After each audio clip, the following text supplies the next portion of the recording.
ọmọ alárẹ̀. Ayé wo la ò jẹ́ rí? Tell them, let them know, say, won't lay back. Then they see us as they emulate.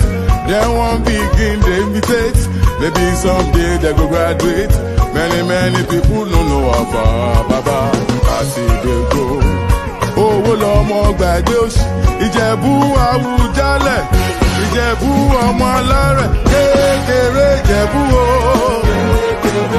Aha! Àwọn tó mọ̀ wá o. Àgbà Ìjẹ̀bú o.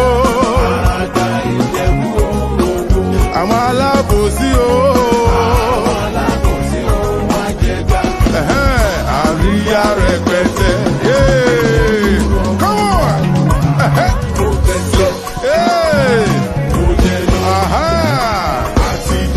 Ìjẹ̀bú jó dáadáa. Ìjẹ̀bú Jayọba. We done the ball with the represent.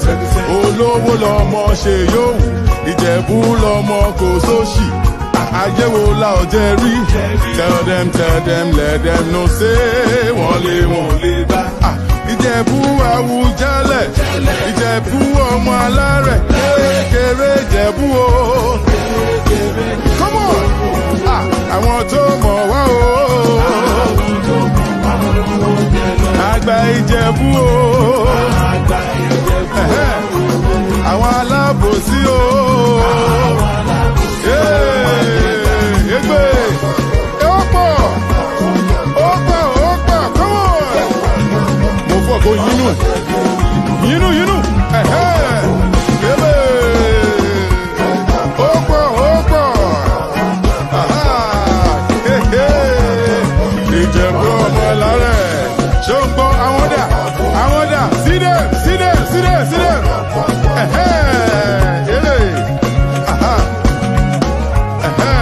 Kékeré Ìjẹ̀bú o. Àwọn tó mọ̀ wá o. Àgbà Ìjẹ̀bú o. Àwọn alábòsí o.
They be look on. Yorubas are screaming. Outsiders are crying. My Igbo brothers are saying, no blame them. Igbos are being discriminated. Even food don't turn to gold in Nigeria. Kidnapping, lucrative business in Nigeria. Imagine saying your grandchildren where they kidnap. By now, your soldiers for don't scatter Nigeria.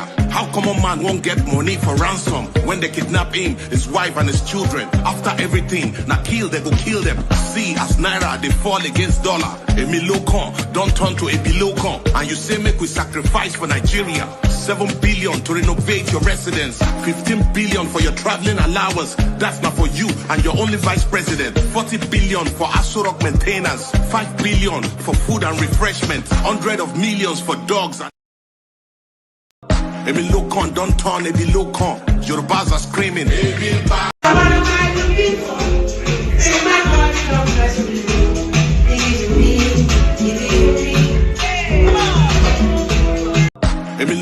don't turn a below con. Yorubas are screaming, Hausas are crying, my Igbo brothers are saying, don't blame them. Igbos are being discriminated. Even food don't turn to gold in Nigeria. Kidnapping, lucrative business in Nigeria. Imagine saying your grandchildren where they kidnap. By now, your soldiers for don't scatter Nigeria. How common man won't get money for ransom when they kidnap him, his wife and his children? After everything, now kill, they go kill them. See, as Naira, they fall against dollar. A milocon don't turn to a bilocon. And you say make we sacrifice for Nigeria. 7 billion to renovate your residence, 15 billion for your traveling allowance. That's not for you and your only vice president. 40 billion for Asorok maintenance, 5 billion for food and refreshment, 100 of millions for dogs and animals. Meanwhile, hunger they kill Nigerians. What did Nigerians do to warrant this treatment? Even Gary, they no fear afford for the family. Tinubu government blame Buhari. Buhari government blame Jonathan. People they die. This one don't pass Jagat. Ayanda ba, ayanda ba, ayanda ba, ayanda ba. Ayanda ba, ayanda ba, ayanda ba, ayanda ba. Ayanda ba, ayanda ba, ayanda ba, ayanda ba. One ayanda ba, ayanda ba, ayanda ba, ayanda ba. Subramia, baby Subramia, Soko sunu baby Subramia, Soko sunu baby Subramia, Soko sunu baby Subramia, Ejemo, Anamana, Ejemeje, Anamana, Wanamejemo, Anamu, Paratuba Dodri Tukuma, Tukutuba Dodri Demo, Yoguma, para tuba dodiri tukuma duku tuba dodiri ndemo obodo jisike nubo serona oyibo it is everyone be free ayanda ba ayanda ba ayanda ba ayanda ba ayanda ba ayanda ba ayanda ba ayanda ba ayanda ba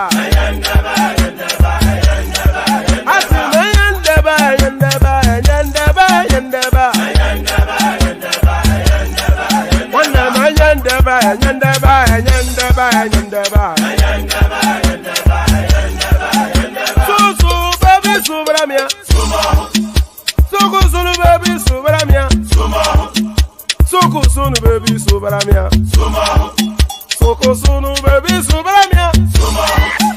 Ladies and gentlemen, sometimes you just have to act like you are drunk, like you are crazy. Confuse your enemies, confuse them. Oh, that's yeah, we mo. Yeah, we mo.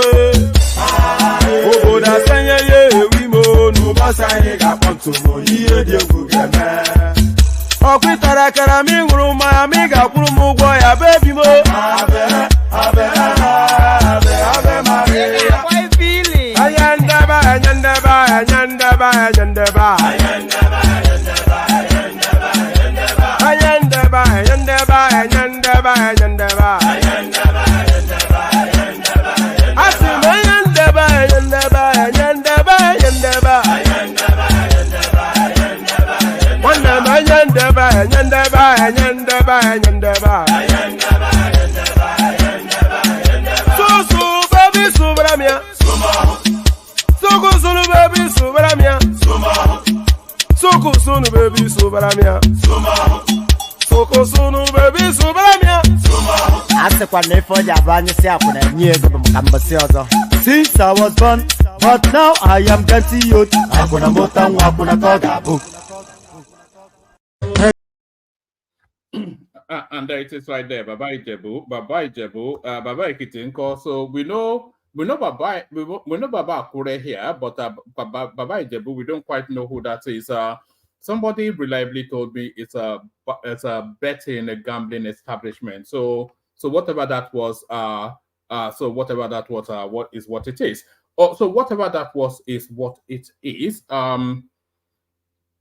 Good day to you. Good to be in your company. And how are you? Yes, let's do that first.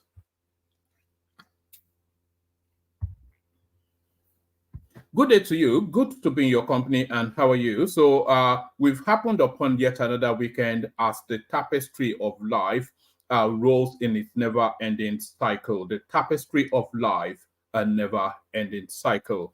So I hope you've had a gloriously wonderful day. And the weekend starts, of course, with your favorite, your friendly I don't quite know what I was intending to say. I was going to say something and then say, "Oh, you are laughing, man." So whatever it was I was intended to say, I presume that I said it. So the weekend starts, of course, as the week passed through spending time with that Oyo guy that talks in this peculiar voice, that bald-headed guy that you see on the screen all the time. So all that. Oh, yes. Well, it's not quite the weekend. Have I lost a day? No, I have lost a day. So I withdraw all of that. Yeah, it has all of the Friday feeling about it today. So not quite the weekend, reliably being informed, but nevertheless, we are on the cusp of the weekend. Then let me redeem myself with that. We are on the cusp of the weekend. So on the cusp of the weekend, the usual protocol still obtains, weekend or not. Click on the like button just as soon as you hear me invite you to do it. Just do it. Click on the like button. Do that immediately and right now. All the reasons already explained. It's to do with the YouTube algorithm. So click on the like button, and if you're not already subscribed, then please correct that as well. So like and subscribe. Do you want me to let me actually play you? I'll play you a 1-minute song to give you that moment to click on that. So by the end of this 1-minute clip, we need to be seeing the likes and the subscription buttons numbers going up. So listen to this as I give it a moment to do that. I wish I go back to the old days when I used to be the kid in the 3rd grade, playing in the street with my homies all day. Cause we live so fast, now we can't relate. We come a long way, money can't wait. And no worry about a thing, happy all days. This is how we live, we cannot complain. And nobody leave, keep the old plans. Hey, when I'm better, Mingari Zude Kari Party. Ko domin moni domin darti yo goto fone bonni boke as a party and when I'm better min garti min gari zude kadi party ko domin moni domin darti yo goto fone bonni boke as a party ay tuwa gamne weli focus souvenir film hanki wana hande hanki jammo bale sim min nyalla fije nange jammo lengi mbada tin on sa kuran ala wura men ko jaro find sifti nammo ala chifti ala ind idi now will the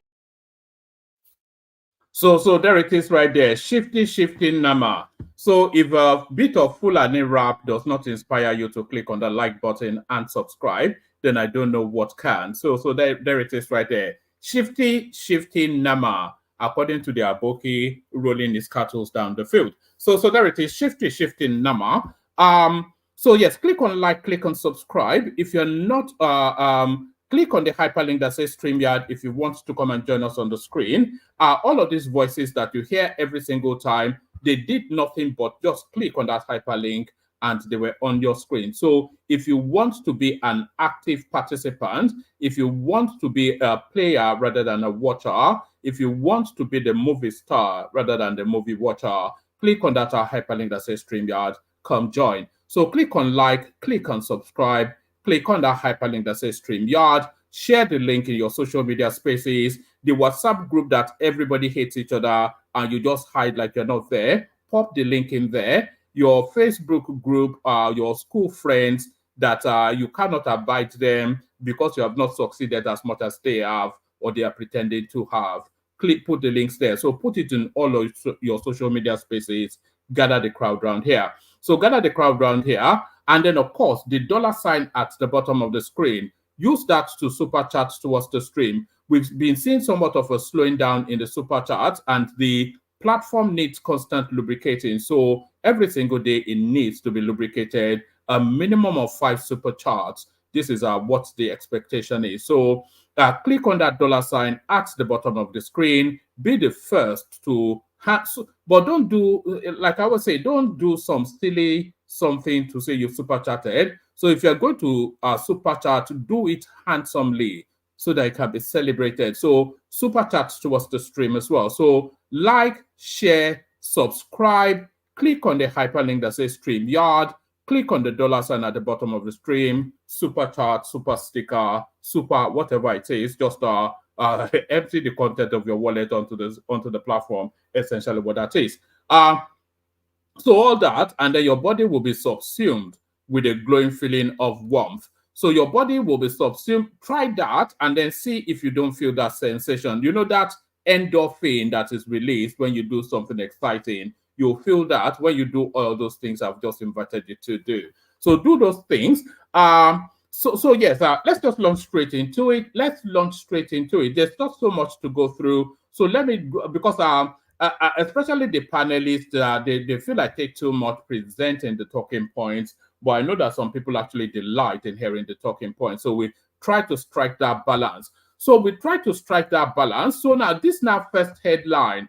This is an indicator that all of the pressures being weighed upon this headline here is an indication that all of the pressure being weighed upon the government is somewhat yielding results. So because the main pressure there are two pressures on the government really, is to curb the excesses of governance and govern in a people sympathetic sort of way. So policies that impact directly, immediately on people and cut the excesses in government. Those are the two legitimate criticisms. All the other criticisms, of course, led by the obedience base, is just the nonsense, just tribal nonsense. But the legitimate criticisms are criticisms of excesses in government. And that criticism seems to be penetrating. 2025 budget will be based on needs assessments, says Gbadabe Amila. So there it is right there. 2027 budget will be based on needs assessment, says the Secretary to the Government, Gbadabe Amila. Pardon me. The federal government has announced plans to allocate funds in the 2025 budget based on a thorough needs assessment, prioritizing essential projects and agencies. It said it will ensure that fundings allocated to agencies are based on actual requirements. Chief of Staff to the President, Honorable Femi Gbadabe Amila, disclosed this while speaking to journalists after a one-day fact-finding tour of government agencies under the State House, emphasizing the need for prioritization given the limited resources available. So this is essentially that pruning of governance that are a lot. It's just the excesses that rank. You see, I'm not with the argument that the presidency shouldn't have bought a presidential jet. I'm absolutely for that. And I even feel that they didn't buy a luxurious enough one that is in keeping with the prestige of the country. So that I don't subscribe to that, but there are a lot of excesses, a lot of wastefulness in governance in terms of entourage being taking escorts to meaningless conferences all over, all those sort of excesses that needs to be curbed. And I think this is where this actually seeks to speak to. Let me take you from the top again. I'll speak through. 2025 budget will be based on needs assessment, says Gbadabe Amila. The federal government has announced plans to allocate funds in the 2025 budget based on a thorough needs assessment, prioritizing essential projects and agencies. It said it will ensure that fundings allocated to agencies are based on actual requirements. Chief of Staff to the President, Honorable Femi Gbadabe Amila, disclosed this while speaking to journalists after a one-day fact-finding tour of government agencies under the State House, emphasizing the need for prioritization given the limited resources available. But Gbadabe Amila questions the current funding and performance of various agencies, considering their mandates and relevance to the administration's vision and the Renewed Hope agenda. He hinted at the possibility of merging or scrapping underperforming agencies to optimize resources. So that's scrapping or merging underperforming agencies is something that long needs to be done. That goes back to the Oronsoye report, by the way. So the recommendation already there, I think that goes back actually to the good luck. It's just the slowness with which they move to implement things that actually benefit people is what actually rankles. So a lot of these agencies, like the NDNC, for instance, some anti-corruption agency, and then you have the EFCC, and then you have the police as well. So you have three agencies duplicating the same function. So a lot of margin, a lot of scrapping certainly needs to take place. He hinted at the possibility of scrapping of margin or scrapping underperforming agencies to optimize resources. In any country in the world, resources are limited. For us, it is about prioritizing. Where are we so far? What have the agencies done? How have they measured up to their mandates? And how important are their mandates in terms of the vision of this administration and the renewed hope agenda? A lot of agencies are not properly funded. Do we merge some of these agencies? Do we scrap some? I am not talking about the State House agencies. In 2025, we are not going to budget in a vacuum. We will budget based on needs assessment, he said, in separate interactions with heads and staffs of the agencies. The chief of staff, so this thing is starting to will somewhat. In separate interactions with heads and staff of agencies, the chief of staff pledged that the presidency would ensure better welfare and working conditions of staff within the agencies under the supervision of the State House. So I think that's enough of that. It's too extensive for what it is. But essentially, this is the penetration of the criticism that the government has been getting. Penetration of the criticism that the government has been getting. So now this headline, almost certainly the body of this story would not match this headline. NNPC transfers ownership of all petrol stations to Tinubu's nephew. So you can already tell that is just a made-up nonsense. That is just for the benefit of the raw meat eaters. But let's see what it has to offer.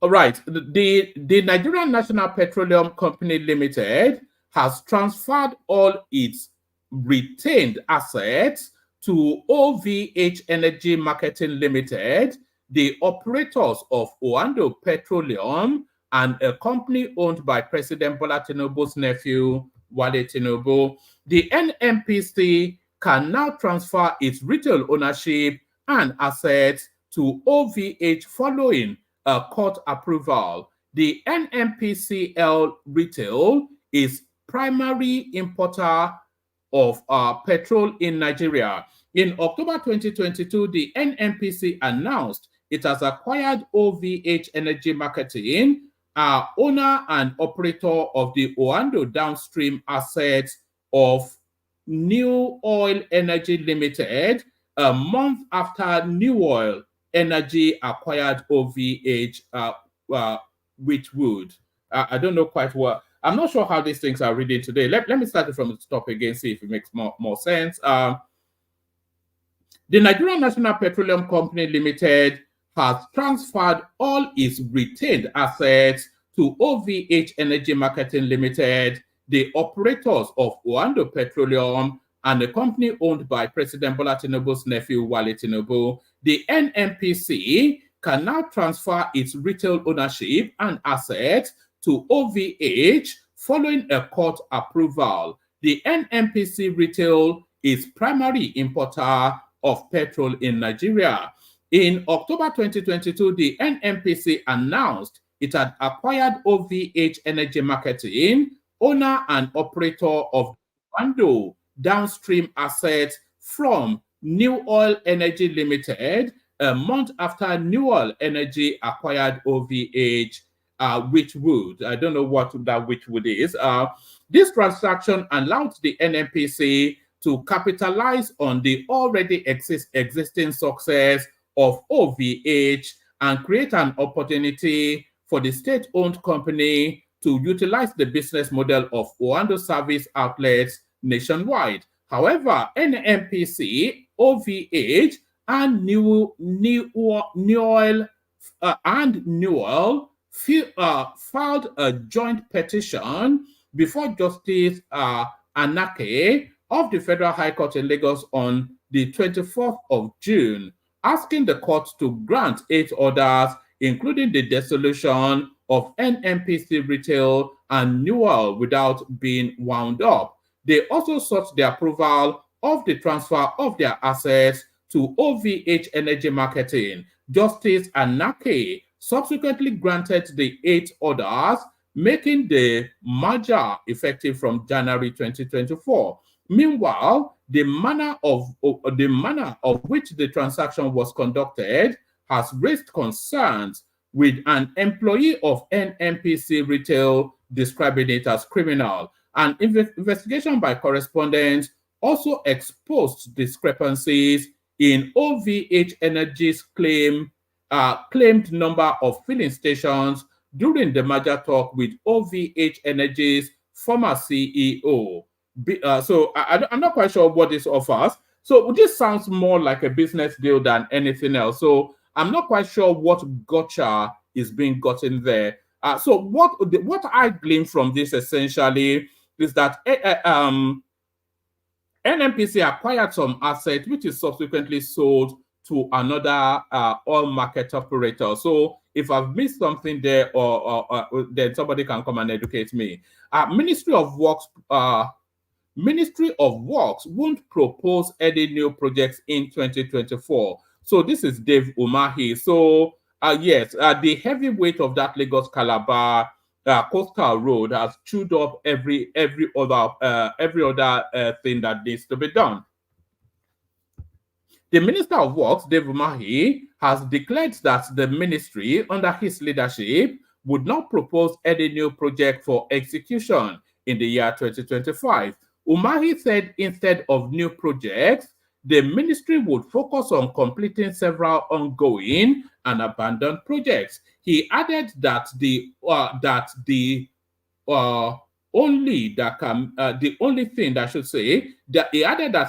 thing that can make the ministry recommend any new project is if it comes from the president.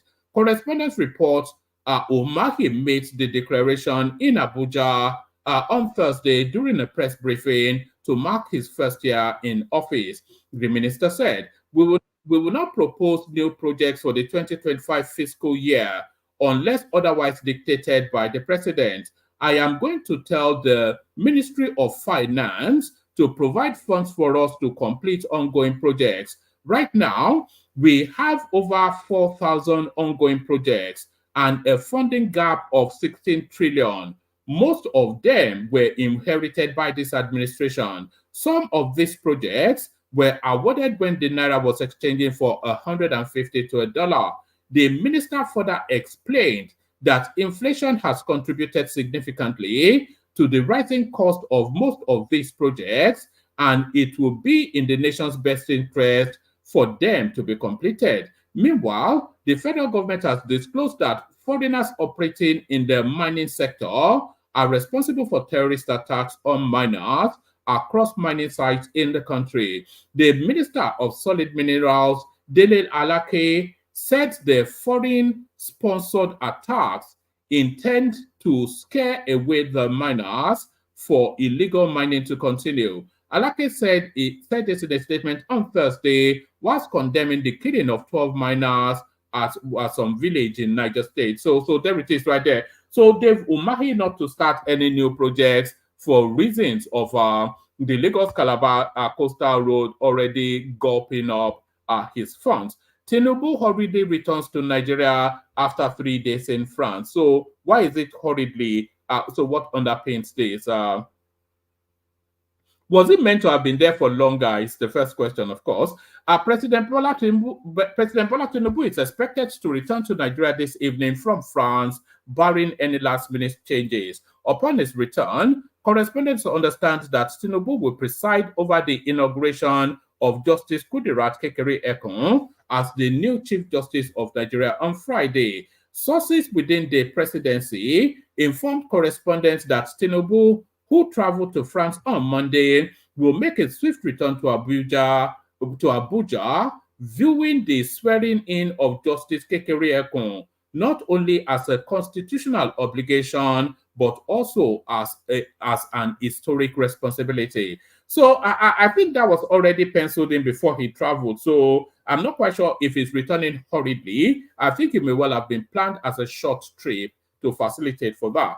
Tinubu spokesperson Ajuri Ngalale on Sunday announced that the president will embark on his fourth trip to the European country on Monday, August 19th, departing Abuja, the nation's capital. Although the presidency did not state the purpose and duration of Tinubu's visit, so if they did not state the duration of Tinubu's visit, then why is the return hurried? It's just the loose and fast language that we hear from these sort of people. Although the presidency did not state the purpose or duration of Tinubu's visit, it said the president will return to the country after his brief work stay in France.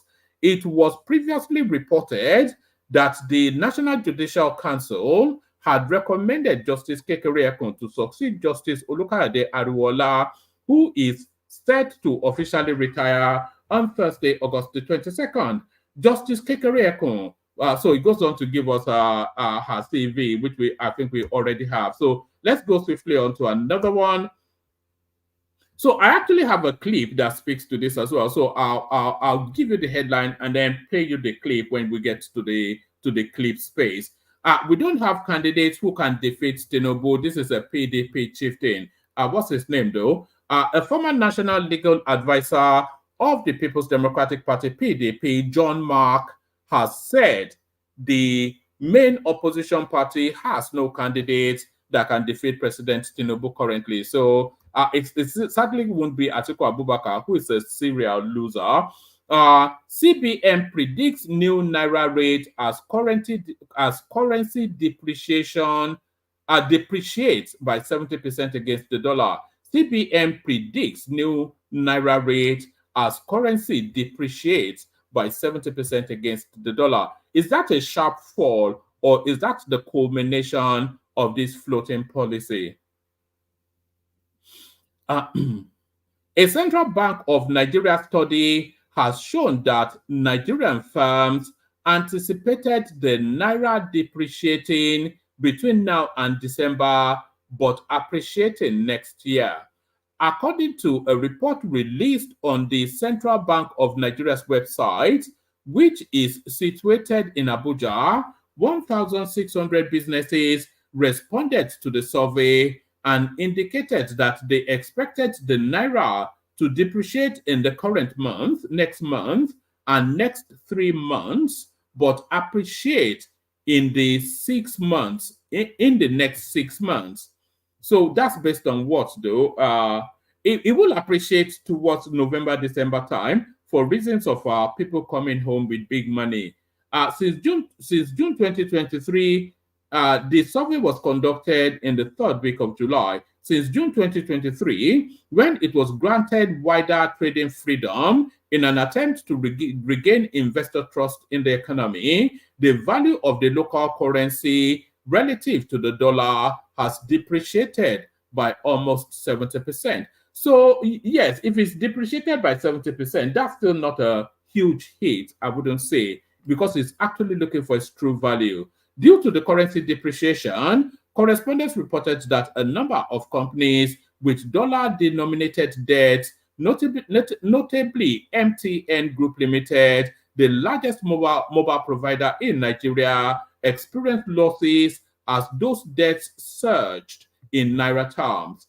Every month, the Business Expectation Survey evaluates top Nigerian companies in a variety of industries, such as manufacturing, construction, energy, and services, in an effort to promote openness and increase public access to economic data. The central bank revised the report this month along with other publications. So that's just to tell you then that the naira is plateauing somewhat towards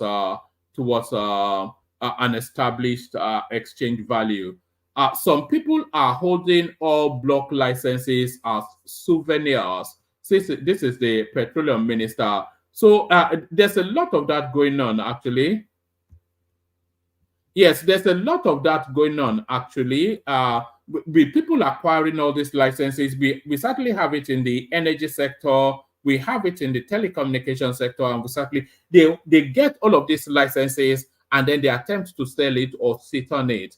The Minister of State Petroleum Resources, Heineken Lokobiri, has said that some people in the country are holding all block licenses as souvenirs and have failed to secure investment or undertake exploration activities.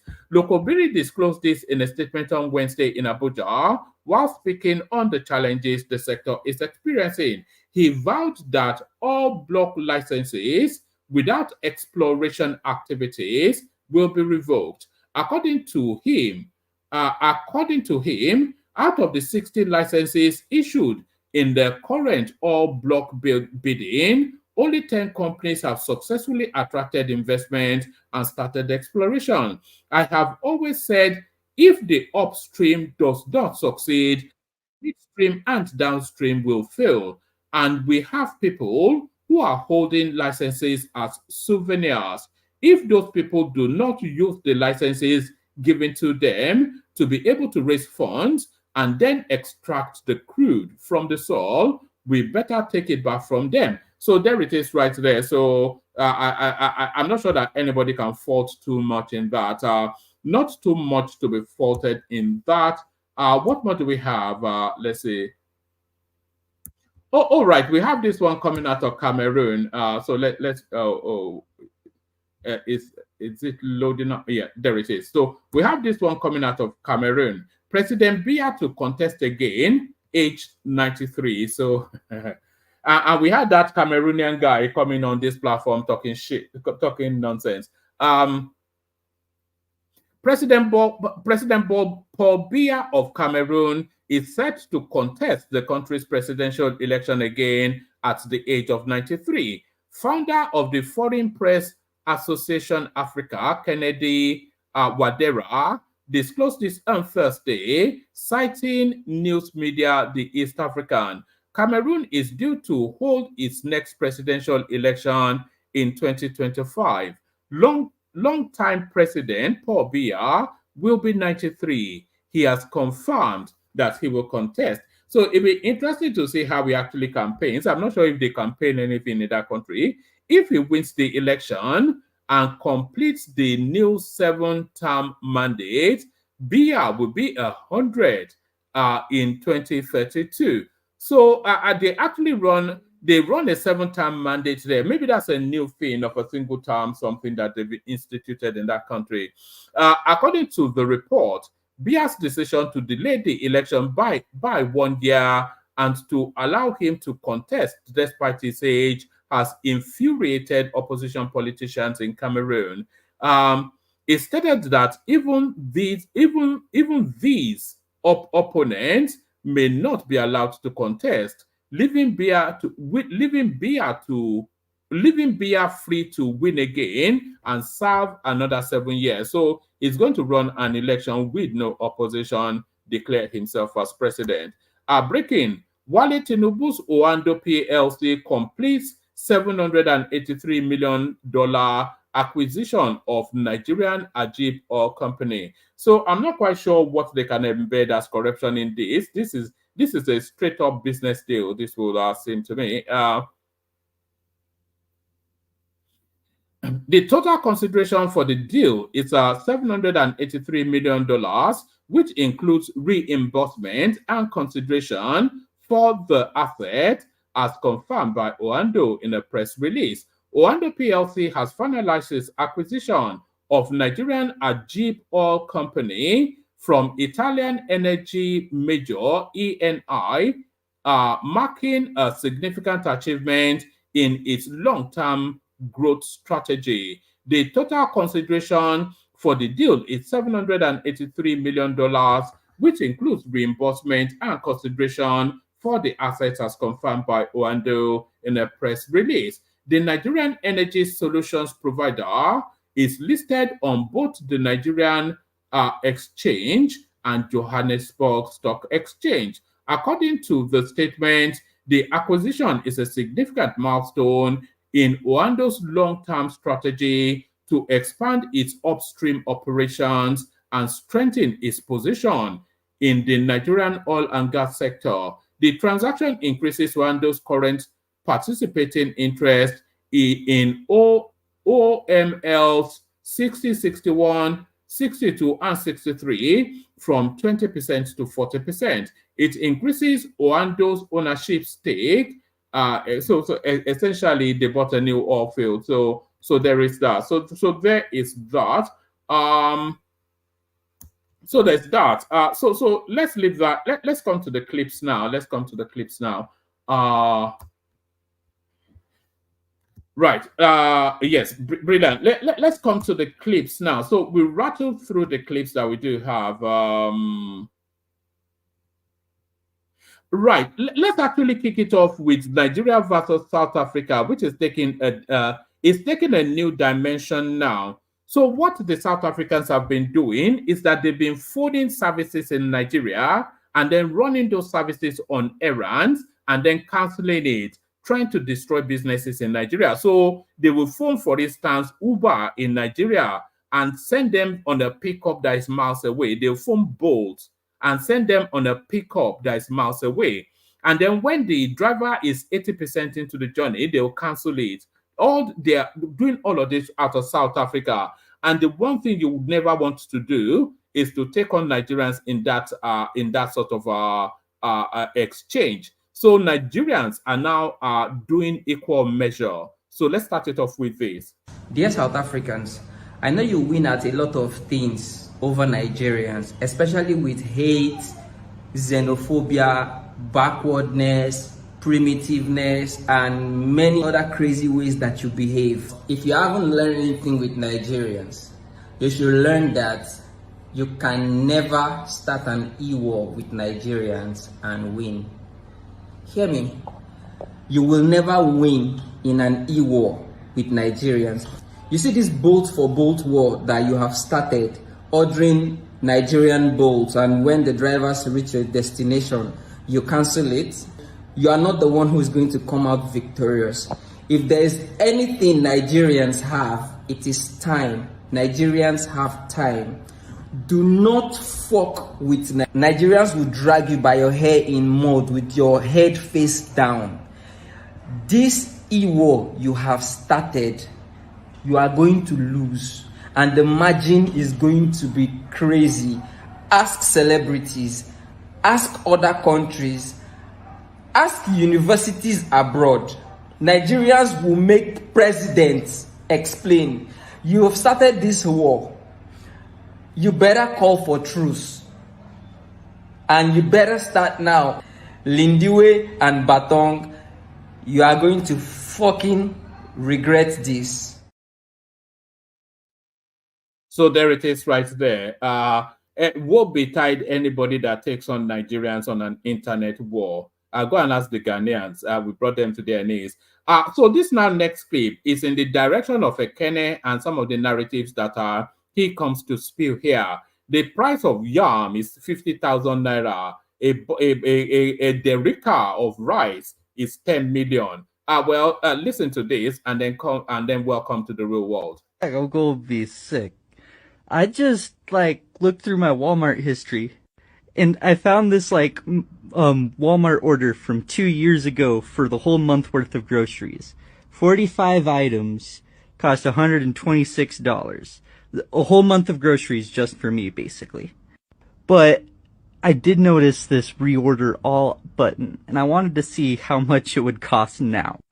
Now, this order of 45 items for 1 month would have cost $414.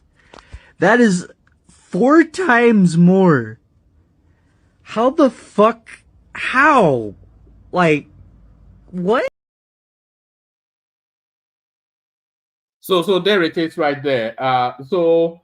Grocery shoppings for within a period of 3-4 years has gone up by was that 400%. So welcome to the real world.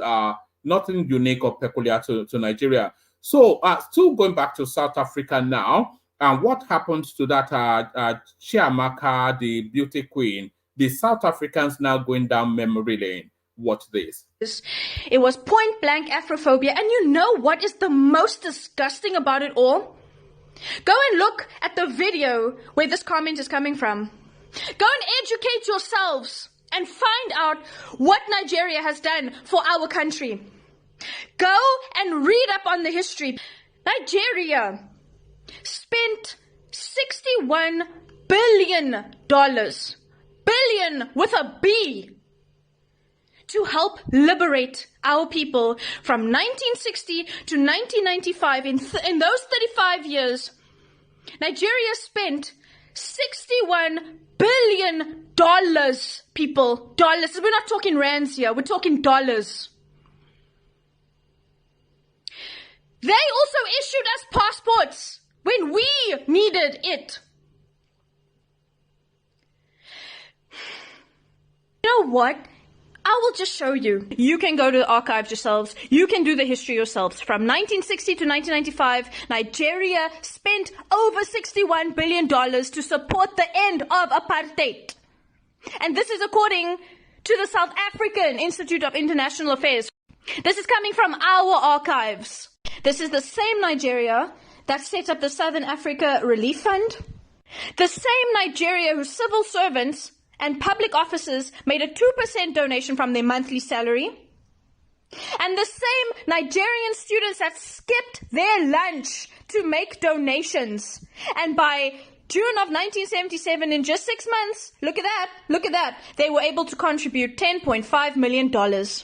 They called it the Mandela tax. And you want to know something? If you read the history, they were so proud to be contributing towards it. That's why kids in schools were skipping their lunch to be able to contribute to this fund. This is the same Nigeria that allowed our South African students, our South African people, to come over and study for free.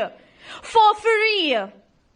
They welcomed our exiles as well. Thabo Mbeki was able to benefit from Nigeria. This is the same Nigeria that their government issued more than 300 passports for our South African citizens. The same Nigeria that lobbied for the creation of the United Nations Special Committee Against Apartheid. If you don't believe me, go through the archives. Go and do your fact check. Because the history is there, the research is there, it's even coming from our own people. It's all there. I stitched this in my last video. Oh, and this thing of Nigerians are bringing in the drugs to our country, please show me. We recently had a massive drug bust, a 2 billion rand drug bust, and show me the Nigerian. Let's play Spot the Nigerian. Please show me where there is a Nigerian in sight, because y'all are very quick to talk about how, they're bringing in the drugs to a country. Where? Because this thing of drug smuggling, this thing of child trafficking, it is not something specific to Nigerians. Not even close. Because in this picture, it's 2 South Africans, one of which is a descendant of, we won't go there, and 2 Mexicans, and there was a 5th suspect that recently came out. There is not a Nigerian in sight. We have just played Spot the Nigerian. Do you see a Nigerian in this? No. Unspeakable. The hate for the descendants of our liberators. But y'all are comfortable with the descendants of colonizers, which we should be, right? We've gotten to a place where it's like, okay, this is the reality. We're going to make it work now. Because we as people of color are the bigger person and we will choose peace. Or at least I was under that impression in the beginning. But then I've also come to realize that no, it actually had nothing to do with that. It had to do with force. This is what the government chose for us, and therefore we will follow through. And maybe that's what is necessary. Because some of y'all can't think for yourselves. You just need to be led by a shepherd, or led because you are sheep in your hatred. You have gone and destroyed this woman's life and her family, and you are so happy about it. You are so proud of yourselves for it, and it shows. Y'all are disgusting. You know what? You are so welcome to cancel me over this. I don't want to be followed by sheep, by cancel culturalists, whatever the fuck you want to call yourselves. Please cancel me. Go for it. I don't give a fuck. And I've just highlighted how a Nigerian government issued passports to our people. Chidima's mother didn't have to go to these lengths if she was just issued a passport and assisted. Because clearly she needed assistance if she had left her country. You know, personally, the way this feels for me, Nigeria should come and claim their $61 billion back. You ungrateful South Africans, let Nigeria come, take their $61 billion back and go build their country so that their people don't feel they need to leave. Yeah, let's do that. Let's go and build up their economy with the money they sent us to help us. Because all right. I thought they were all dumb over there. These are umboboti drinking, big forehead retard, but apparently not. They are not all retarded in South Africa, apparently, allegedly. So there it is right there from the horse's mouth. From the horse's mouth. So from the horse's mouth, let's go to this one now. This is a functionary of the PDP assessing their chances in 2027. It's between Slim and none, and apparently Slim has left town. Watch this. Personally, I don't see PDP winning a national election if election is held today. Partly because, one, well, it's not yet time for election, but hypothetically, there is no candidate. There is no viable leader of the party that can stand election against the current president. There is nobody that has shown that kind of leadership that is required of a presidential material. Yes, you can talk about His Excellency Atiku Abubakar, but how much can he do? The party owns all of the members of the party. The members cannot grow bigger than the party. And that is the issue that has been ignored. Individuals are becoming like emirs. They are becoming tin gods, supervising or superintending over the party. It is strange. It is something that ought not to be mentioned about the PDP, that individuals have become bigger than the political party. It is not correct. It is undemocratic, and it is an insult to the sensibilities of all those who are following the party. If you ask me, I'll tell you we are not ready for any election as of today. No, but the truth is, I'm going to tell you the truth you don't want to hear, sir. Nyesom Wike is bigger than the PDP as we speak today. You might not like to hear it, but I speak nothing but the truth. A man single-handedly took a political party to the cleaners, ensured that they didn't win Rivers, which used to be a hot, winning spot for them, ensure that the candidate of your party didn't campaign in Rivers State. With the G5, ensure that they didn't even win Oyo, which by extension, Sheyi Makinde being there, they were supposed to win Oyo easily, being a PDP governor. Destroy the architecture of the party. Yeah. Till today, the party cannot convene, and he moves around. You cannot do anything to him.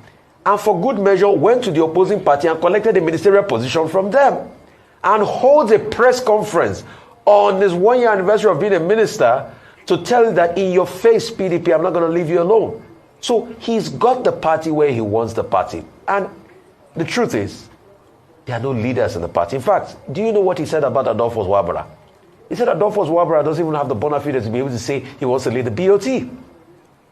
And the party is so much in disarray that even there are indications that some of the PDP governors couldn't even stand with Fubara when the fight with Wike started. So the man feels left alone. So in fact, this destruction Wike is doing, do you think it's only for 2027? Even for the next couple of years, it will be difficult for PDP to get out of this destruction, isn't it? No, I have said it over and over. Everything you have said is correct, but it is like that because the leadership of the party, particularly the NWC, has failed to rein in characters and individuals who ought to be taken and dealt with.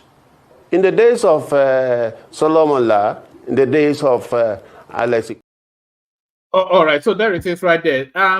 The PDP is in so much disarray that it's almost like Tinubu can govern anyhow he likes and it will still be returned, because if it's not being replaced by PDP, then it's not being replaced by anyone, because that's the only other structure that can match what obtains at the moment. So you want a good fight for the benefit of the country in 2027. You don't want Tinubu to just trample all over the space. But according to a senior functionary of the PDP, that is exactly what's to expect in 2027. They are so desperate now. They are now trying to resuscitate Goodluck Jonathan's career. The guy that has already surrendered to elder statesman life, which is the retirement home of our Nigerian ex-president. So I'll take you to the next clip.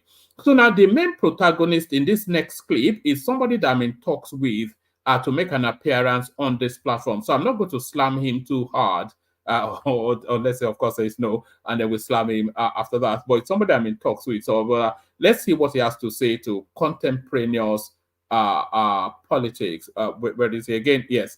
Let's take this first, just 2 more clips, and then we kick the session off. So basically, this is not the first time protesters are protesting and having demands.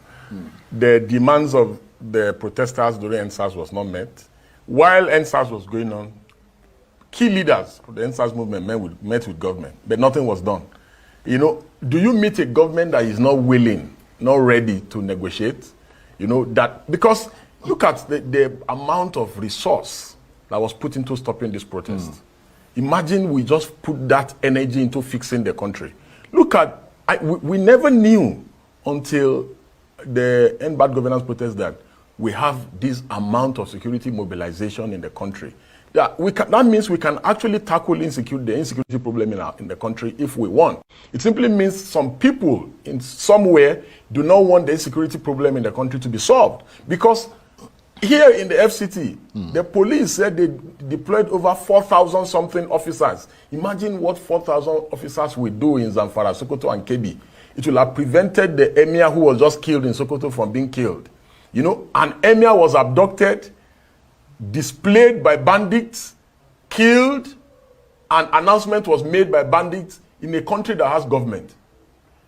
In this same country, protesters, 1,400 protesters have been arrested by the protester in chief, who has always been protesting, who is a chief critic of others.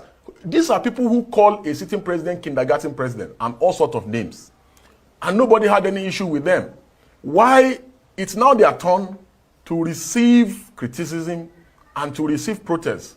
All of a sudden, protesters now must meet government. Protesters now must have an identified leader. Protesters now must assemble at a particular venue. In fairness, Deji, I mean, you know, in fairness to what Daniel Buwala was saying, you don't just say something and then the government will just say, okay, we'll do it. You see what I mean? I mean, there has to be a process of explaining to you what the pros and cons are of the demands that you're making, because they are the ones who are controlling government.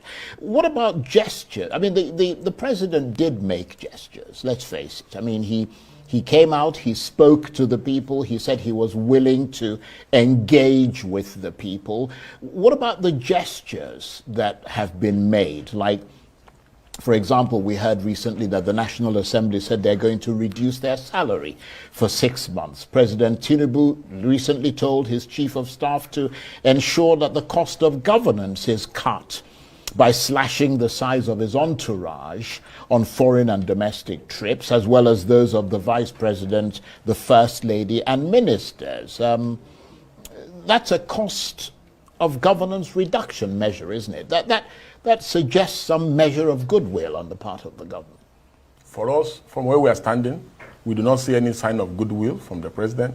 The most brazen of lack of any care for the Nigerian people is the presidential jet that he just launched.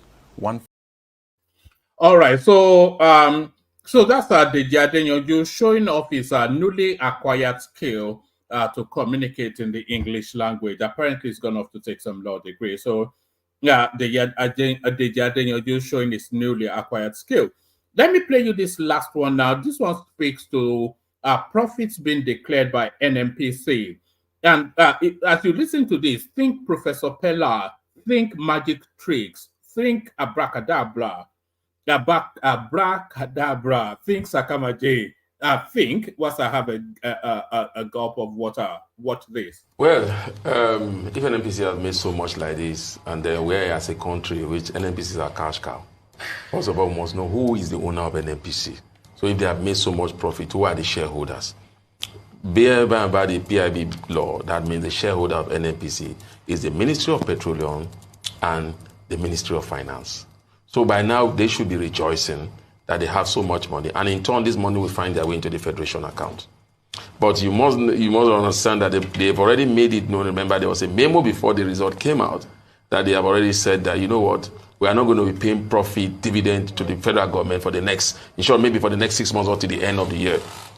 So whatever profit they are declaring now is what we'll call in financial cycle paper profit. I listened to Ruto's analysis also of it. He brought out some very stemming, if you have overhead costs, and the least paid NNPC staff is in about 100 and something million. Now you understand why their portal have to crash the day they decide to open it for people to apply. Because if I'm ending up to that amount in I'm not going to jack by anywhere. I'm going to stay here. That is one. When you look at that overhead cost, it's monumental. Then you look at also the charitable thing that you mentioned about. I mean, the only name they brought was Nnpcl and Pegasin, and then the second one they brought out there was NNPC Foundation. The other ones I saw in a lot of secrecy. There's some conferences as well that they organized. Who with the conferences with who and who are those? Remember, there was a particular ministry that went to a conference in London. So they didn't give us detail where these conferences take place. I can assure you, most of these conferences might even have taken place outside the shore of this country. Maybe that's why they are not putting it there. So if all right, so that's some guy talking about the magic tricks that goes on in NNPC. They declare vast profits, but it never one that lands in the national coffer. So paper tiger I've heard of, but paper profit now you hear of now only in Nigeria. Decay guides then the panel. Only water, where they see ma. Water, only water, where they see ma.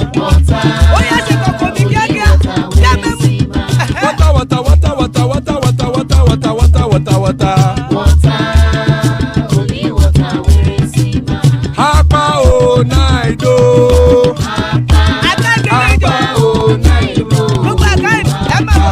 Hapa you don't come o.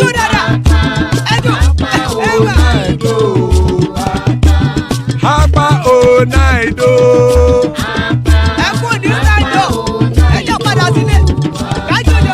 Oro kẹ̀kẹ́ ẹlẹ́mù yé o. Ilé sọ́dí kẹ̀kẹ́ rẹ̀ ẹlẹ́mù rẹ̀ o.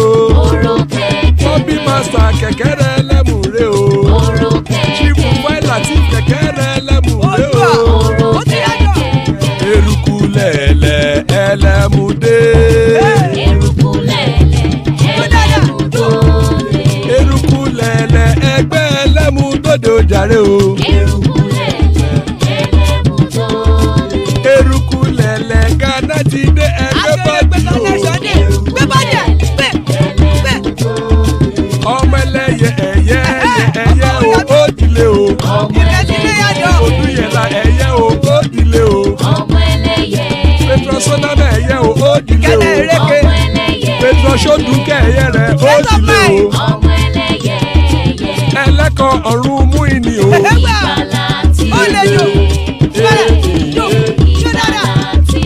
Àkùkọ ọ̀run mẹ́kọ̀.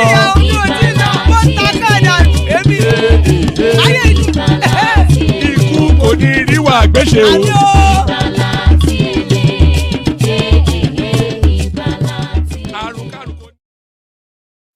So there it is right there. Ikuko Neru Agbeche, may death have nothing to do with us. Amen to that. On behalf of myself and you, my friend. So amen to that on behalf of myself and you, my friends. Joining us, Solly. Good to have Solly here always. Ekene joins us from Alaba. Gas them up makes one of its cameo appearances. Ajanle Koko represented as well. So good to have you, gentlemen. Plenty of spaces still on the panel. Anybody that wants to jump on, jump on. Anybody that wants to jump on, jump on. Let's kick it off with Solly, who's been here all day. Solly. Hello. Hello. Yeah, so one man. Yes. I see you've brought those kind of culata loving topics again. No, did I not play? I played your clips now. I played the clips you sent him. Some of my clips. Yes. So it's everything. It's something for everyone. That's what it is. Something for everyone. Okay. So shall we begin? Hello, everyone. Make sure you like, share, and subscribe, and put some super chats in there. Well, I'll not read your comments. I only read super chat comments.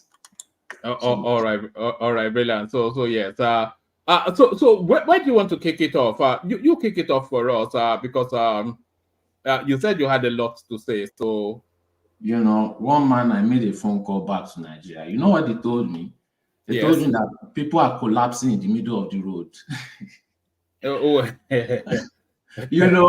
And when they go and meet them, most of the time is hunger. Do you know that price of kerosene has gone up? Yes, I saw that in the headlines. Yes. So who are the users of kerosene? It's poor people. So it's everybody. Okay, but most of the rich people use gas, and even they are complaining the price of gas has gone up. In 2024, we're still buying gas in cylinder. So anyway, the country is just getting worse and worse. The poor, they are just going to be dying off, or they have to fight for their survival. They only have two choices because the government is not going to do anything to make any way for them to survive. The first one you read was Dajamiala saying that is going to make a cuts and deficit and whatever from an alleged crook that stole somebody's money in US and they took his license. That's the promise of the person that we should be believing. So it's just another ruse. If they do it, who will benefit? It's still them. So whenever they are ready to do a function, whenever they are ready to do something and it seems so urgent and they start talking about policies, they start talking about how it's going to help Nigeria, at the end of the day, they are just talking about themselves and they are glorifying on it and telling it to the public about what they will soon loot and steal because it will never touch the citizens. Whether they reduce government spending or look at how many jets we have all over. Canada, France, this one and that one, and they are still buying new jets on top. They've not sold the old ones. How many jets are in the Nigerian presidential fleet? I don't know. So five. Yes. I thought it was 6 actually, and this guy saying how many jets we have. This is what people. That's how many? Do you know how many they have in the American fleet? Or the Ghanaian fleet. How many do they have in the Ghanaian fleet? We are talking about the current situation of Nigeria. I don't care about America. I don't care about Ghana. We're talking about Nigeria. If they say they want to reduce government spending, right? Yes. To help the Nigerians, then they will start doing it from now. Not that they will start talking about in 2025, which is more promises, so that people will calm down. It's a budgetary. They are dirty tricks. You see, it's just always the lack of understanding. It's a budgetary cycle, isn't it? Mm-hmm. Yes. How has the last budget helped the Nigerian citizens? So they are speaking to the next budgetary cycle. Okay, but this current budgetary cycle that we are in, how has it benefited the poor average Nigerian citizen? Well, you have to go and look at the infrastructures being built. The Lagos to Ibadan Expressway that's been completed. When is it going to be finished? What do you mean when? Has it not been finished? And how much more loan are they going to collect till they finish it? Has it not been finished? Lagos to Calabar? Lagos to Ibadan, I said. Oh, okay, no, okay. I don't know about that. I thought you were talking about the railway. And all the rail services being built, all of these things. So it's not really going to help majority of the city. Lagos to Ibadan is not the whole of Nigeria. It's just a section in the southwest. What do you mean a section? Do you know the most trafficked road in Africa is? Mm-hmm. Is Lagos Ibadan. And how has it alleviated the poverty of Lagos? You just don't know anything, and you talk a lot. Lagos Ibadan is the most. Listen, so you at least take a knowledge in order to have substance to things you say. Lagos Ibadan Express Road is the most trafficked road in the whole of Africa. Do you know the economic implications of that? If you don't know, say I don't know. How much in total did they spend on doing that road? You go and ask the Ministry of Works. And how long did it take for them to start? You don't even understand anything. Do you know the impact of what I just told you? I know it has some impact on the minority of it has some impact. Unless you are disputing it as a fact, which we can check, I just told you now that Lagos Ibadan Express Road is the most trafficked road. Just pay attention so you understand. It's the most trafficked road in the whole of Africa. So with that understanding, what do you think the economic interpretation of that is? If you don't know, say I don't know if you don't know. Okay, I want to add this. I don't know, but will it alleviate the poverty level of the people in that environment? Okay, that tells us that you don't know. Exactly. Of course it does. You see, that question is as dumb gets. That question you just asked there is as dumb gets. But I carry on. Yes. But one man, if hunger is a problem and the majority of farm produce comes from the north, wouldn't it be more economical to build a super highway or a train route from the north to the south than Lagos Ibadan? Because there's no economic value in that your Lagos Ibadan expressway. Has Buhari not done that already? Yes, that's already been done. But I don't want to deviate too sharply into that. You see, Lagos Ibadan expressway is the conduit. You know, it's the conduit that funnels to the whole, not just to some, to the whole of the country. And historically, Lagos is the shipping hub of Nigeria. So every transition that funnels into that country funnels through Lagos Ibadan Expressway. And then every economic incomings that comes to the south, the money impact of it is in Lagos, and that funnels through that road back into Lagos. And this guy is asking me what the benefit is. Can you even believe that? Unbelievable stuff. No, you've mentioned the benefits, and I did not deny it, but has it alleviated the poverty level in that space? Is that not the elevation of poverty? What do you understand by the elevation of poverty? If economic activities is facilitated, what does that mean? So, just hold on. If economic activities is facilitated, what does that mean? It means people are doing business. Right. Okay, so anyway, just carry on. Do whatever it is you want to do. Exactly. Yes, solely that will stimulate economic growth. He doesn't understand anything now. He just I understand that, but one man wants to die on that hill. So what if they did Lagos Ibadan Road? Isn't that what they are supposed to do? Isn't that what they are supposed to do? But you said they do nothing. What about the Lagos Ibadan? I never said that. What about the Lagos? You said they'll just round trip the money and loot it. What about the Lagos Ibadan rail service? Kaduna Kano rail service? Maiduguri rail service? We know on a road, the coastal road. There's a dry port in Kaduna as well. Yeah, mentioned that. And it just comes here and rattles things that he knows nothing about. Even those ones that you are bragging that they did, if we look into the finances, I'm very, very sure that there was budget padding in it. And the only reason why they did it is because they were still going to benefit something from it, looting out of the investment, looting out of the implementation of that service. So when I'm talking about poverty alleviation, I'm talking about just the same way China did, bringing people out of poverty. You are supposed to do road, you are supposed to do railroad. Yeah. That you did it because you can find a way to make money out of it. Stay where you are. You are saying you are saying bringing people out of poverty. So how does that happen? How does that happen? First of all, you focus on the amenities that the country needs. Such as schools, hospitals, basic amenities, electricity. When you have these things functioning, you have people who have the ability to create businesses on their own, even ordinary with electricity. You don't get it, do you? What will elevate people out of poverty? Okay, just hold on, because you don't know, and also it looks as though you are determined not to know, but you will know. What brings people out of poverty is essentially it's a boring world called facilities.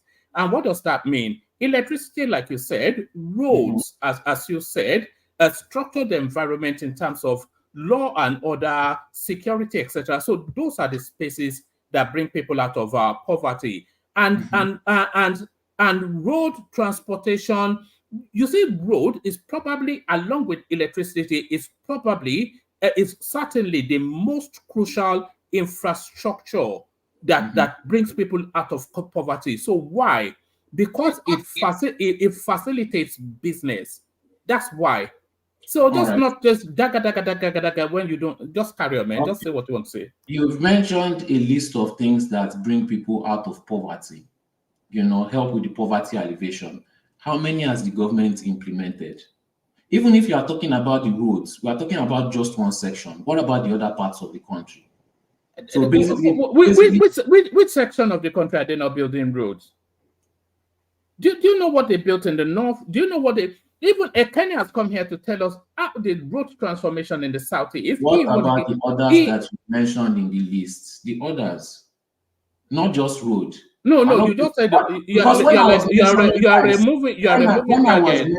When I was mentioning rice, you know what? You said that I keep on mentioning rice. Hold on. Let me just be quiet and you do your thing, because I don't think you know a lot about this. No matter how you want to paint it, when I was mentioning rice, they say I was mentioning rice all the time. Now we are mentioning road. What about the rest? One man, I think what Soli is simply trying to say there, what he's saying is that they have not done enough to take people out of poverty in a massive way that we are looking forward to. So both of you are saying the same thing, but it's just that you don't want to understand each other, So what he's saying is that they have not done enough. They are not built more roads that can take people out of poverty, because as we know, if we have good road across the country, that will stimulate, economic growth. And when we achieve economic growth, that will definitely alleviate poverty, So both of you are saying the same thing, but you are just saying it in a different way, So let's move on. I'm happy that you even brought the example of America, right? When we're comparing how many jets they have and everything. If America doesn't have electricity, or if America has Nigerian type of functioning electricity, a lot of people will go into more poverty. But you won't compare those other sectors. You won't compare it. You happily just move it aside. And it's not like the money is not there to do these projects. The money is there. And these projects can be done in 1 year. In 1 year, because the money is there. But where is the money being siphoned to? Majority of the funds that is supposed to be used to alleviate poverty is being looted. And we have many examples, many examples. Even palliative, free food. You are stealing the money of the country, and you are now stealing foreign aid also, just because nobody is going to do anything. And then we have a criminal coming out to come and promise the Nigerian people. They seized this license in that same US that you mentioned. They seized his license and they deemed him fit to be a convict. And he's coming out to come and make promises that is going to help. Well, how will he, if a convict, can you give a convict your finances to handle, to promise you your future? You cannot. Where was he convicted? US. Wasn't his license seized, allegedly? That's a conviction. Do you even know what a conviction is? Okay, but at the end of the day, he committed a crime in theft. And what do you mean he committed a crime? You said it's a convict. Where was he convicted? I assumed he was convicted in the US. His license was seized. I saw the news. Was he not indicted for that? He was. An indictment is not a conviction, solely. So would you trust him with your finances? Well, if the guy is the number 4 citizen in the country, so he's already entrusted with my finances and yours. No, he's not. He's not. You can never trust him with your finances. So I'll never trust him with his words. I never trust him with his promises. Somebody that has been indicted for stealing another person's money and his license seized, I will never trust any promise that he has for the Nigerian people. I would expect that somebody that has stolen from other people in the US before would want to steal from Nigerian people where there is even no law. There's nothing that is going to stop him. There's nothing that is going to indict him. So obviously, he's going to remove agencies, make more people go jobless, reduce salaries, force them into trying to siphon money from the Nigerian people to prove that they are a functioning sector of the country so that they can tax them to, just gangster things, mafia things. That's what I expect from him, So just like when there's, so I don't believe it. You can have all the big juicy words, throw it in a paper. Obviously, he's not a lawyer. He can do that, but he's a criminal lawyer. So it's just another way to siphon money and loot. If they want to do something, what pains me is that you cannot fool me. You cannot fool me. I studied architecture. I know what costs to build infrastructure. I studied urban architecture also. They have more than enough, 5 times the amount to build multiple hospitals, to build multiple schools, to create jobs, to create industries and infrastructure. Even when they want to talk about farming, they are still gifting it to themselves. They are not, one man, if I want to collect grants of up to 60,000 euros to 300,000 euros, all I have to do is apply and I can start my own farm. Give students grants. They are giving them loan so that they will put them in more bondage. Do you know how many, if you don't know, as I keep saying, say I don't know. Okay, do you know how many grants are geared towards that sector you said? Do you know how many grants are available to stimulate nano industries, macro industries, medium-sized industries, and big companies? Do you know how many grants are available in that space? If you don't know, they are available, but majority of people that get it are people who are connected to government or people in government. Where are you getting that? In Nigeria, that's just how it is. That is exactly how it is. The average man cannot just simply walk in there and apply for it. Everything is already booked. We've had countless examples of the average man coming on this platform, giving us examples of how they got loans. Even some of others. Carry on. One man, it's sad because Bank of Industry and CBN and like they facilitate loans for people, young people especially, to do very well. I mean, I know people that actually collected loans and then jackpot, and they're not going to pay. They don't intend to pay it back. And I'm not talking about just some pennies. We're talking about millions. So talking about, you have to be connected, please stop that rubbish, please. Okay? Solly doesn't know much about these things. He's just indignant, but without the substance to back it up. One man, this kind of conversation, it discourages young people from actually going out there and actually do the things they need to do. One man, please. Thank you. You speak on your own term. You said what I said is rubbish. I'll never insult anything you say because that is your opinion. If you don't have respect, don't make me disrespect you. Okay? Respect yourself. Now, you say loan. I'm talking about grants. I don't know why you keep on mentioning loan. Loan is different. Loan you have to pay back. With the situation going on in the country, you have the finances to give people grants. Are you not collecting loan in the first place? In fact, why are we even collecting loan? I don't know. Are you saying grants are not available for businesses? Because they are. Okay, and how many Nigerians? Can you give us a couple of grants you know about, one man? Because I've never heard of that. I just look it up now. So it's just we've discussed this endlessly here. So, and how many Nigerians are benefiting from it? Are the ones that apply? Yet poverty has not been alleviated. You this guy, man. Just carry on. know. So if it is their family member they want to give this grant to, sharp. They will collect all these grants, they will build the big industries, everything. When it is time for they themselves to benefit, or somebody close by to them, or they will put somebody that they know at the head of one company, or their children, or somebody in their family, they know how to quickly apply for these things first. They are the first recipients of everything government is giving out, whether it is grants, or whether it is subsidy, or whether it is what's this thing, tractors and tools and everything. Is government or somebody that they know, they've arranged this thing for them to benefit from it first. Everything they do is for their own benefit. They are running a capitalistic system. You're already in government. You don't need to be a capitalist, because government money and tax and everything will pay you. But you are now doing business with politics on top Nigerians' head, and you know that they have no choice to pay for it, because you are forcing them. You are legally making it compulsory. Look at how they've increased passport fee. God, everybody is just trying to chop money from the citizens. I don't know why they are not trying to take money from themselves, because they have all the money, So everything is just a business move.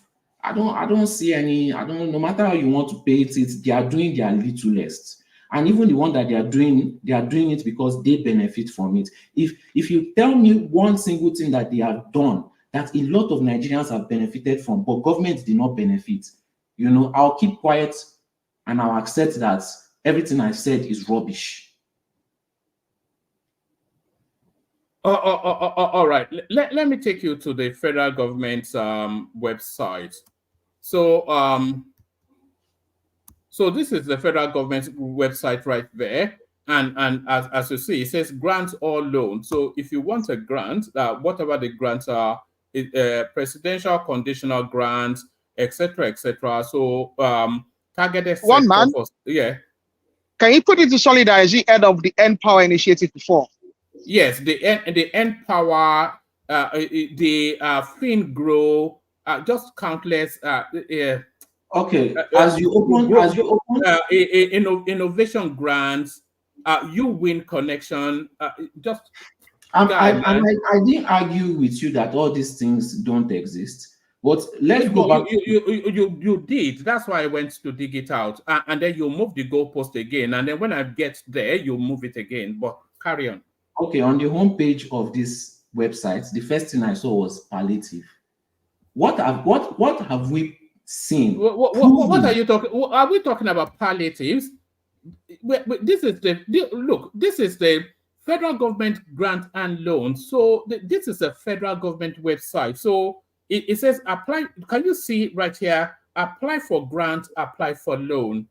So this is what much you want? I mean, I want it to be implemented. I want to see the average. How is it not being? Have you applied and they rejected you? Or do you know anybody that applied? Do you know anybody that applied and didn't get it?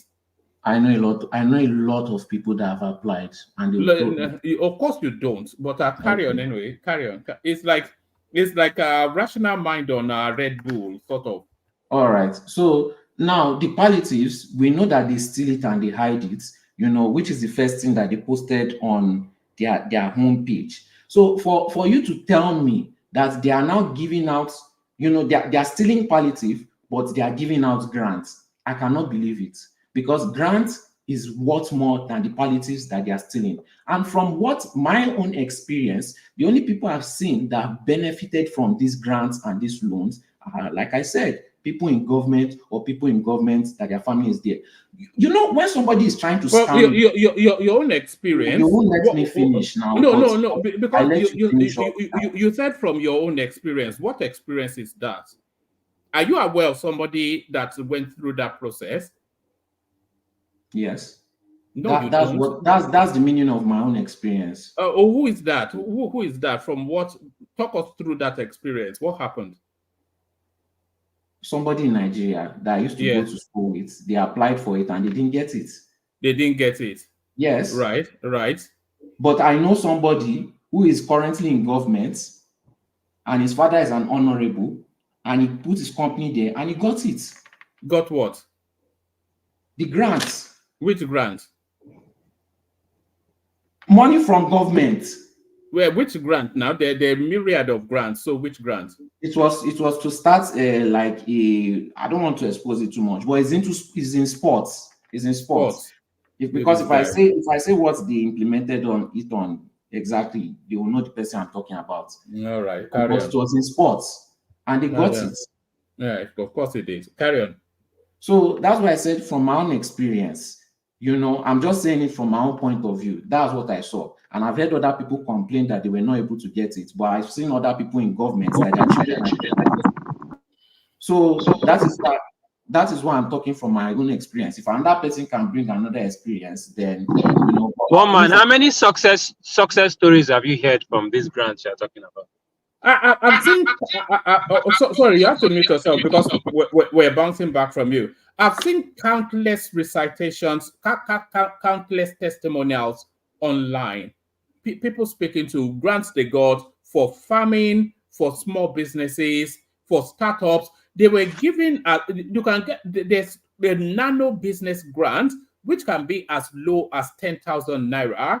Yes, I see those ones too. But it's always small grants that I see. All those 10 No. But what I'm saying to you is that there are grants for all of the stratas of our business, grants and loans for all of the stratas of business. So I mean, these things are there. So I don't even know. You listen to the obedience space too much. I don't consider them serious. I've never considered them serious. So even if you are talking about, I would agree with you that I've been seeing the 10K, 50K, but the ones that collect in millions, I don't see it for the average Nigerian citizens. That's my point. And before I was distracted, when somebody is trying to scam you, they will not show you that this is a scam page, login. They will show you what looks like your bank's website. These people are obviously going to put the system there. Is there no EFCC? So based on how you presented this, corruption should be ending in Nigeria because at least there's EFCC, right? At least they catch some people, right? So why is corruption not ending? That is my point. You have all these grants, you have all this loans. Why is poverty not being alleviated? Because it's not being implemented. Same way the EFCC too is not being implemented. You can argue all you want that they have all the special technique. They are trying to bring somebody to books, this one and that one. But where are the results? Because if it is their own business, and it is time to loot money, we see results. But when it is time to actually implement what you've doled out to alleviate poverty, we don't see any results. In fact, I think one man, what will even help this case is if there was transparency and audit in these grants. If there's a 2 billion grant, they should publicize who they gave it to, how much, and what they used it for. When they do things like that, then we can know that there's a grant. As far as everyone is concerned, we know how these things work. You have a 2 billion grant, 1.5 billion is going into private coffers. The remaining 500 million, they'll be giving small things to different people that we don't even know anything of. I know you understand what Solly is saying, but you're just trying to go with the flow. But these grants, there's no transparency. They say they give money to people that we don't even know what companies are being given to. If you dig further to those companies, you'll find out that these companies are companies owned by Nigerian politicians that use all these grant schemes to funnel money through them. So I'm sure you know what Solly means, but you're just trying to play full to the gallery. Even at that, let's say this hold on. I don't know what Solly means, but all I did was to type in on our YouTube, I got a grant, Nigeria. And these are testimonials right across the board. So on and on it goes. So if you want to listen to them, they are there. This is some lady from the north. This is another guy that looks like a Southeasterner. So I don't know what you want. People are knowing Nigerian youths and their yes, brave search for money.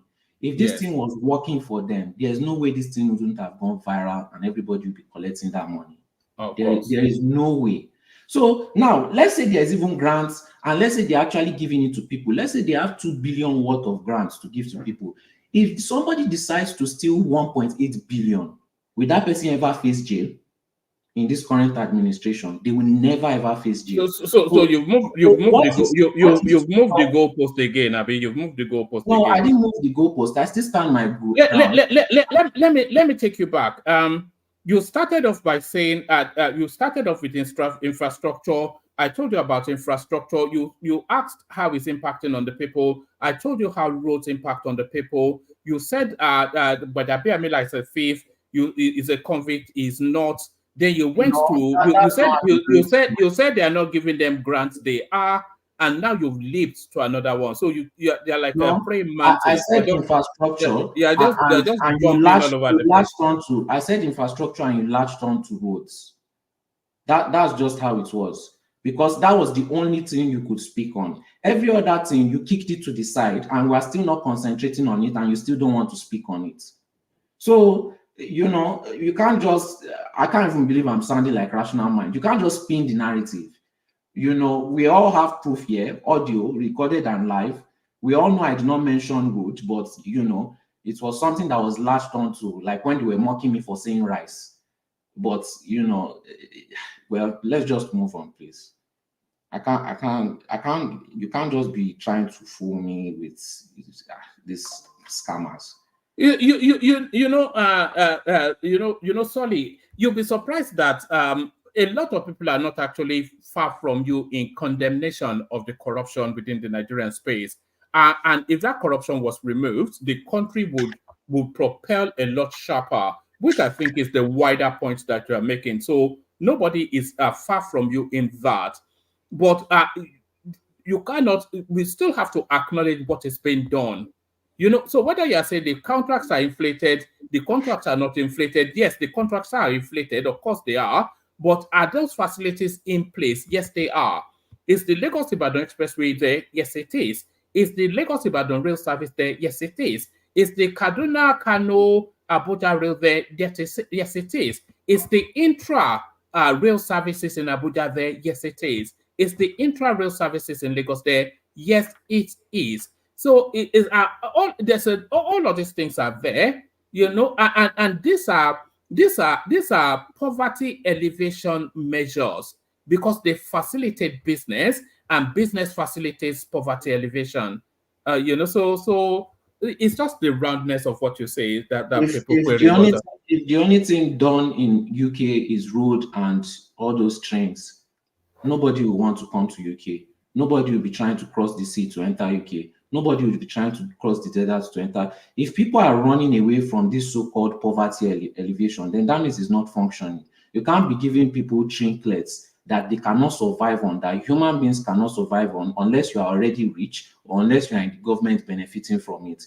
And you say that we should appreciate just being alive, which you will not appreciate. Nobody on this platform will appreciate. People crossing the desert will not appreciate. Nobody appreciates it. Nobody wants it, except for the government. You don't want it for UK. No, you don't. Wherever you are from, you don't want it in the country that you are in. As long as you are not in Nigeria, you don't want it where you are. So why should I appreciate it when you don't want to appreciate it and take it? I'm not sure you can draw parallels between the UK and Nigeria. But you try to draw parallels with USA when we're talking about jets. All right, just carry on. I don't even know what you're talking about anymore. But yes, you mentioned. You see, so it's always convenient when you want to mention their rubbish with other countries. But when we're talking about what Nigerian people should benefit, you don't want. One man, do you believe infrastructure or policies? Which one do you think alleviates poverty more? Because one drive the other now. Does one not drive the other? No, well, when we didn't have rails and all these things, but we had like a policy like subsidy, life was better, wasn't it? But we have all this rail, we have roads, we have all these things, but we have bad policies and people are hungry. we don't see any change. Things have gotten worse with the removal of certain policies like subsidy and things, even with the infrastructure, even with the rail, even with the roads. So I'm beginning to wonder, like, does this infrastructure actually do anything, or do policies make a greater effect than infrastructure in the Nigerian political scape? No, you answer that question now. One man, let me help you. Hold on. It's even it's a who am I? Yeah, I'm just bouncing. Let me mute you, Charles. I think you are listening in the car, so we're bouncing off it. Even the Bible answers is now teach a man to fish, or give him fish. So if you want to be given fish, then you'll be fed forever. The infrastructure is teaching you how to fish. Okay, please, can we move on to the next topic? All right. Can I? Yeah. Can I ask you a question? Oh, Dorothy, we can barely hear you, man. Sorry. Yeah. Yes. Let me ask him a question. Sorry. I see people, Nigerians, talking about infrastructure policies. It seems, don't you think our people don't know what they want? And of course, don't you think our education is somehow faulty as well? Because I believe when a government builds infrastructure, you know that infrastructure that one man is talking about, Lagos Abeokuta Ibadan, the standard gauge line is not too far from my own area. And if you know the kind of economy that is poured around that area, if you have a land in that area, you are already somewhere up there. And not apart from that, it rose the economy of that. It boosted the economy of that particular area. Don't you think our education is faulty? Because we don't wrap many of these things together when we are teaching our students. And I believe that I've seen graduates that they cannot bring about, they can't join the nexus between infrastructure and how I can use infrastructure to better my life. An example of that is the communication infrastructure. Yeah. Don't go too long, Just though. I want to talk about it, and let us see whether it doesn't have any link, to elevate. One man, can I add that infrastructure renewal, it's in fact itself a policy. So I mean, why do you have to remove it? I don't know. I don't know all this. I mean, If it is so good, why don't you invest there? Invest where? If I had the money to, I will as well. You don't think I like to make profit? Land is that expensive there? Where? On that roadside, the Lagos to Ibadan expressway. That somebody just said that if you have land today, you know what? Wait, let me even answer you. Today, I was actually with a friend of mine, okay, that lives over here. That's actually going to go to Nigeria in October and is investing a lot of money in land over there for some agricultural. So I mean, what are you talking about? There are people that are coming from here to come from abroad to invest. Is desperate to actually go to Nigeria to actually finalize the deal. So what are you talking about? And it is actually on that Lagos Ibadan stretch. All right. Let me take you to one more talking point, Solly, and then we come to Arogidigba. It's always good for others, but not good for you. How do you mean? Every time I hear this argument and I ask why don't you go there, or why don't you invest there, or why don't you move there, or why don't you use it, is always an excuse. If it is so good, I'm not sure there's anybody on this platform, maybe apart from yourself, that's not invested in Nigeria in one form or the other. Is their investment protected? How do you mean? Is it safe? Safe from what? In the Nigerian climate. Safe from what? The Naira you bought, how is it doing? Is the investment safe from what? For example, if you have a farm, are you safe from bandits? Well, those are the vagaries of. Let me just move you to now. You asked if people are invested in Nigeria. I told you yes, and then you're saying what's the Naira that I bought? I didn't ask if people are invested. I asked that specific person that said it's so good if he's invested, and he said no. He said he knows somebody. No, you were asking him why doesn't he go and buy land on the Lagos Ibadan Expressway, which is a specific ask, and Yes. he gave you a direct answer. What was the direct answer? He told you he knows somebody who's pumping heavy money there. I should just. I myself, wait, sorry, let me answer you. I myself am not invested in there now. It doesn't mean I might not change my mind in the future about this. I'm invested in other areas, but I'm telling you, there's other people who are. I know at least 2 people. One of them is actually, it's more in real estate, and the other is actually in agriculture, livestock to be more specific. So that means a lot of Nigerians are running to invest in Nigeria. In fact, can I tell you something? The reason he has to go in October is he's been told that if it doesn't come quick, that it's gonna go. And I'm not talking about 1 acre, 2 acres, or 3 acres, or 10 acres. So we're talking about quite a lot of land. If it's so good, why are Nigerians running away from there? There are more Nigerians running away from there. Wait, Charlie, don't be deceived to think that there's no opportunities in Nigeria, okay? There are opportunities, okay? Now, the problem for a lot of people is obviously capital, okay?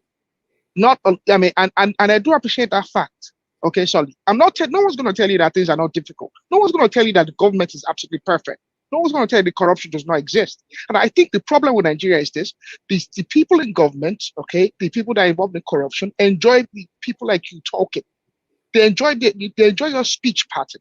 They enjoy what you guys do, because you guys actually, what you do is you actually distract. You distract from the. You guys don't actually discuss the real issue.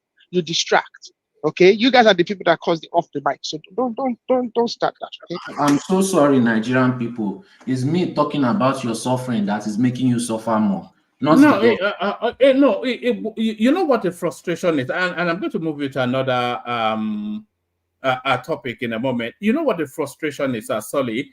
People don't have the sense that you have a real grasp of the Nigerian landscape. I think the people, and when I say people, myself especially, I feel you listen to some of this obedience space, and then you get carried away with just the one man. I've told you I don't listen. You know I can never be an obedient. I don't support. Yes. So is that sort of? I don't listen to them. It's not based on something. Okay. Just leave that. Just leave that. But what I am saying is, a lot of things you say is not based on substance, and when people push you a little bit, it immediately becomes apparent that you don't really have a full grasp of it. And then you jump to another space, and then they push you on that space, and then it becomes apparent you don't have a grasp of it. And then you jump like a praying mantis. You know, it's just. Okay, you are saying I'm jumping, but how many times have you let me finish a sentence? Because you are the one. Even now, I never finish any sentence. You are the one who is moving me to different section. Then you are claiming I'm moving goalpost. You don't let me finish one topic before you move me to another topic. Yes, I'm not the one shifting goalpost. I'm just responding to you moving the topic. Oh, all right. Carry on. Give us 3 more minutes, and then we'll move on. I think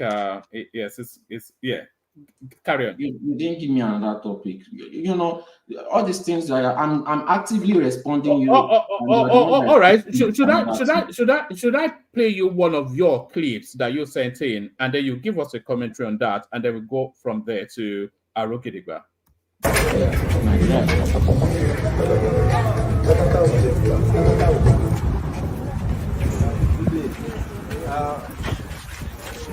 It's just you guys have to cross over to another side from now to Vancouver so that I can arrange for funds what we'll do, you know, yesterday I gave funds.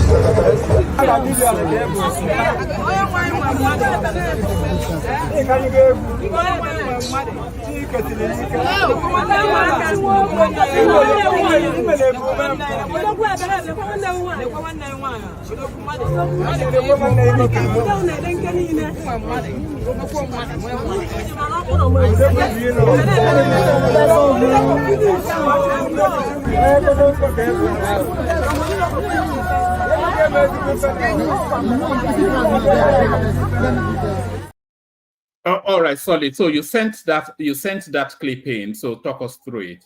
You know, anybody that sees that and it doesn't bother you, I immediately know that you don't live in Nigeria. That's why it doesn't bother you.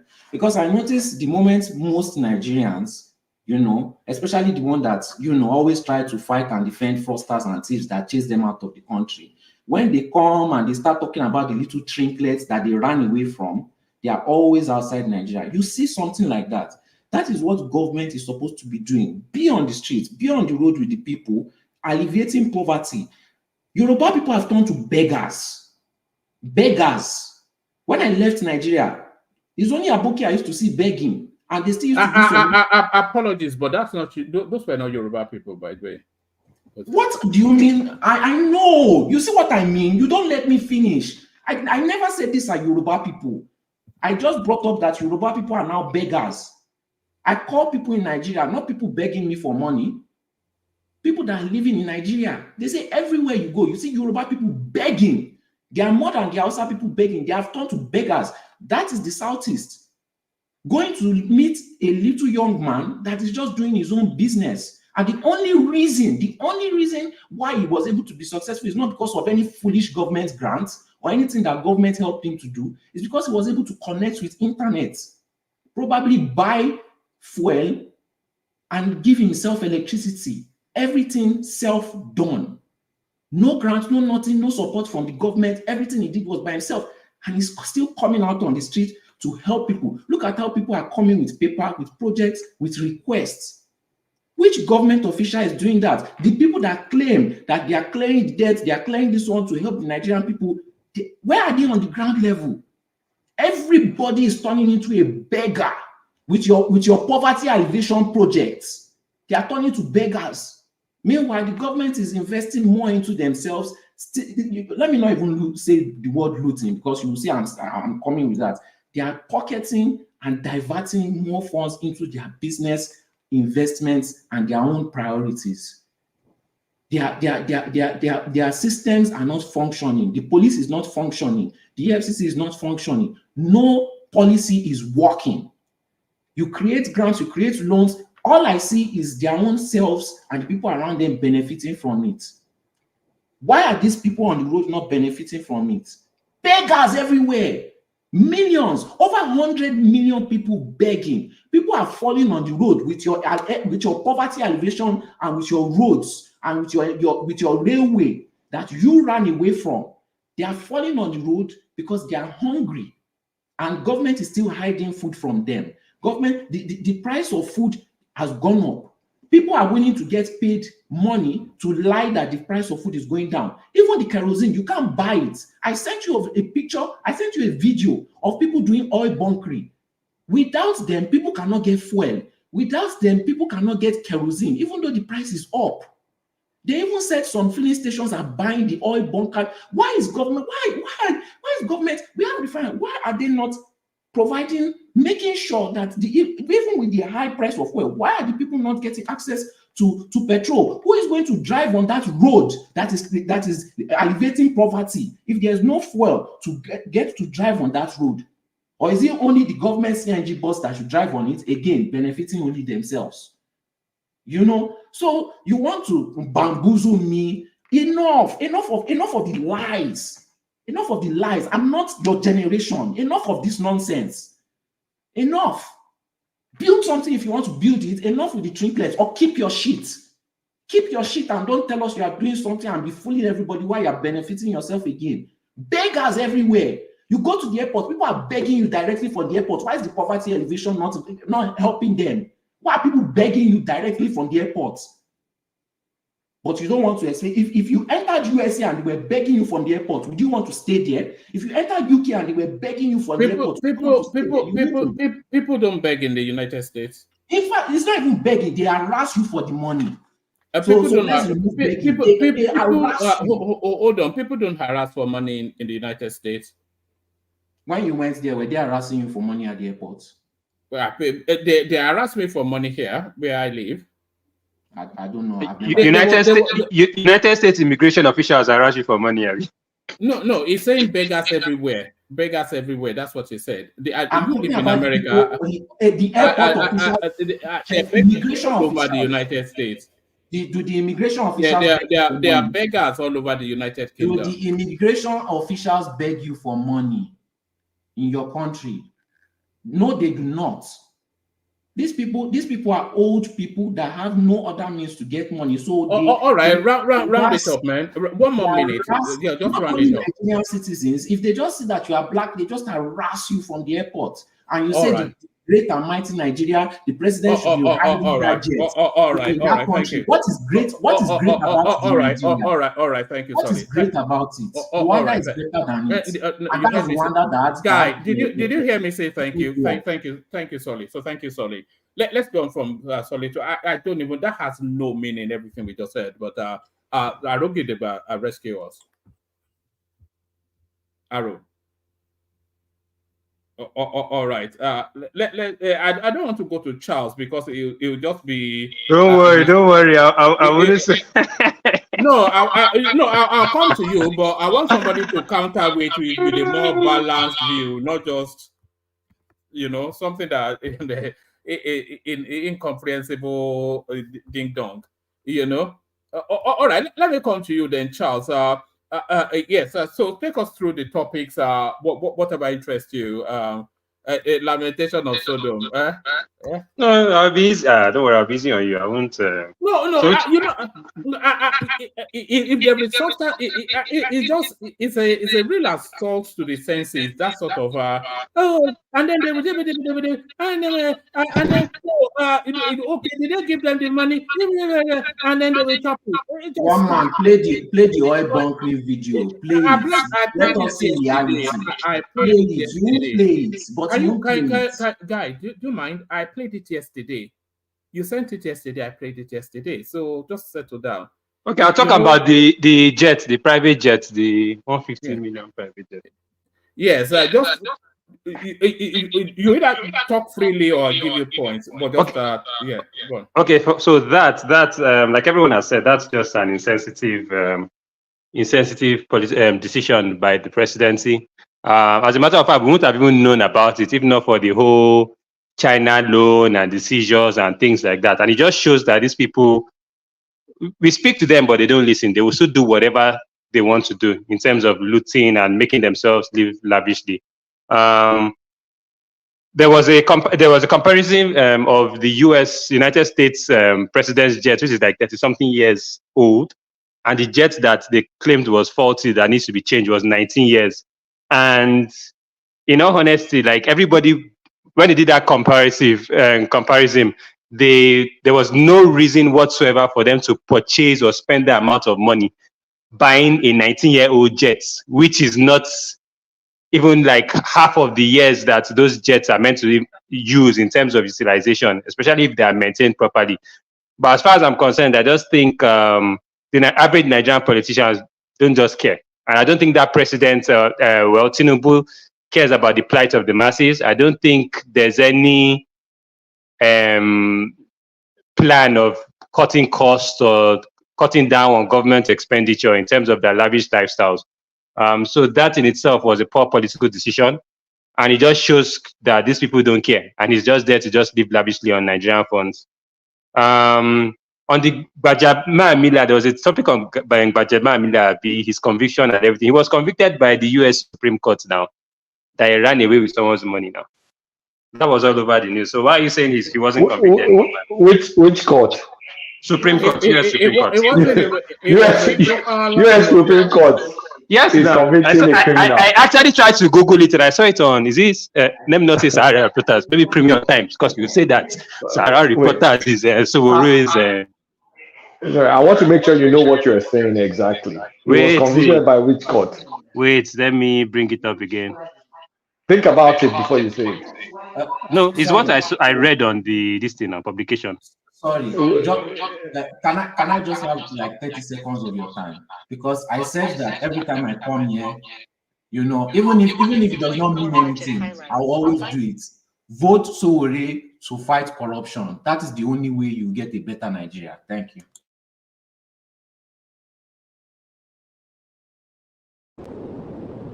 God bless you solely for that.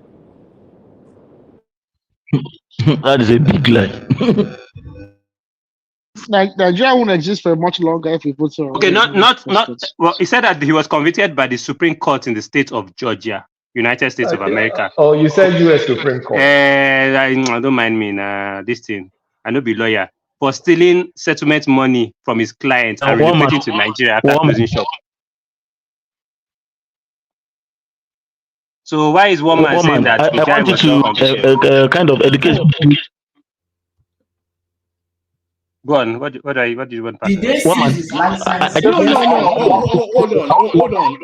on. Everybody, hold on. This thing is almost spiraling out of control, and a lot of people have very bad connections. So let's just have one voice. It's just it's woofing a little bit. So Charles, are you using two devices because we're echoing back from you? No, I'm not. All right, carry on. So there's, like I said, I just read that he was convicted by the Supreme Court of the state of Georgia for stealing settlement money. So what's the lie about that? And his license was revoked.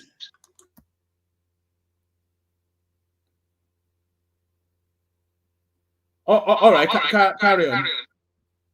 So is it that that story is more like a political indictment, or it's true or it's false? Because I'm not sure. We went through that story a while ago. So what came out of it was that he paid back some of the money or something. I'm not quite sure that there was a full conviction, but my memory is a bit hazy on it, so I couldn't really, say categorically. Charles, I think you have. No. It's about the echo. All right. Yeah. Charles, you have the volume of your. I don't know if you're watching from your PC or your phone, so it's echoing back into the channel, and it's creating echoes for everybody. So if you can reduce the volume, not your own volume, but the volume of. I think you're watching the program. You just have to reduce the volume, and then we'll stop the echoes. All right, brilliant. So do that. And I think we've lost Charles even. So we've lost Charles. Let's see if we have Ekene. Ekene, are you ready for us? One man. Do you want to come back to me? I was talking to someone at the time. No, I came to you, but we couldn't hear from you. So you take the floor and then talk us just through the politics as you've seen it today. So thank you very much, everyone. Greetings to you all. And so, one man, I just want to clarify one thing first. I think sometimes we make some comparisons that just don't hold. All right. So I think Charles earlier on was comparing the Air Force One, which is in itself a very unique piece of machinery. Really, it is a military grade aircraft of that you cannot find the likes anywhere in the world, to the best of my knowledge. I think it's been estimated it costs about over 2 billion or thereabouts for each unit, and that was about it's probably a replacement will probably be in the 4 billion mark. So I think I was very vocal about my displeasure about the intentions of the Nigerian presidency to put money into a new plane at the time. I said at the time that I thought it was just they were just it's just the president just wanted to buy a new plane just for the sake of it.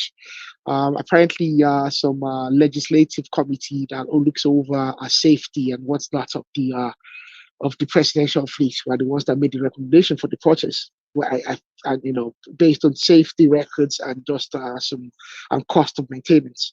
I felt they were just trying to splurge money on a new plane. Apparently, this new plane as well, there's some dodgy stuff about it. It might not be a new plane. They got it on a discount. There's so much about it. But I think we shouldn't use the Air Force One as a baseline. It's a terrible baseline, because that's a military grade weapon, or it's something totally different. So we shouldn't use that. Going on to one man, put me through some of the topics there so I can address them. Yeah, I'll put you through, but just on that space, it was somewhat of an analytical comparison. Nigeria spent $150 million on a presidential jet, and the whole place is agog. But the United States spent $2 billion on 2 presidential jets. So you're saying it's going to be padded with so many kids, I'm sure it's justifiable. But if you look equal measure to where Nigeria is, that's an equal measure. In fact, that's an underspend. I don't think Nigeria should be buying a plane less than 400 million as a wealthy country. But Ideally, they should. Ideally, they shouldn't need to. But if they, if I'm not privy to there's things that might have influenced that decision. So I wasn't there, so I wouldn't speak on it beyond what I've said. But I'll leave it at that. All right. Let me take you to this space then. Ministry of Works won't propose any new projects in 2025. This is Dave Umahi. And I was mocking it in the readout, but it seems to be eminently sensible. It says there are over 40,000 uncompleted projects. So is this the direction of travel that the governance should take? Yeah, it makes sense. I agree with the rationale behind it. They have existing projects that quite important that they need to focus on. They already have kind of like a landmark project that they already focusing on, which is the Lagos Calabar, whatever it's called, the coastal road. So that's already a landmark project. They already, well, I shouldn't use the word landmark given they have to destroy the landmark beach, but that's already a major project they're doing.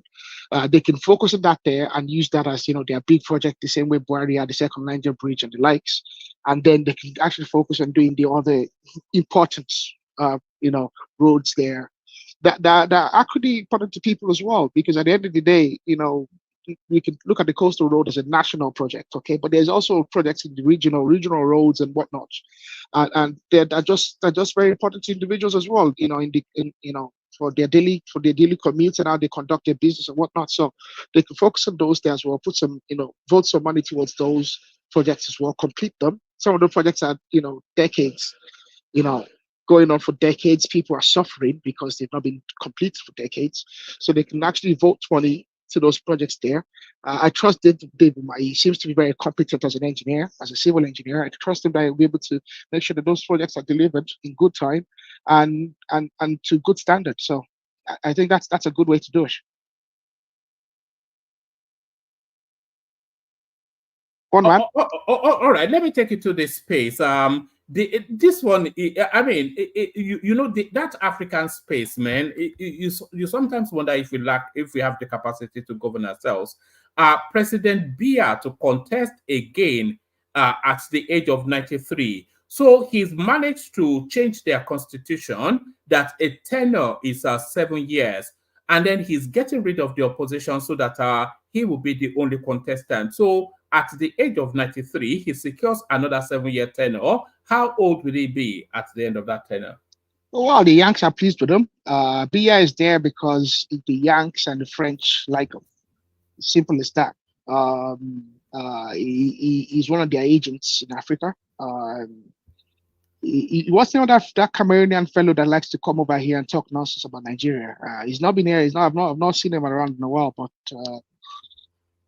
And by the way, do you know this guy is actually there is actually some form of insurgency, local insurgency in Cameroon. I think the English-speaking part of Cameroon that he has been putting down most violently. You don't hear about that. You don't. Yes, hear, they have their own version of Biafra. Yes. Yeah. Yes, and it's been going on for longer.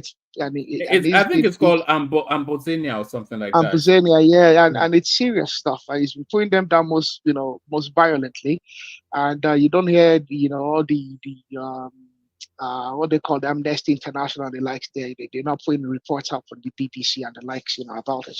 But like I said, Biya is an agent of the French and the Yanks, and they're happy to keep him there because, well, he does their bidding. So, it's most unfortunate. What can you say about Biya? What can you say about him? His wife is gonna keep buying expensive Chanel items and all the designer stuff, going to France. Apparently, he has his own chateau in France as well.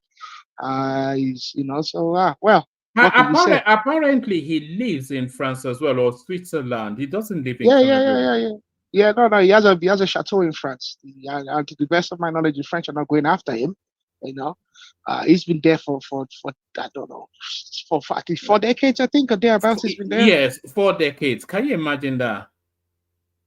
It's a shameful thing, and but the main thing for me is you don't see the West. You know, they're not complaining and banging their heads about it. You know what I mean? It's quite And I think it's the same. hypocrisy, yeah. You know, there's a lot. I think it's the same with in Uganda as well. Listen, Museveni, Yeah, he's yeah. been there Museveni, yeah. about 40 years. Yes. Yeah, he's lining up his son, and his son is being lined up apparently. I think, yeah, that's Museveni anyway. His son is the one that does the Jericho, funny looking lad. Well, was he not arrested in France? One of Yeah, those. yeah, he got there. Yeah, he's getting some friction there. He's got some legal issues, you know, in France and the likes. Well, it doesn't go far enough. If they don't want to crack down on these people, they will crack down on these people. But it's there's a lot of, like, you know, it's two-faced, and there's a lot of hypocrisy It's going the on. same in Rwanda as well, actually. That Rwanda situation is desperate. I think we all talk about you know, that guy is a dictator. I don't like him much.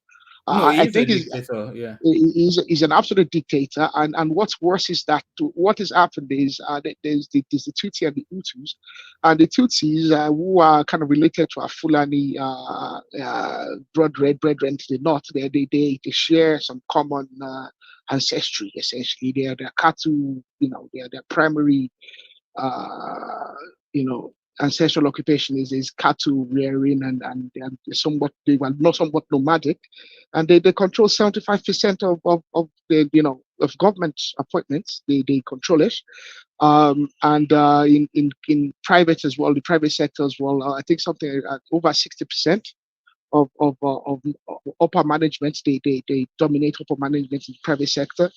Most of the upper appointments as well in public sector as well. It's, I think, about 75 to 80%. They dominate it. But you know the trick? The people, the Hutus, have been told that they have to essentially forget the idea of tribe. You see, so they've been conned into this scenario that, you know, there's no tribe, whereas, you know, it's terrible. It's a terrible situation. You know, he's changing the country's constitution to facilitate running again, and Yeah, I know. Yeah. I think it's gonna run. It's been there since 1992 or thereabouts. Yes. He was a second in command. They kind of like orchestrated a kind of a palace coup, got the main guy in front of him, got him out of the way. The guy was a Hutu guy, got him out of the way, and since then, him and his Tutsi tribe have been running things, but at the same time, they've conned the country to forget the idea of tribe, to disassociate. So it's illegal to associate yourself with a tribe.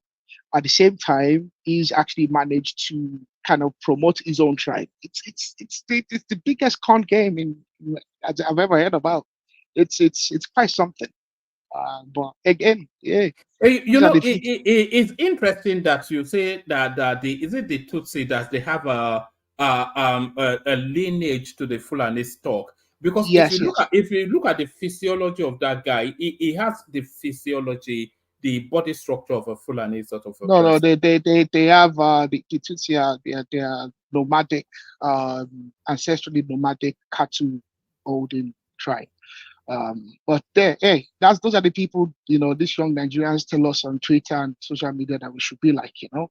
And earlier on, Gas Them Up was talking about, you know, China was able to, you know, China is for you need to recognize this. It's a one-party state. It's a communist one-party state. There's no politics, okay? All right? And the current president of China is the most powerful that has ever been, okay? They can make a lot of progress because they don't have to dilly-dally on the nonsense, okay? They're not going to dilly-dally on the nonsense, okay? They already have a structured leadership, okay? From the center, they tell anybody anywhere, this is what we want you to do. We want you to do it within this time. I mean, they can dictate very, very directly. Okay, they can dictate to, you know, the billionaires. If you're a billionaire in China, if they want you to do anything, they just all this Dangote, all this stuff that Dangote was complaining on TV. Do you think a Chinese billionaire will be going on TV and complaining? Can I ask you a question? Yeah, go ahead. These countries that you are mentioning, right? I'm trying to understand. Are you saying that because it seems like you are criticizing them because all these countries, they are developing better and faster than Nigeria? If you are complaining about the way that their system is being run, then that would be somewhat of a hypocrisy, because the system that you are celebrating as superior is making the I citizens made, degenerate. no, no, no, no, no, no. I never said that this is the Nigerian system is superior, and I never said that their system is inferior. I'm just telling you of the intricacies, and the realities of those systems. Okay, it's nothing about being inferior or superior. Okay, I mean the global diplomacy is beyond all this inferior superior.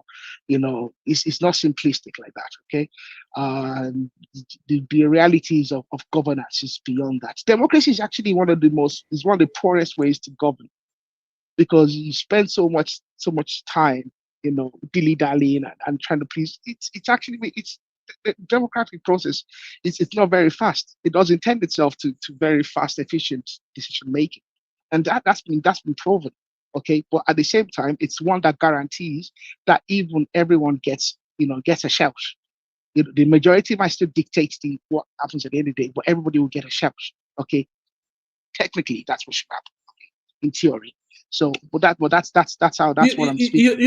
We've often asked the philosophical question if Nigeria, and by extension the rest of Africa, is actually suited to this Western style democracy.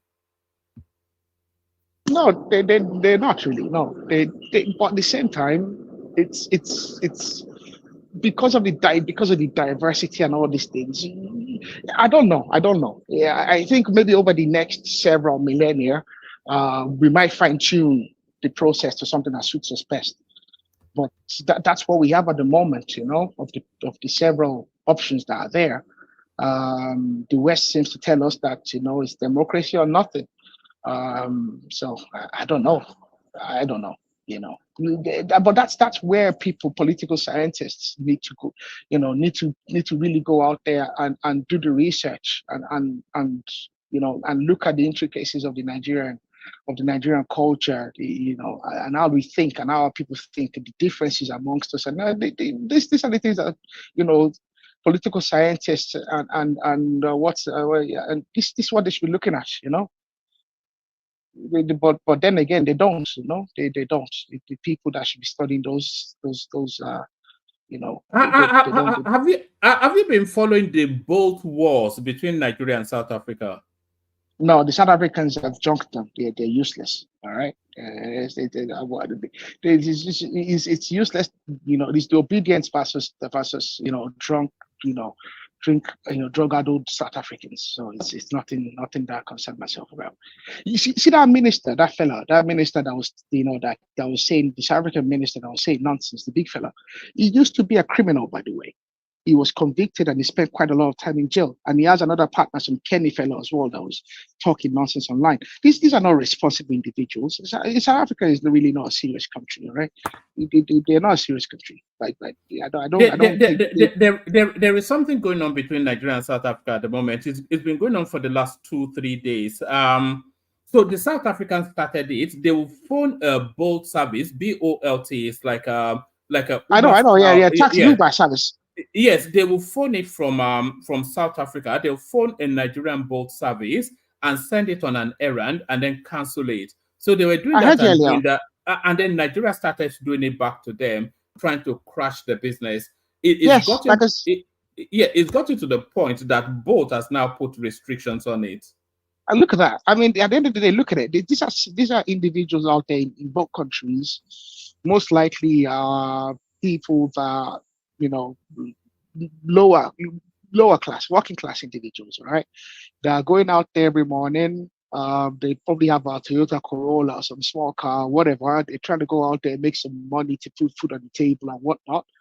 And we have useless, lazy individuals that, because they have some data, who think they can actually just. Because think about it, you're a Bolt driver, you get sent on an errand, off you go. It's already very tight margins, okay? The cost of petrol, PMS, it's already very tight margins. So now you have a situation where people are sending you on journeys, all right? You're expending resources, all right? And on roads that are not necessarily very great. So you're actually putting wear and tear in your car. I mean, it's absolute stupidity, and that's the level that young Africans have gotten themselves to. They are not productive enough, And the few people out there that are productive, they are wasting their time. Time is money. I mean, I don't know. I don't know what our people think. I don't know what they think they're gonna get out of it on both sides. You know, the South Africans, they are useless anyway. I don't think much of them. And the Nigerians, the obedience as well, and they are hilk, you know, the young people. I don't know. That why he said they were lazy. I mean, and now they're living up to that. You know what I mean? It's absolutely stupid.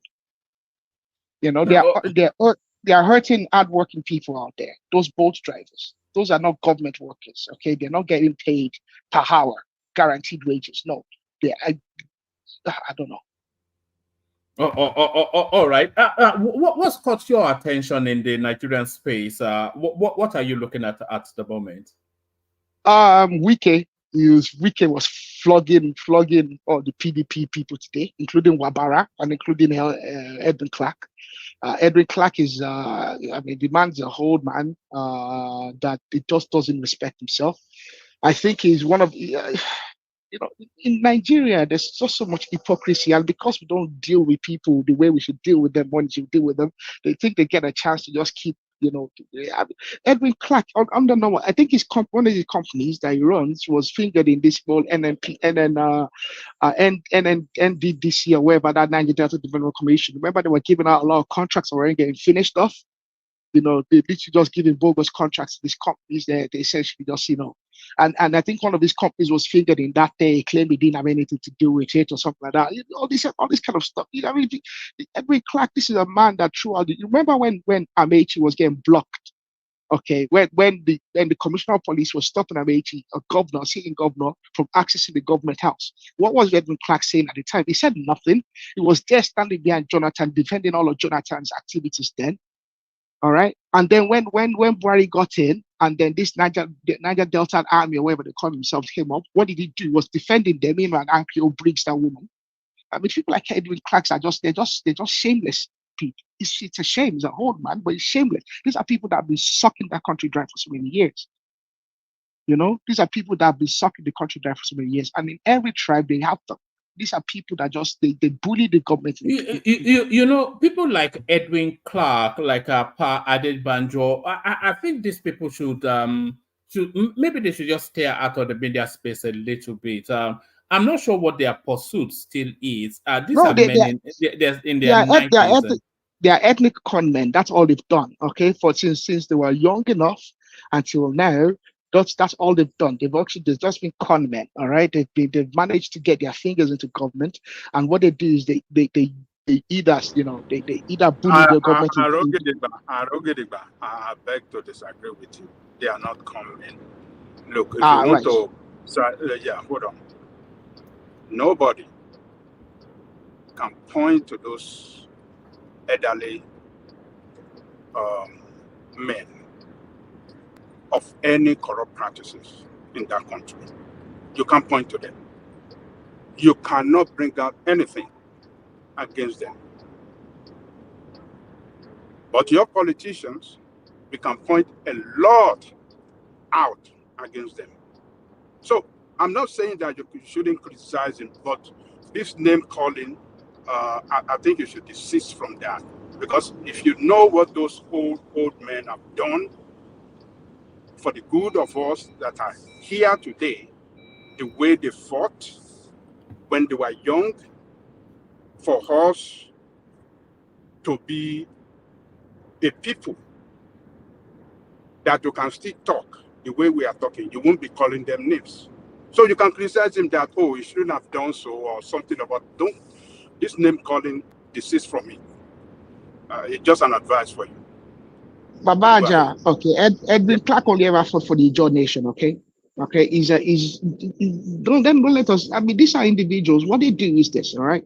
Edwin Clark throughout the Jonathan years defended all of Jonathan's actions, okay? Jonathan could do no wrong, okay? All right, and Edwin Clark is one of those people that stood right in front of the Niger Delta militants and made sure that they didn't get the full whack Because I personally don't think, okay, the likes of the Niger Delta militants and IPOB and terrorists and Boko Haram, they should never be treated with kids' gloves. Hold on, don't compare those guys in the Niger Delta. Don't compare them with criminals, those terrorists. If you know what they have been through, the way, what they have suffered in terms of,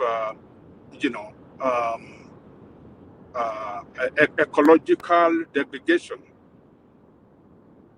by Nigerian state, you won't be talking like that. They are, as it is today, in that country, with all the wealth that they have provided for us as a country to be what we are today, that the politicians are feeding on, they are still the most backward people. If you want to, why is they get 30% derivative now? Yeah. 13% out of how many? How many they provided? Yes, that is on top of their FAC allocation. They have the NDDC too, no? Look, they provided what you live on as a country. Yes, and they get 13% royalty on top of. And we have a lot of states that contributed nothing to the GDP of that country. Yeah, so that's why they are getting 13%. So that's why they are getting. Don't go to 13%. What we are telling you, are you saying they should get everything? Look, let me tell you this. People that provided for the country, what you live on, what give you that economic lifeline as a country, and yet they are still backward. Yeah, but why is that? It's a small little region. They get their FAC allocation, which is their, and then on top of that, they get a 13% derivative, and then on top of that, they have the NDDC. So why are they still backward? It's not the state now; it's their own doing. I think all this Clark and the rest of them. Exactly. How is it their own doing? How is it their own doing? Let me answer you. I'll give damage. Why is the government helping them to clean that up? If you give them another means to feed, to like fishing, but you've destroyed the whole environment, and you are saying you are giving them 13% that is not cleaning. Should I answer you? Okay. So I think Baba Nadeko is doing something. Okay. Is equating the Niger Delta people and putting them under the umbrella of the militants. Okay, Mabane people needs to understand that they were individuals. Okay, when ships were getting boarded, okay, and people were losing their lives, there are individuals that work in those areas that were being terrorized by these militants. Okay, so you shouldn't put them down, put them out there and say that they were good boys. They weren't good boys. They were criminals. Okay, and they were engaged in criminal activity, irrespective of the fact that the government has actually failed the people of the Niger Delta. Okay, so the militants and the Niger Delta people are not the same. They're not one and the same people. Okay, so what I was actually trying, and you are right in what you're saying, by the way. But what I was trying to push against what Ajane Koko was saying was that these people are living a destitute life. Even though yes, they are. But sorry, let me make this point and disagree with you. I'm arguing that they are living that destitute life of their own doing. So look at these people. They have the NDDC, which is funded by the state. They have the 13%. Nigeria is the top 30 wealthiest country. The main source is that oil. They get 13% derivative. So is that all they get? No. On top of that, they get from the national revenue, which is the FAC allocation. So where's that going to? It's going to a tiny little geographical mass. So if they are living a destitute life, then it's of their own doing. Yeah, it's the people. It's the same people that they put in leadership, like Edwin Clark. Remember when Ibori came back from London Okay, when he was released from his jail in London, they were dancing. They were dancing and receiving the man, and the man is back there. His daughter is even in the federal house. His daughter won. I think his daughter. Yeah. Did you see Edwin Clark with Ibori dancing? They're all defending themselves. They're all rubbing churches back. They're all defending themselves. Either ways, I don't think much of Edwin Clark. I don't think much of IQ Briggs. I think they're all people. I think they're all con people. That's what I think of them. Okay.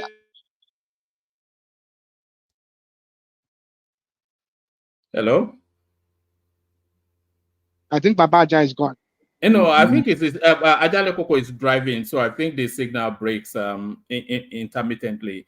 So one man, I'll move away from that. There, I don't, I don't think much of the man. Adolfo Swabara as well got his flogging from Wiki today. Edwin Clark is a Fubara boy now. It's not a boy or boy. It's a Fubara loyalist now, and that is his politics. These are the people egging in one Fubara and Odilia as well. They should allow peace to reign. These are the people. These guys didn't say anything when Amechi was getting absolutely bullied, okay, by Jonathan's wife and Jonathan, and Wike was being used, and this commissioner of police was being used to bully a sitting governor.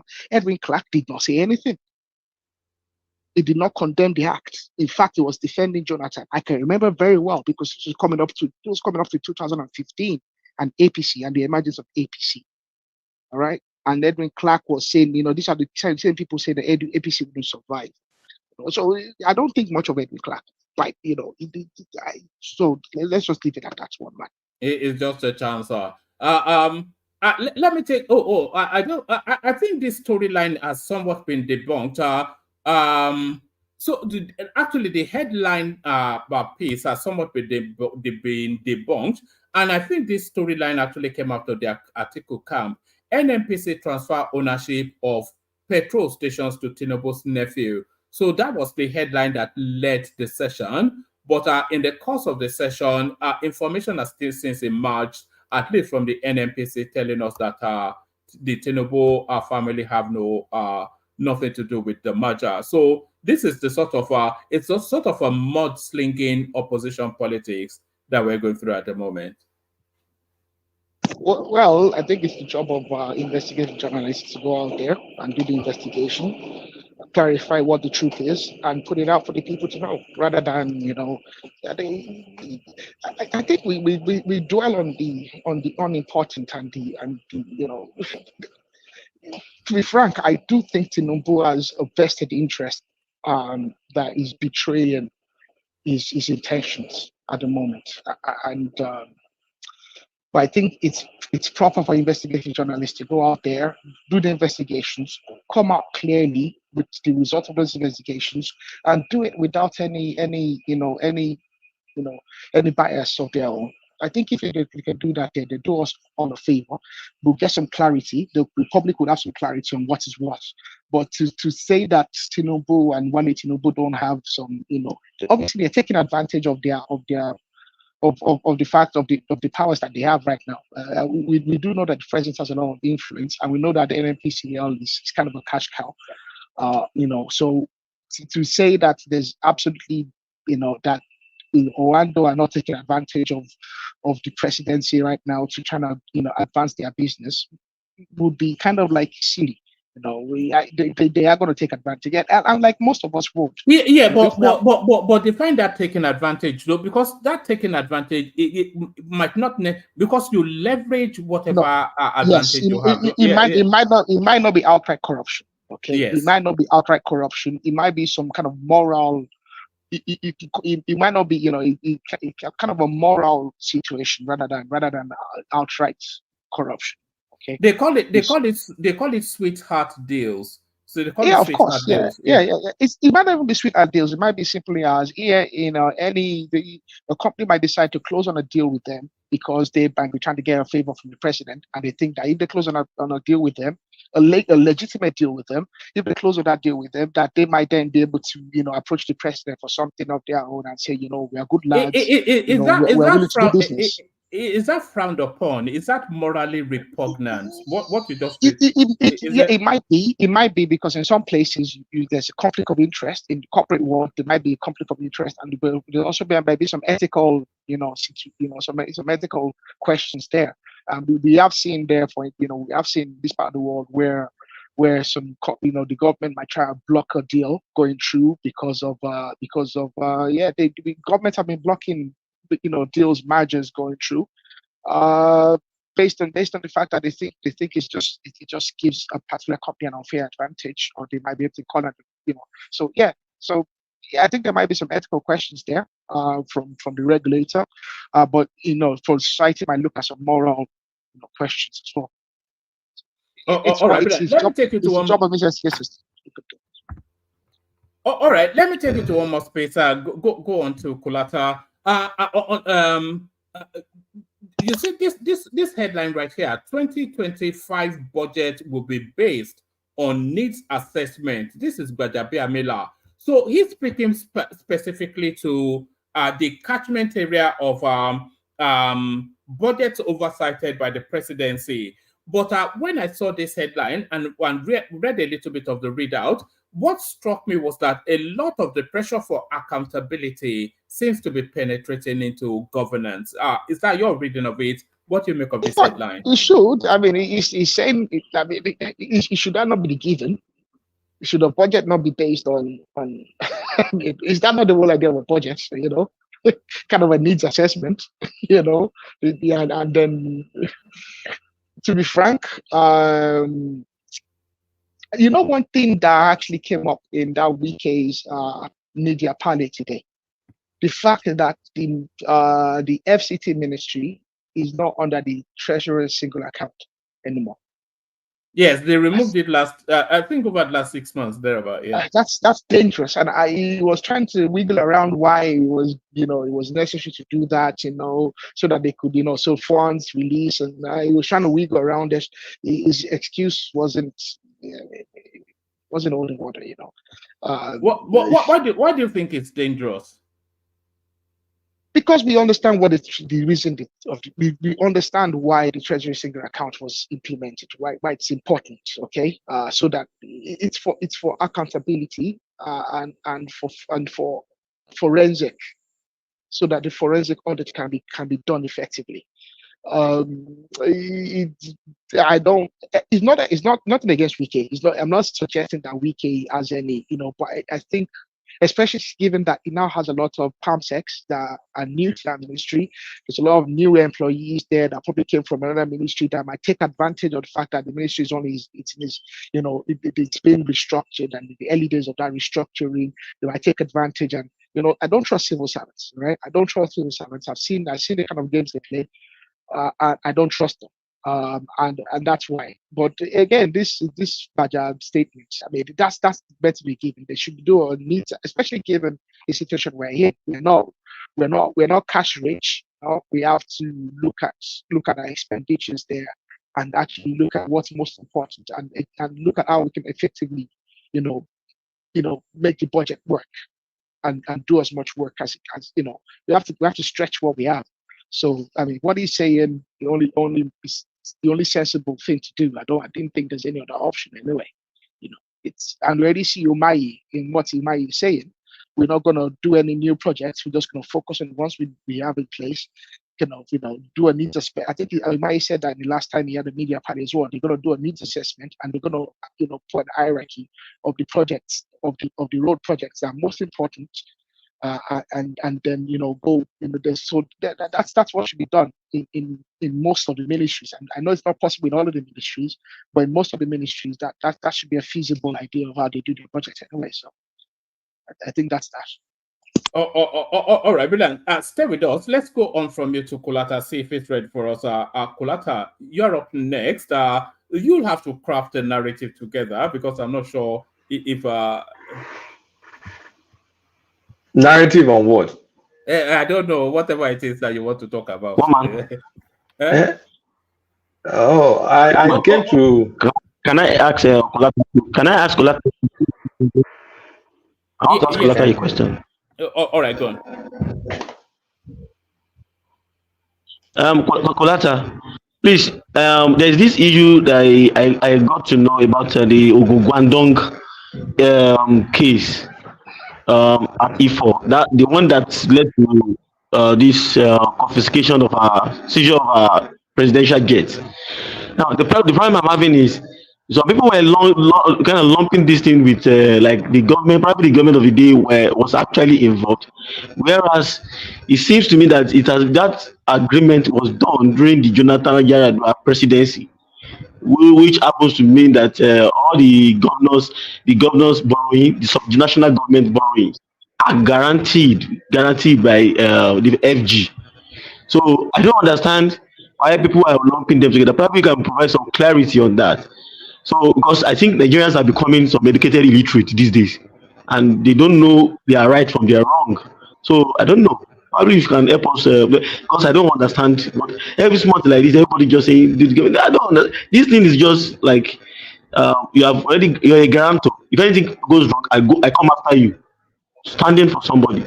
So probably you can help us kind of, because I heard another one today that they seized another jet today or something in Canada. Yeah, they said they seized jets in Canada, but the deal happened, like you said, the initial deal was written by Benga Daniel. That was perhaps under Jonathan. And when Amosu came in, Amosu, I mean, I don't know whether he canceled it or, I mean, things turned sour. And that was 2016. That was 1 year into Buhari's presidency. And then they've been dragging it. I mean, there are claims and counterclaims about who owns what. Apparently, there are two Chinese parties involved representing Guangzhou or something like that.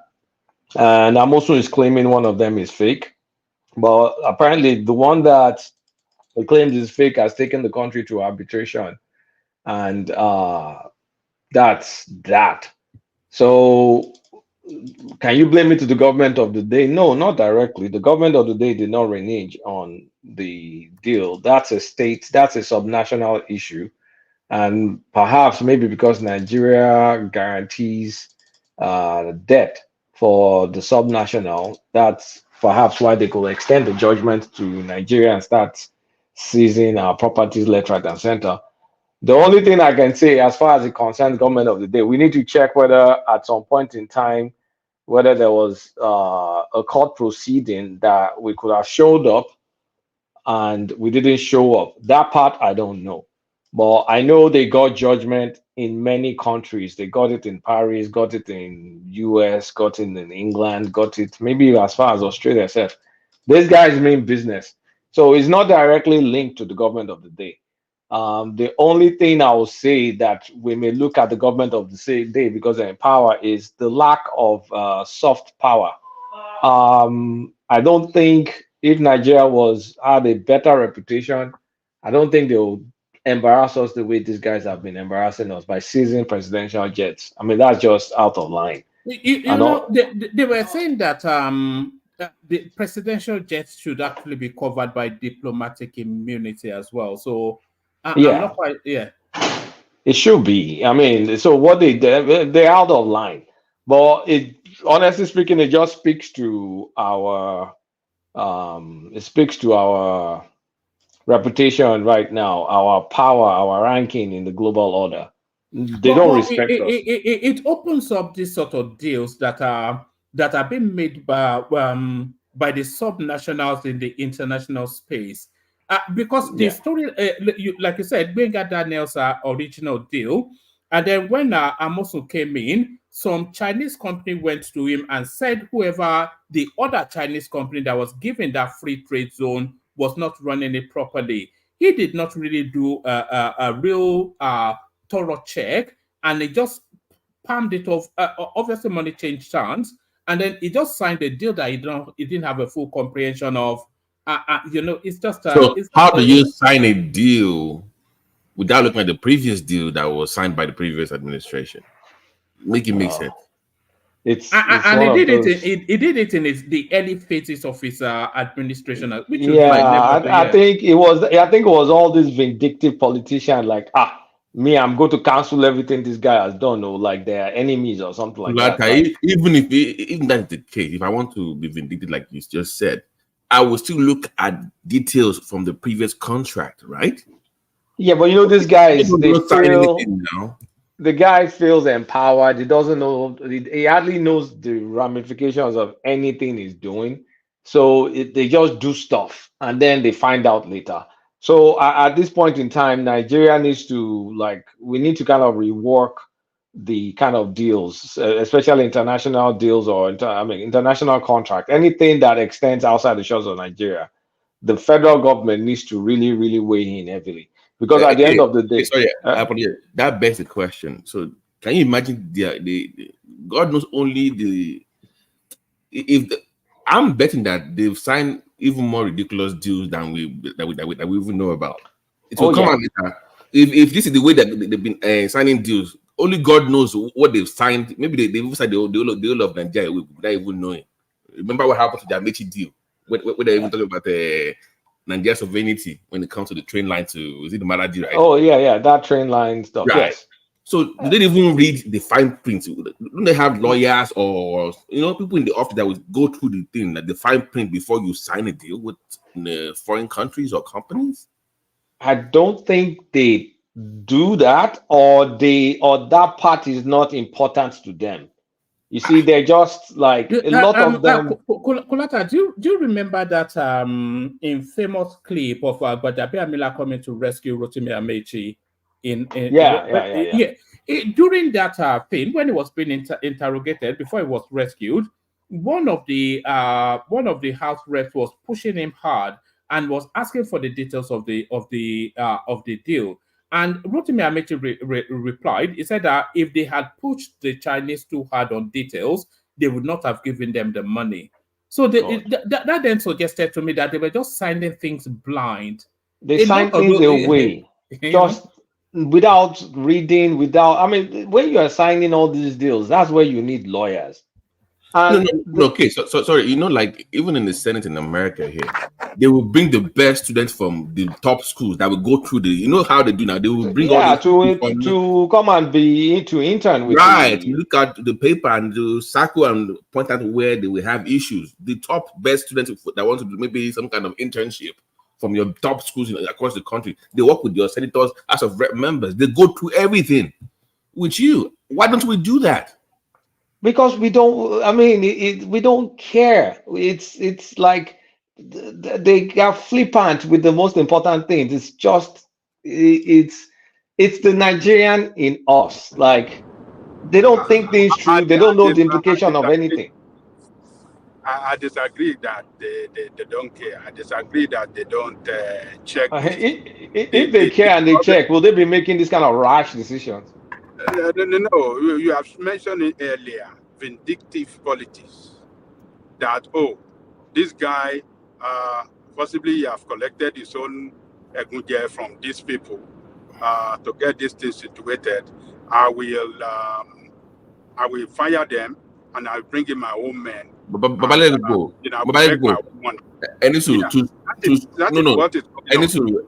To screw that guy up, not screw up the whole state. That's a difference.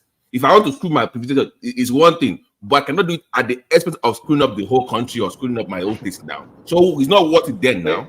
Even if I was vindictive, for every action, there are consequences. I want to know the consequences of canceling a deal. It's a contract. Let me tell you, Kulata, you know that this reckless and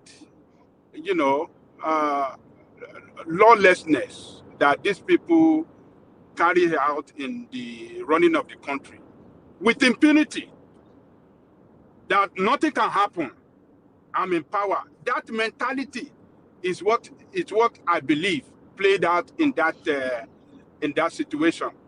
They didn't look at the implication that these are international investors, and they can take you to any part of the world. They can sue you at international court or some other foreign court and take judgment against your country. They were not thinking like that. They thought the way they maltreat our Nigerian contractors, Nigerian businessmen, and just get away. They believe that's what they thought. That let me just do it, and nothing's going to happen. You know that mentality. So I think they will learn their lesson by what happened. Federal government must start with the Attorney General. They must start to and the legislator, put head together to see how they can craft a law that can, prevent this kind of thing in the future. No, it's very, very simple in my opinion. They have to garnish the allocations to Ogun State. Garnish it. Because if you put the country in debt, yes, they have to. No. It's good. No. Okay, on a very more serious note. I'm serious, so I'm not kidding. No. I'm with you, but I'm saying that if this company wins, it opens the floodgate for more litigation. You know how this thing goes. Of course. Then it's gonna have other companies say, we have a chance. What can we? That's what I'm worried about. If this happens, let me tell you one aspect I've not wanted to mention. It's not just floodgate it encourages Nigerian lawyers to push international countries to be litigious against Nigeria because they still need to use Nigerian lawyers in all these court cases. Because as these guys won, there's a certain percentage that will go to some lawyers, and some of them are Nigerians. Remember the PE&I deal? There's some Nigerian lawyers were about to get paid if they ran away with that billions of dollars, judgment award. So it also encourages our own lawyers to push these companies that, hey, this deal you signed, is everything? Are they compliant with everything? Because it's cheap for them to make cheap money. They don't have to come to the country to do any work. They'll just clear one bush or the other, and then they're on your neck. So Kulata, I think the country should backlash against Chinese firms as a deterrent. No, man, it's not a Chinese firm. What about P&ID, a British-Irish firm? What about the other one? There's another one flying around. There are many. It's international. We need to respect contract. This is not about Chinese or not Chinese. A contract is a contract. Is a contract. I agree with you. Is it not the same thing we are talking about in the oil and gas area? When people were saying they should cancel all the contracts in the Niger Delta. Dangote cancel contract. To give Dangote fuel, to cancel this, cancel that, cancel this, the electricity bill, the electricity World Bank loan that was guaranteed by the IMF, by the World Bank with the Gencos. They were saying cancel it out, cancel it. We don't know the implication of this nonsense that we are doing. And you know what? Many of these useless politicians and their people, they have been using it against the government, the federal government. It's politics right now. If you look into the conversation, you will see the same thing. So it's politics, all politics, and that's just why we have to be very careful when we're signing all this bullshit, all this nonsense agreement. I have a question, Kulata. For when a state signs a deal, what are the check and balance? Like, what do they have to do before that deal is approved? Do they have to go through? Well, the federal government needs to kind of be the guarantor if it's supposed to be something that makes sense. So even the federal government. Sorry, Babati, does the federal government scrutinize it before guaranteeing it? Question, if I'm guaranteeing your loan, shouldn't I look? Okay, let's even say you screwed up as a state.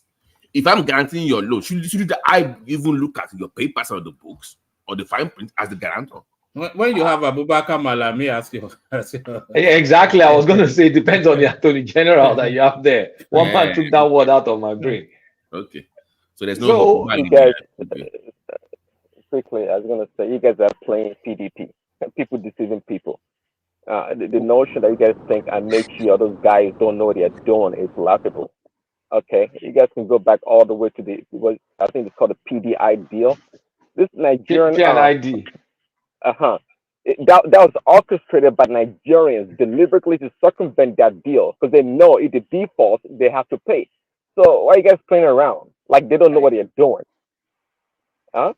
No, in this particular, the P&I deal, those were done by Abuja briefcase people in collaboration with their Oyinbo people to rip Nigeria off.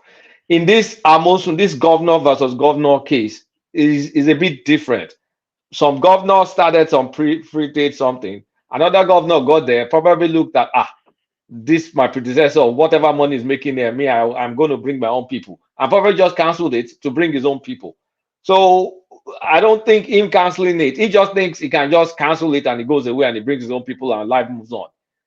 Unlike the P&I deal, which was orchestrated not to work, so they can. I mean, it's actually they have a name for them. They call them default, professional default, something. Because they just look for deals. They make you sign deals that cannot be done, and then they like sue you. once So again, in this case, that one of the governors canceled the deal. Well, they probably know the repercussion that if they cancel the deal, they may have to settle. Who knows what deal they made in the back door, in the back room about all this stuff. I just want to say quickly, the Nigerian politicians, yeah, they're not stupid. They are smart. They in outward appearance, they may look like they're done, but they're not. They are criminally minded. Some things may appear they make mistakes, but not really. They have evil intent. Hold on. So you are saying that it is possible that Amosu or Gbenga Daniel knew this was going to happen. They agreed to it. Don't forget that when they get paid, they will not go to these companies and get paid behind it. Is that what you're suggesting? Yeah, that is possible. Is that beyond them? It's not beyond them. Okay. And quickly to the point that you said earlier about American politicians, the lawmakers reading their bills and whatnot, it's a lie. Those guys are equally as lazy in a lot of ways. Yes, they have the brightest mind from Harvard and Yale to come be their clerks and whatnot. But at the end of the day, there's a way they play politics too in America. They craft bills worth or thousands of pages that needs to be voted on in like a day or two. Who has time to read that and digest and comprehend what the deal says? Nobody does. They don't do it. The same reason why they voted for the Iraqi war. They call that buried in the small print. Yes. Okay, are you buying this using that perhaps Amosu and Daniel knew that this was going to happen and perhaps they made a bad deal with this same company to screw up their I think that's a bit far-fetched. No, what I think happened is Daniel struck a deal. Amosu got there, looked at the potential that this may be juicy, spoke to a Chinese company that probably said, you know what, we can take over that. Is you have to do this. Amosu just got there and said, okay, I'm now the man in power. Cancel it. We're bringing another company. That's what I think happened. Well, that makes sorry, Adale Koko. Did you not know that there would have been inbuilt penalties for that cancellation? He's an accountant. It's a chartered accountant. There's inbuilt penalties if you cancel. Yeah, but you know when these guys get into power, they kind of think like they are the shit. You know, they don't. You know. Oh, at least read the format, the old deal first, and see how you can finesse it. That will make more sense. Even if you want to steal. Okay, is it with all this one of these special assistants? You know the way Nigerian special assistant is that one that's going to go read the deal. You can send special assistant to read the deal. Say, Oga, I cancel it, Joe. And that's it. It's okay. I cancel it, Joe. You see the impunity I was talking about earlier. You see, how can you cancel a contract behind your guarantor? Does it really make sense? You don't have to do that. Somebody guaranteed that contract, and you went behind without notifying him, without letting him know, and you cancel it. And what is the federal government been looking since then? That's where you can maybe blame the current government. You know, they have what they call, I guess, contract, mitigation. You can't just wake up and cancel contract. At least you're going to reach out to the other party and say, no, we don't want to go further, and maybe strike a settlement. Are you telling me these people, as polished as they are, they don't know that they have to reach out? In fairness, the two Chinese companies involved claimed they both represented, what's it called? Is it Guangzhou or wherever it is? So if that's the claim, then I'm also going to say, this one is just 419. No, I'm going to follow the legitimate one. Not knowing that whoever you sign the deal with will still take you to court. The court is not going to ask, were you legit when you signed the deal? You signed the deal, The deal is the deal. So You I know, still you know, you know, impunity. you know, the Chinese people, they're not stupid. You know, they're rough Oh also. no, I mean, when it comes to now this stuff, they're super you smart. know, you know what they do to the East Africans? They take them for a ride all the time, and they know the Nigerians are corrupt. Also, the politicians, they play with them all the time. So the Chinese people too, hey, you know, they edge their bet, and you know, and see what plays out. I mean, when we're talking about smart people, people that are well exposed, polished, and somebody just bungles simple stuff. You know, I don't buy that You easily. know, okay, like I said earlier, my only worry is the floodgate of litigation because we don't know what else this idiot have signed away. That's Ah, just that's I don't know what else, and it will come maybe out. It it will will come come out. out You will though. see, yeah, and that's my worry about this whole All the revenue that Tinubu is cooking, maybe all of them will be used to pay basically. Let me basic talk basically. to pay litigation. Well, you know what strikes me is that we're being embarrassed over such a derisory amount, $71 million, and then they are seizing our. But what do you think China will have done that to South Africa? Certainly not. Not even Ghana. Maybe they'll do it to Ghana, but not South Africa. You know, I mean, so we've kind they of like wouldn't do it to lost Egypt. respect. They wouldn't do it to Egypt. Yeah, they won't do it to Egypt too. So we've lost standing, any sort of standing. And Tinubu is supposed to go to China very soon. They invited him, red carpet. So when he goes there, I'm not saying don't go there because I mean because of some screw up by Ogun State doesn't mean there are no better deals to sign. But when he goes there, I mean, who is in charge of our diplomatic relationship? Who is the diplomat in charge? They need to kind of like negotiate this thing away. It needs to disappear because if this continues, like Babati is worrying, it's going to open a floodgate. So they need to negotiate something with the Chinese and just let this stuff go away. Those people claim that they are ready to settle. So if they need to settle, they settle. Or if they have enough case that this is fraudulent, like the PNID, then they should go and fight it. But I mean, this constant weekly, almost daily embarrassment, sees one house today, sees another jet tomorrow. I mean, this shit, it needs Well, to stop. just like you guys said, the Chinese right now in the world are number one, the number one, what do you call them? Number one researchers, or yeah, on every country. The intelligence rather. They have more intelligence on every country than even America at this point in time, I would say. So again, the Chinese are not stupid, and their government is always behind them, you know, to do whatever they do. So they know the Nigerians from the Ghanaians to the South Africans, so they know how to deal with each one. And by the way, it's not about demonizing the Chinese people. Overall, I think they're fine people. If you come play ball and play correctly, they'll do business. At the end of the day, it's all about making money, really. But if you want to be stupid and crafty and be crude, they can play that game also. Do you know what will be funny? Tinubu goes to China on that jet, right? And they see his plane. In order to take a commercial back to Nigeria. That would be funny. I'm playing jet China.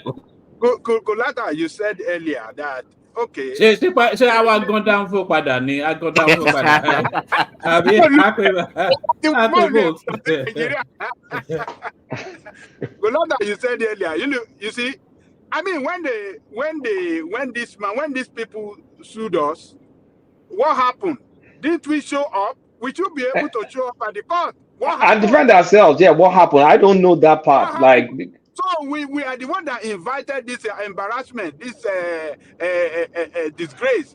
We should look at ourselves and, you know, blame ourselves for this international disgrace. When they sue us to court, why did we show up? Because it showed to be that we did show up, so they prosecuted, they did everything, and they got judgment. Because if we had shown up, we should have been able to defend ourselves, present our own. We didn't show up in court. I don't think so. We didn't hear I don't think so, because how did they? I mean, we could have gone there, appeal judgment or something. The Nigerian post office did not deliver Woman, do you have the story? No, Prince. Woman, do you have that story to confirm that? Yeah, we had it. There's no part of that article that said that Nigeria was represented at the court. They actually took it to arbitration. I think we did that about 2 sessions ago. So I think Oh, it they was took it to arbitration, so we showed up. they took it to arbitration in the United Kingdom. Can we say one man? Maybe they didn't hire the best lawyers. They went to pay again. Maybe. No, sometimes Abati said Nigerian lawyers sometimes work in collaboration. Nigerian lawyers sometimes work in collaboration with those people, and then they get back money. Wow. Back money. Isn't that treason though? That's like treasonous shit. But no, be Nigeria now. Okay. Treason one year. Yes, our lawyer don't in answer to your earlier question, Kulata, I think it will happen to Ghana as well. So also Ghana's assets being seized through debt. This is from Trafigura. You know, they are seizing their assets in London. Oh, Trafigura is seizing assets. Yes, it's a 134 million judgment debt. Trafigura takes over Ghana's Regina House in London over the you know, no, guys, guys, hold on, please. You brought it yesterday that Regina House in Liverpool, or where is it? That they put that one on eBay. They put that. On eBay. One man. I'm saying that, you know, years ago, about 12, 13 years ago, there was a news report. I think it was Al Jazeera talking about Africa should be wary of China, and that they want to just indebt the country, the continent, and take it over. People are like, oh, it's not true. It's because of the West. They don't want us to deal with it. It appears to me that they figured this out a long time ago. This was a long-term plan for Africa's. That's the way I see it. I'm not saying it's true, but it's starting to look like this is a kind of a deliberate, because they know you're going to default on loans. It's like they pretty much studied you before they even started making contact with Africa in terms of making deals. And Ghana, Nigeria, Zimbabwe, Zambia. They've taken over Zambia completely now. I think they control their airports, their police. The Zambia is an extension of Beijing. Right. It's like before you know it, Nigeria might be, that Lagos Ibadan would be. That relationship is like what you call it, an alcoholic. Dealing with an alcoholic person, right? So. It's not the fault. See, the Chinese people, they know how corrupt the Nigerian, the African politicians are. They know that.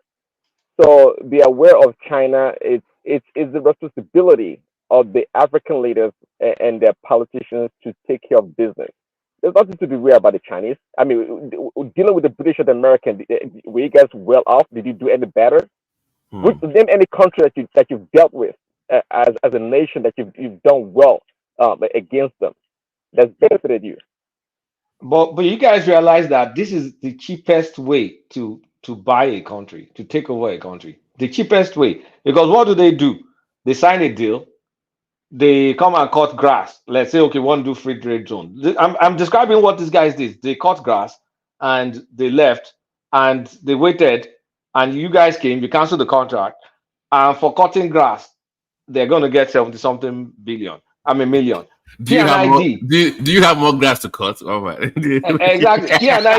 P&ID, the same thing. They came, they cut grass. P&ID too is the same thing. They came, they cut grass. You guys came, bungled the whole thing. They wanted to charge how many? Was it like 10 billion or something? That amount will have bankrupt us. So you see our greed, the way we act like monkeys that see banana and we just run and go grab the banana. Like primitive humans. Are they exploiting that? They know us. They've studied Africa. They know us. I was just thinking about it when you guys were talking. I was just thinking, like, come on, man. This is the cheapest way. Just tie them down with a contract, and they're going to just leave them alone. Give them time. They'll screw up, and then you take them to arbitration. You start getting free money and taking their country. Like, it's us. The problem is us. It's not them. Okay. I have one more question. Do you ever think that maybe one day, in the next 10 or 20 years, Nigeria might end up being like Zambia, that is pretty much owned by Chinese? You think it's possible? No, Nigeria is not. I don't think so. I We're don't too think so. sophisticated. Nigeria, out of all the African countries, if I even say it, you'll be surprised. Nigeria is one of the smartest. We don't. No, I'm serious. I'm The bar serious. is very low. That one. The bar is very low. That one. But I'm serious. I'm serious. So that Gulata, smartest where?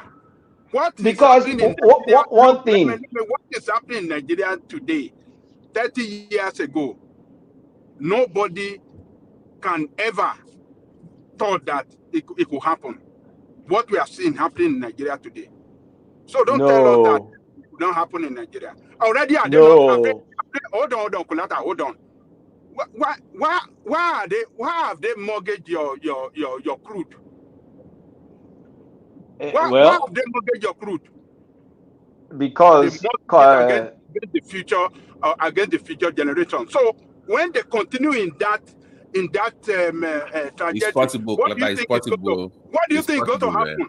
In the future, you will have no oil. They will just be lifting your oil, and you don't make no money from oil again.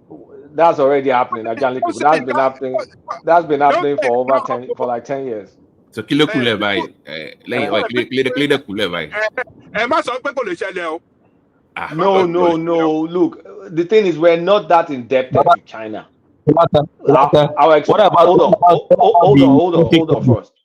Our exposure to China is not that high. I used to panic when people were saying, China. Then I checked. Our exposure overall is not really that high. Because not that high. There's a matrix of debt to GDP, and there's a threshold which we've never really breached. We've never really breached. One man, we say better no. Before you know it, No. We still have capacity. That's the thing with Nigeria. We're blessed with capacity. No, I'm serious. It's just, okay. China. We only owe China $5.5 billion, 5.1. Let's keep it that way. The point. Don't go higher. Out of 100 billion, we only owe 5.16 billion. But I'm saying that let's not play that game like Zambia played, like Ghana is playing. Zambia now. Nigeria is smarter than that, is what I'm telling you. But okay, wow. With this guy, it's either we're smarter than that, or the capacity is so high that we can absorb all sorts of brutalization. You have to understand also that there are other resource spaces opening up that will ultimately still insulate some of these debts. Like this gas, for instance. You're missing the point. Let's not play that game. Is the point. Yeah. Let's not play that game. Is the point. Don't go that direction. You have enough evidence-based practice of other African countries. Don't go that route. Is what I'm trying to say here. Yes, but we're not caught. They are third world countries now. We are not. We're not caught in the Chinese debt trap. So let's stop the hyperventilation. Our expert at it go. Okay. He's your expert now, but out of 100 billion, we only owe China. We owe China 5 billion. Why do we have to start panicking on that? We can sell a couple of refineries or a couple of power stations. Is there out of 100 billion in Africa? No, in Nigeria, our debt is like $100 billion, roughly, right? Roughly. Oh, okay. And out of all that 100 billion, it's only 5 billion that we owe China. Why are we panicking now? Okay. Kulata, Aluminium Smelting Company and Ajakuta. Aluminium Smelting Company and Ajakuta. This was the same nonsense that our leaders did also. It was Buhari that collected it back. Probably to get some money. We paid to get it back now. We paid $500 million or something to get our something back. So essentially with aluminium in the Akwa Ibom, you have to pay money also to get that one also back. All these things were paid under PDP. It was paid under PDP. Are you saying if the Chinese open their wallet, we're not going to collect? Is that what you're saying? Say me. Wait, Kulata, you guys are not paying attention. Buhari paid judgment debt. The wiki was leaving $1.8 billion. That's for sharing now. Buhari paid $1.8 billion judgment debts. So it's not a new thing. It's about the civil servants and the politicians sharing money. Even this one we are saying about is Benga Daniel that is at the bottom of all of this. Yeah. Is the one who egg on the Chinese company, who pointed them to the right direction and connected the right politicians and civil servants to back it up, because it's only the thief inside house that can call the one outside to come and steal, because it's the thief that knows exactly where those things are. This is what is at the heart of it. Forget Benga Daniel is complicit in all of this. Yeah, He okay. showed them Again, where our Kalata. jets are, where our properties are, and all things like that. But Benga Daniel, what Benga Daniel did, he did it legally. There's a legal contract. So if that contract does not fit for any purpose, there's a way you can go about it to revoke that contract through legal means as well. But this one just came in. He didn't even sit down. He didn't even bother to look at it. He just canceled it, and then he thought he can just get away with it.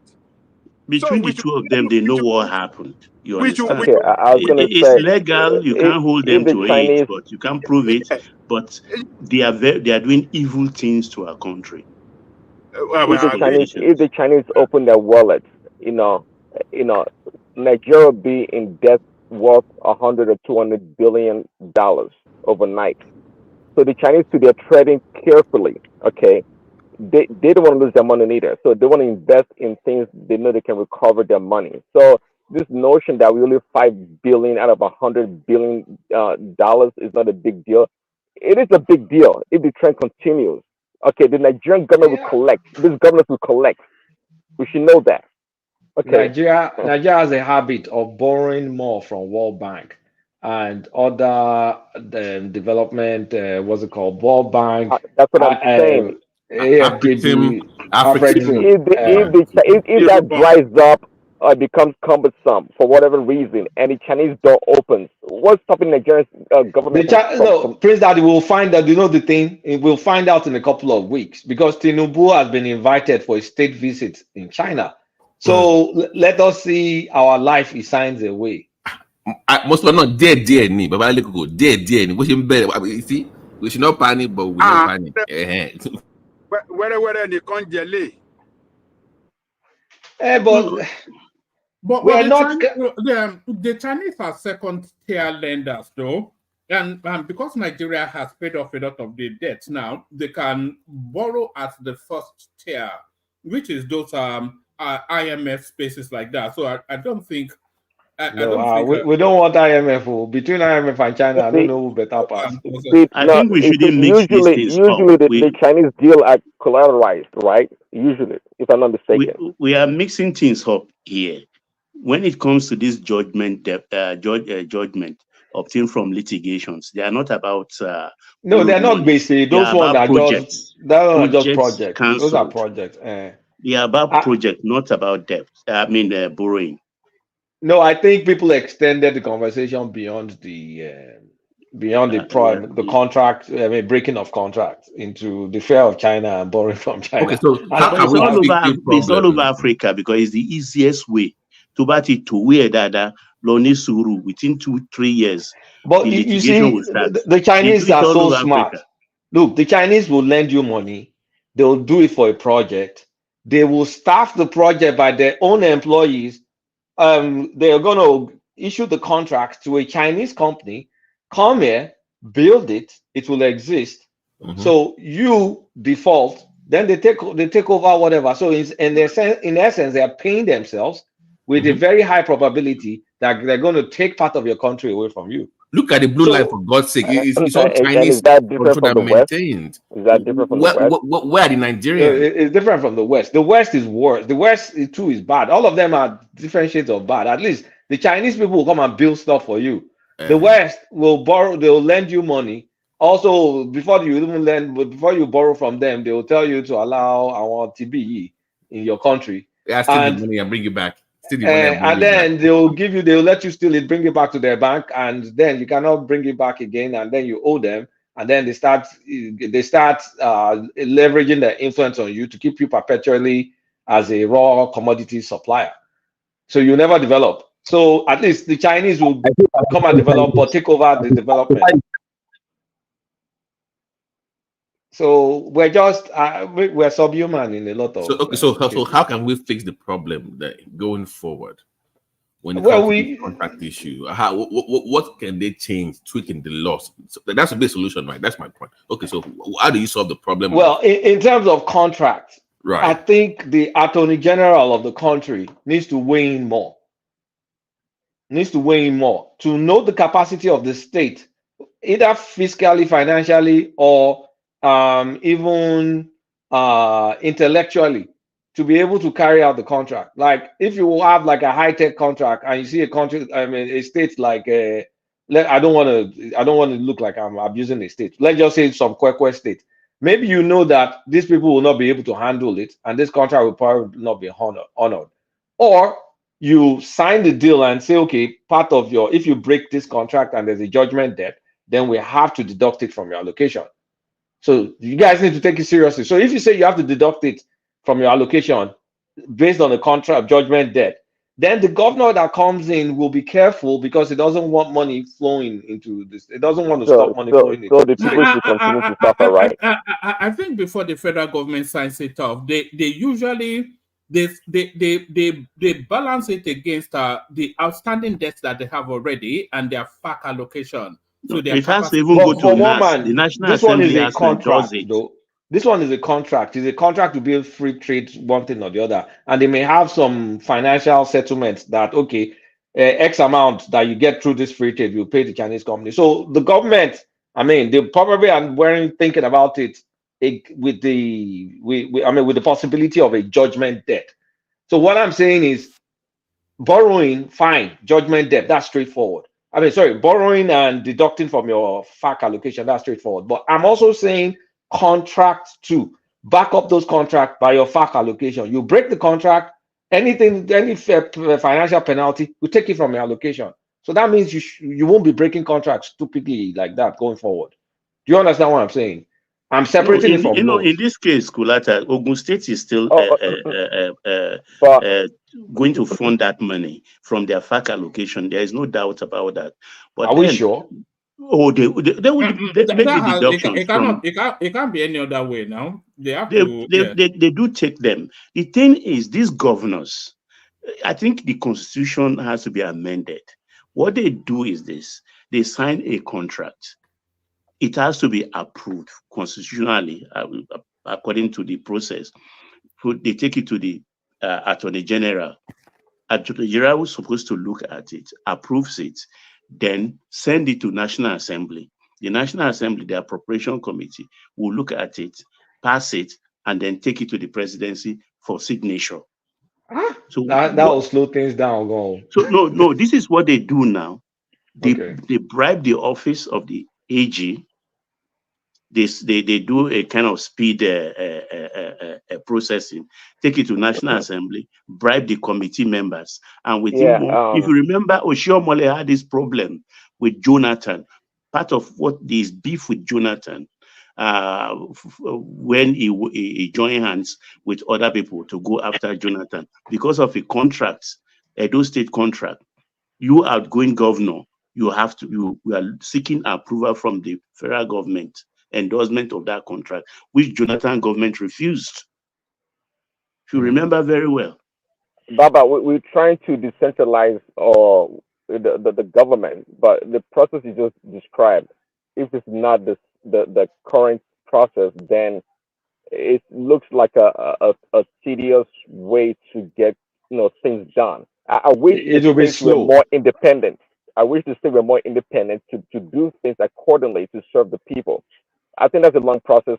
I don't think it just makes things more complex. I don't like the idea. And by the way, if they take the money from, if they use the FARC money to pay debt to foreign nations, it's not the people that are suffering. I mean, what is the benefit of that? Well, the people elected their dumb governor, so they need to pay for it. You're also forgetting that But Baba, you also forgotten that these same governors, they normally use it to play. You see, Baba, you see, Nigerians, we are not getting out of the wood until we separate politics from governance, and we do it with integrity. These same governors, they will use it against the government at the center. Just like just like you are, let's say you are very, very correct, sir.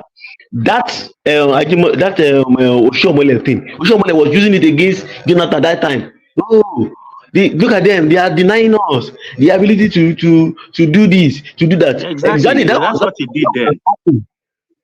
That was what he did then, and that's what all the other governors also do. And with the dumb followers of these governors also, they will also shout kumbaya, that oh, they are holding us, they are holding our leg, the leg of our state from progressing, not knowing that they are trying to save their boots.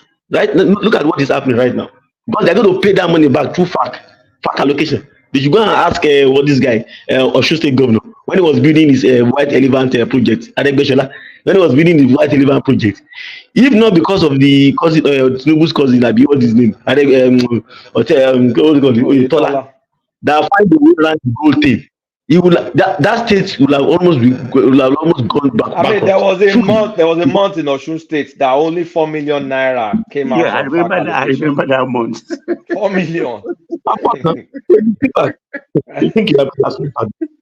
I wanted to loan my state money.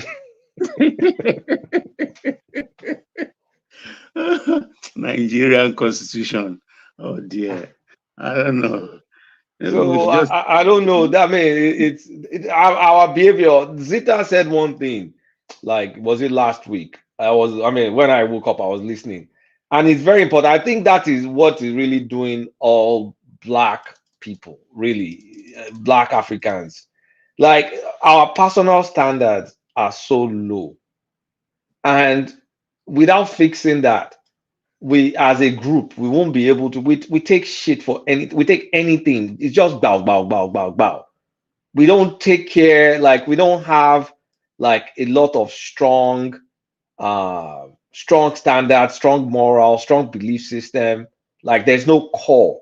It's like anything goes. And if you have that at the individual level, as a group, it's going to be the chaos that we see every day. And when she said that, I started thinking about it, and I think there's a lot of merit in that. A lot of it is the individuals. Why is that? Well, I can blame the weather. But if I would put it ordinarily, hold on, Baba. I have a theory on that, but go on, Baba. Let's hear it, woman. I think if you look across, actually, you go first. I've got something. One man doesn't during the show. About personal standard. Yeah, one man. It's sad. Live program, one man, live show.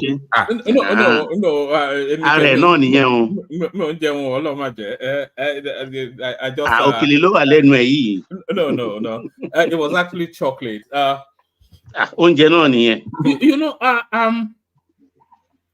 I feel the way, if you look at every other country, you probably find that in terms of the composition, maybe 2-3 sort of ethnic stocks. But if you look at the African space, the way these countries have been formulated, there is no uniformity in terms of a common purpose. And Nigeria being a good example of that. When you have about 200 ethnic, stocks coming together to form a country, there's no uniformity of purpose, and there's no sense of ownership as well.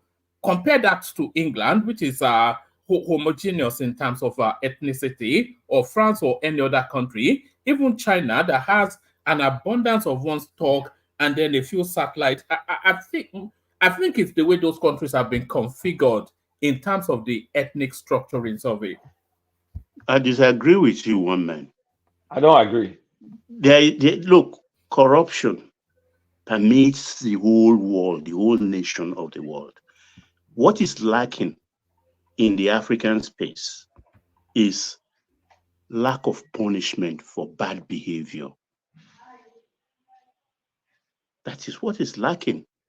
in those jurisdictions you just mentioned here, no matter whose ox is God, they yank you before the law. They yank you before the law. No matter who you are. Trump was in court, whether Trump up charges or not, but they took him to court. Will a Nigerian president go to court? Will he stop civil servant? I mean, look, in China, for instance, because you know the penalty is death. So nobody wants to mess with the law. If you mess with the law, they kill you. Simple as that. Okay. The Chinese are very corrupt, especially the CCP. We know that it's well documented. But again, it's something I've pondered also. Many of these nations we're talking about, including the Europeans and the British, they are corrupt, okay, in one way or another. But in our culture, in our country, corruption seems to be more pervasive in every nook and cranny of the country. So, but at the end of the day, it comes down to us, our individual people, right? We don't. I don't want to say self-love, or we don't have limits to what we do. See, the white man will steal, but at the same time still think beyond himself. A black man will steal, but is incapable of thinking beyond himself. And we have a lot of that, and that's our big problem. That's why I always relate us to a video of monkeys and banana. They have a lot of bananas in one place. The monkeys were just coming, grabbing. The way they grab, I was just thinking it's like the way Africans, I mean, the way we think. They just grab. They don't think of, okay, how do we distribute it to make sure everybody's settled and everybody will be fed. You'll see one monkey grab. It's kind of like his hand is full capacity. He's now trying to figure out if he can put it on his head, if he can put it, and then the banana keeps falling down. Can I push Keke where he doesn't want to go? Because it's been there before. It got pushed back and he didn't want to go there again ever since. Before you push him there, let me push him. I know where you're pushing him, but before you push him there, let me ask him this: if we had Biafran nation, do you think we would have the sort of corruption that we have in Nigeria in Biafran nation? It's going to be chaos. If you have Biafra nation, it's going to be chaos. Are they not Africans? It's going to be chaos. Can I ask you the question? They have common purposes. What I was trying to say. No, they only have a common purpose in Nigeria. When they were on their own, did they have a common purpose? Isn't it the Arochukwu that was dominating and selling everybody? Even besides that, the job people. I mean, I've said it here. Let's stop it. I still feel that if you have countries that is predominantly ethnic nation based, then there's something, it binds more together and it addresses more. Because in Nigeria now, look at Abubakar Malami from Kebbi. What does he care about somebody from Lagos or Oyo or Anambra? He doesn't care. He just wants to grab. But if you had a country of its own ethnic stock, then it wouldn't look as much as. Well, no. Maybe I'm just being silly, but quickly, use that logic. Okay, if that been the case, how come each state that have more homogeneous people of their own kind don't take the resources or the money they steal or whatever to develop their own space? Exactly. Can I ask Keke the question now? Let me push him where he doesn't want to go. Yeah, black people are dumb. No, remember the Enisuru now. Let me it's answer. Not fair now. Let me answer, please, Daddy. Sorry, Babati. Let me answer, please, Daddy. You see, you know why?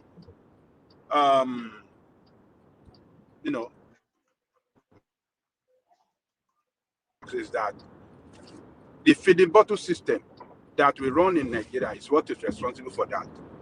If every state of the federation have to, depend on what they make by themselves and develop at their own pace, we won't have the situation we have there. Because they're not going to be making free money. But because that free money is guaranteed that, oh, let us embezzle it this month, it's coming next month.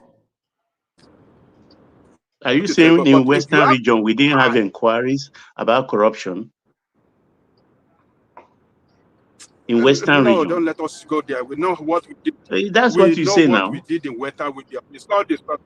No, you saw the progress we made. You saw the everything we did in Western region, and it's the same thing. They did very well. They developed, and in the Northern region too, because they were living within their own means and income. They generated within their own space. They don't depend on federal government to feed them. So, but now we have a system of feeding bottle where every month the federal government has to disburse down to everybody, and that is what is responsible for. And that amount that they disburse to everybody, there is no follow-up to it. There's no check. Nobody asks anything that how is this money spent? You just take it, spend it any way you like. Next month you take it. There's no auditing, nothing. So, Prince Daddy, no, that's your question. I don't agree with you that it's because the way you put it. I don't agree with you. Let us live within our media. You will see that they will sit up and they will do well. All right, let BT ask his question before we. Thank you very much. Kay, are you there? Good to hear from you again. I'm here. So during our collective intelligence conversation a while back, your original position was that Black people are actually not incapable.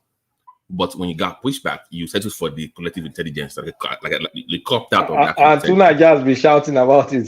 So let's go back that talk. So forget into. So are you still with the collective intelligence? Or let me say the truth. Just go there. Tell us the truth. Your collective intelligence will be high if your if the sum of your individual IQ is so high. Basically, individually we are. Go ahead. Individually, it's okay. There's a book. Let me speak to it. There's no point running away from it. Okay. There's a book called The Intelligence of Nations by Richard Lane and David Becker, 2019 book. They measured IQ in different countries. What page is this? They measured IQ in different countries, and Nigeria's average IQ, as measured, 69 or 60, 67.8. 67.8. When you look at countries with super high IQ, Japan 106.48, Taiwan 106.47, Singapore 105.9, Hong Kong 105. China 104. South Korea 10. So you see, look at the top 5, compare it to where we are with Ethiopia. Ethiopia is like a point higher than us. Bangladesh. So you see there's a clear demarcation between the productivity of the individuals of each nation. All the top 10 with high IQs, they're all doing well. So basically, it's a hopeless. There's no point even arguing or debating all these issues. It's still, you know, when they say Nigeria, it's the totality of everything, you know. So you're going from Sokoto all the way to Badagry, aren't you? So, yes. Right. Yeah, but if you subset it, I want to see what that IQ test looks like. Do we have any? Do we have if they do it? Do we have data that breaks it down beyond, let's say, Nigeria, like by each tribe? By tribe, no. I don't think anybody will want to do that kind of story. No, they should do that. They should, because did you hear from the comment section? Somebody said that they must have conducted the IQ with people from the north. Here we go. No. It's a very, very important discussion. I'm being serious now, because he actually was talking about. I think the argument was about, the question raised was, do we have any Nigerian that has produced anything so innovative that has changed the course of history, like a Tesla? or are we capable of doing that? And he said we are now because it's on a curve. It's on a curve. So now we are curved now. Like we are being but there's an average too now. The average is low. Like you're gonna have super IQ in the middle, and a lot of those super IQ self-selected themselves and found their way out of the country. So while you see in a country of 200 million, you're going to see a few that are doing super well. And again, this IQ thing, there's a lot of environmental factor associated with it. Obviously, yes. But yeah, obviously. So it's not like you have a genetic. Yeah, but I have one more question too, Frankie. So normally in the Western societies, those with the high IQ, even though they're not visible in politics, they kind of pull the strings behind the scenes. Right, the best of the best behind the scenes run the show. They give them good countries, give them an opportunity to try. So even behind the scenes, they will pull the strings, even to engineer your society the way it wants to be. So here's the question, Coletta. If we say we have few people in Nigeria that are so-called smart or educated, how smart are they really if they cannot control the dumb ones? Are they really smart then? Because it's supposed to figure it out because you're the guy with the high IQ, right? So how come? Who told you? No, not you. I'm just saying the so-called smarty pants in the country.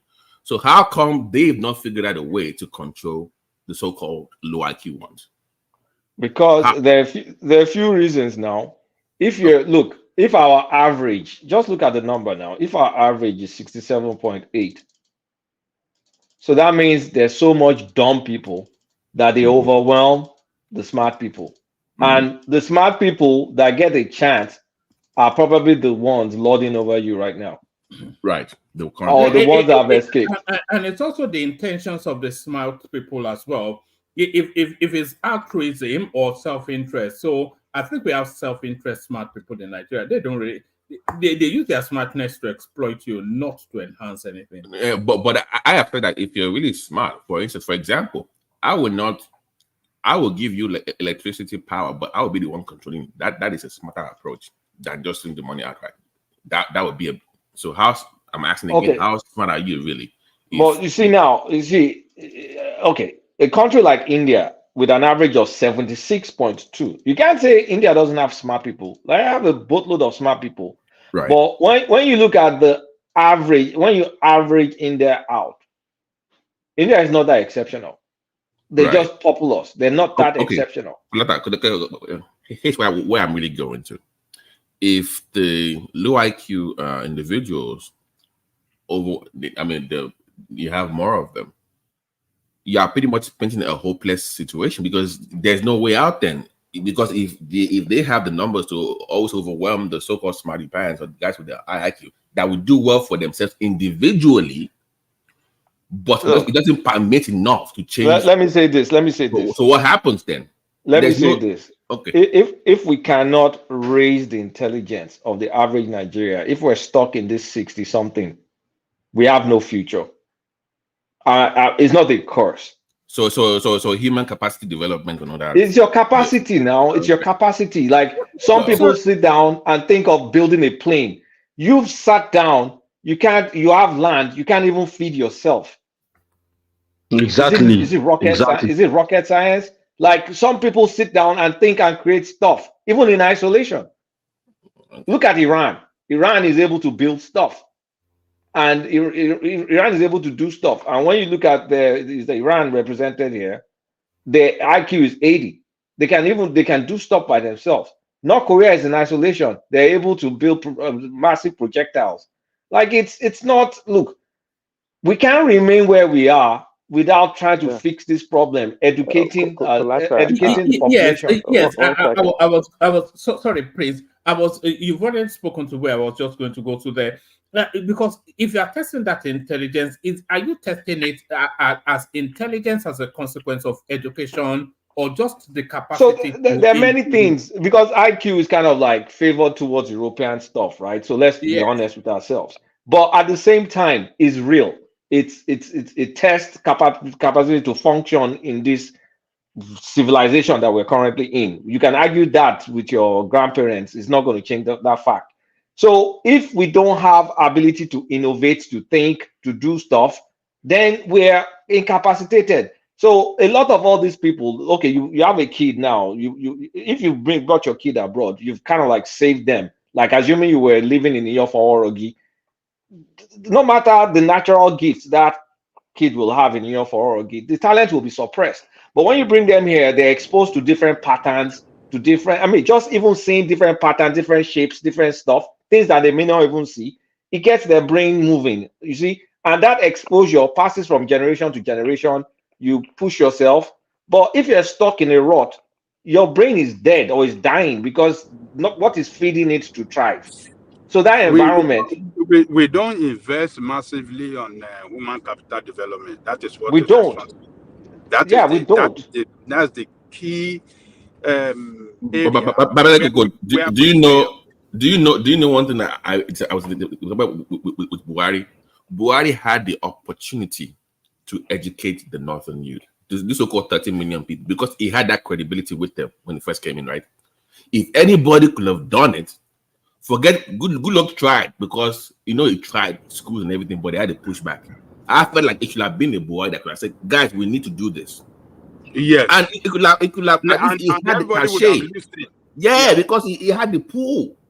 Yeah. Buhari is a wasted opportunity. That was wasted. just I'm like, dude. It destroyed the north. It on destroyed so them. many fronts, it was a wasted opportunity. But in yes. terms of what the case speaking to capacity development, that would have been a good start. That would have been a good start because he had the credibility.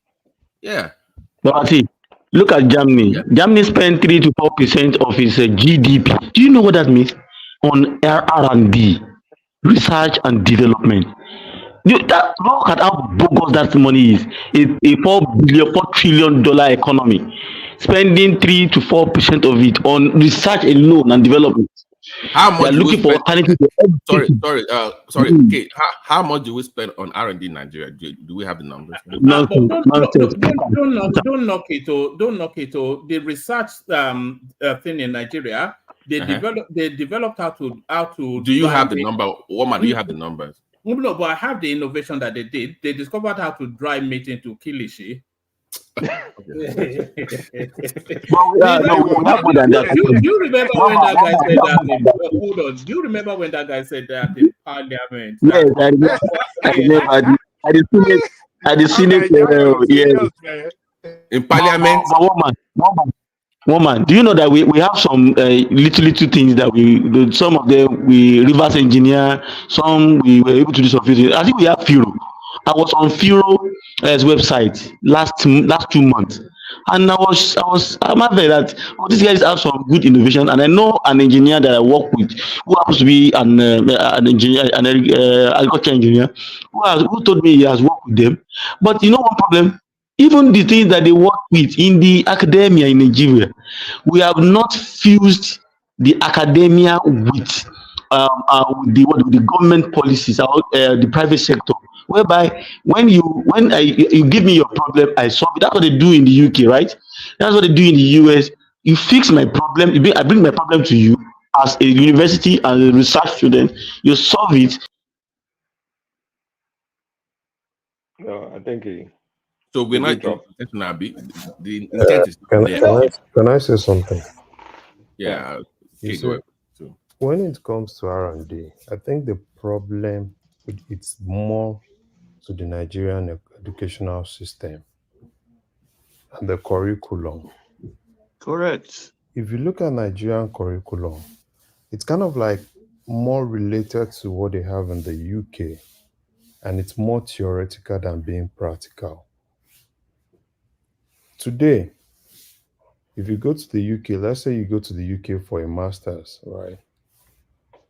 What exactly, at the end of the master's, you ask yourself, what exactly have you really achieved? It's nothing more than the certificates. Now, let's come to the US. You've come to the US for a master's, and let's say you're spending like 2 years. And out of that 2 years, you are certain the internship is kind of like, something that is generic across courses in the US. And why exactly are they really making you to do that internship than you doing a capstone project? Because they want you to have that experience that can help you think outside the box that doesn't really confine you to that class, right? And those are the things that you see in Nigeria. And that's why most times in Nigeria, when you look at it's more of the certificate, it's more of the qualification. No country that is innovative will dwell more on certificates and succeed. Look at it in the US now. They've actually done it to to extent that even if you need a job, you don't even need, you don't even need bachelors. And you can grow to any level you want to grow to. And that's why, if you ask me, one of the key problems we have in Nigeria, until they sit down, there's a whole lot of reorientation that has to go into the Nigerian educational system. Even the universities. Have you even taken time to look at the curriculum in the universities? When last was it revised, by the way? Do anybody know? No, you guys are making a mistake. Some of our university curriculum have been revised. Because last time I was in January, I stopped by my own school. One of my classmates. One of my classmates is a professor, so we're talking. Like, hey, I mean, are you still teaching them this old stuff? I said, no, actually, it's better now that now kids have laptop. They can go on the internet. The curriculum is constant. They're no longer teaching them Fortran, whatever that they taught us back then. Colata. Yeah. So they have modern. A lot of them have modern curriculum. Wait now. You see, those things are easy for them to tell you, right? I've seen a lot of them. Computer science, that it's kind of like, very, very popular. Have you looked at the curriculum of computer science in Nigeria? I can check it next week, actually. They teach them more of mathematics. You see, when I did electrical electronics engineering, right, back then, my curriculum, the textbook I read were British textbooks. I remember one yellow book like this, British, and we had some series, Shom series. Yeah, Shom series. I think they were British too. I use Shom series too.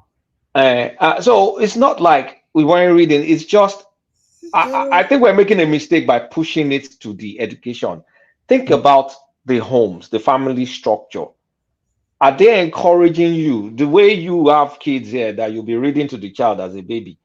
In Nigeria, how many people expose their kids, reading to them, exposing them to different shapes and sizes, taking them to museum, trying to expand their brain? You see, long. No, let me before we get to education, I'm even talking about parenting. Like, what do? You take the child to one celestial church or to some Quranic school, or you are not. I don't even know the word to use. You are not exposing the child to be able to open that brain up. It's Oreo fetishness, all this bullshit stuff. Like, I don't agree to that. You see, please tell me on the average, how many Nigerians raise their kids like that in Nigeria? On the average, Larry, let me say this. I think you started well by mentioning our curriculum. You see, we have to start from elementary education, secondary education. We must invest heavily on STEM education. In this modern world, any country that want to develop or want to be among the competitive nation in the world, they must educate their children right from elementary school with STEM education, and they must invest heavily on it in secondary school, heavily in middle school and high school. They must invest on STEM education. That is what can really develop those children to be innovative. And going into college, they already prepare for their IQ, that will develop their IQ seriously. So, but we are not doing that as a country. And like I said earlier, human capital development in general, we must invest heavily on it. That is what can really make a turn around for us as a country. So how do you then overcome the challenge in the north where you have this ethnic and also religious pushback? You guys know Where they the don't help want us. those. You That's the guys know question. the. I always keep saying it, but it's like I'm Polata, stupid. I said demography is destiny. Polata. You know the thing is this. I understand the fact you read to your child, you do all those things. You actually See, look. there School is a can only way, take you so far. wait, there is a way we can localize sciences to the point that you want to go into sciences based on who you are. You see this issue of copycat, copy. To me, I see it as one of the problems that Africa has. And you can't copy yourself to the top. When you copy people, you are just next to the person. There's a whole lot of things. If you go in depth into Africa, there's a whole lot of things. We just need to really identify who we are and how can we utilize the fact that we know who we are to really. Can you give us? Can you give us? Larry, Okay, you should know. Can you give us one example of what you're talking about? Since we cannot, you're fighting against copy and pasting. Can you give us an example of what you think is homegrown? We can actually work on, and it will help us. Just give an example. Okay. Let's start with medicine. Medicine. Babati, you're a medical doctor. If we are being known, if we have competitive advantage on something, I think something that is close to Africa getting it right is medicine. And I understand we can actually say, oh, probably this, probably that. Just a little bit of investment into medicine in Africa can put us on the map. I'm glad you said that, Larry, because that ties to the Ogun State issue. Okay, stay with me now. Me and Kaiser were having a conversation about you know Ethiopia. There's a particular leaf in Ethiopia that does well for people, I think with blood clots or whatever. I've forgotten the disease, whatever. That tree, they were so dumb in the country that they signed the right for that to use that tree for medicine to a foreign company in Denmark. They literally sold it away. The same way you're selling the right away for some ABC or the whole country in Ethiopia sold it the right away for that leaf or whatever that stuff is in their country. So even if you want to invest, the people you have in government, it makes it more difficult, Larry. That's the issue. So that's what I keep pushing Key about all this. Okay, may I come in, please, for 1 minute? So if you have dumb people ruling you, and Larry comes up with this kind of idea, how does it become policy? It's nearly impossible. It's almost impossible. And even if it becomes, if it's put it into law, they find a way to screw it up or give a foreigner the right to it. I go through it all the time, guys, because you remember, one man knows I have a group on Clubhouse that I discuss with herbal practitioners, doctors across the world in Nigeria. And if I tell you the kind of screw up that even happens in Nigeria when it comes to herbal medicine, you got to be shocked. It happens in Nigeria. It's happening right now, where somebody will come up with some kind of innovation. You will, okay, guys, just move on, guys. Just go ahead. So I come in. I think we are not taking into consideration the problem of poverty in Africa generally. Let me make my point. The bigger picture. Let me make the point I'm making. Now. Let me make the point. Baba, you're poor for a reason, but continue. No, let me say. More money, you can make more money down the road now. Can you listen to me, please? Please. Poverty is at the root of everything. When a child is growing up, let's say in the common African family, we kill the curiosity of these children by instructing them things and tools they may use to develop. We deprive them of it. You don't allow them to touch TV. You don't allow them to maybe plug the iron in and things like that. Your phone is a no-go area for your 4-year-old. You are even afraid when they touch your laptop, your small computer, and it's like you don't just want them to. You will tell you, it's not your time yet. I'll buy for you when you are ready. You take it from them, because if that thing break up, there is no warranty. But back here in the West, you throw these things down, the children pick it up, curious about it. It fell that it breaks. There is warranty on it. You go get another one the very same day or the next day.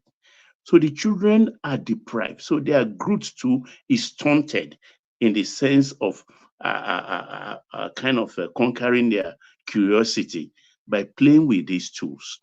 We live different lives. And that, I think, is at the heart of the matter. So it behoves on the government to help introduce these things to these children, since the parents cannot afford it. I think you may be wrong, Baba. I think you may be wrong. Correct me. The African space has more stimulus for the brain than the Western space. In fact, even from your example, so there are the African space is an outdoor space, and the outdoor itself is an abundance of stimulus that should stimulate the mind. But the westernized space, putting your child on a tablet and throwing them on cocoa melon or whatever it is, whichever phase, that's somewhat restrictive, isn't it? It's somewhat restrictive. I don't think the mind expands. What you are calling poverty is actually a fertile ground for the expansion of the mind. I disagree with you. Let me hop on quickly on one man. Okay, Baba go gave Baba gave a part of the whole thing. In the West, you live in England. I'm not sure how much outdoor activities you guys do out there. In fact, it looks like there's nothing to do there. Okay, but in America, contrary to what you're saying, most American children, especially the white ones, they spend a lot of time outside in the outdoors. A lot of time. So they're not all stuck to their laptop or their phone. What you just described, one man, is exactly what they actually do. And we have to keep in mind also that, look, Black people or Africans, I think we have different orientation when it comes to raising children. It is true, if you ask me, I think it's well documented also that white children and the Westerners, that kids tend to grow faster in terms of IQ, maybe from age 0 to 5 or so, and maybe not so much for Black kids. But eventually, there becomes a break-even point whereby the Black kid also reaches a point. Coletta was saying earlier about reading to your child and this and that they're doing in the West. Well, many people that came to the West that are doing very well, competing at a high school level with the rest of the Westerners, they never had such a childhood where their dad read to them or they have to do all this other stuff that they did in the West. Not at all. So we have to accept that we, over time, by evolution, not evolution the way you think one man, but by in terms of adaptation and evolution of human beings, we Black people or Africans, we've come to a point also that we can compete, but we overall we have a lazy society. We're not adventurous, and we don't explore a lot. And I think that's how the Westerners of the West beat us in development, if you ask me.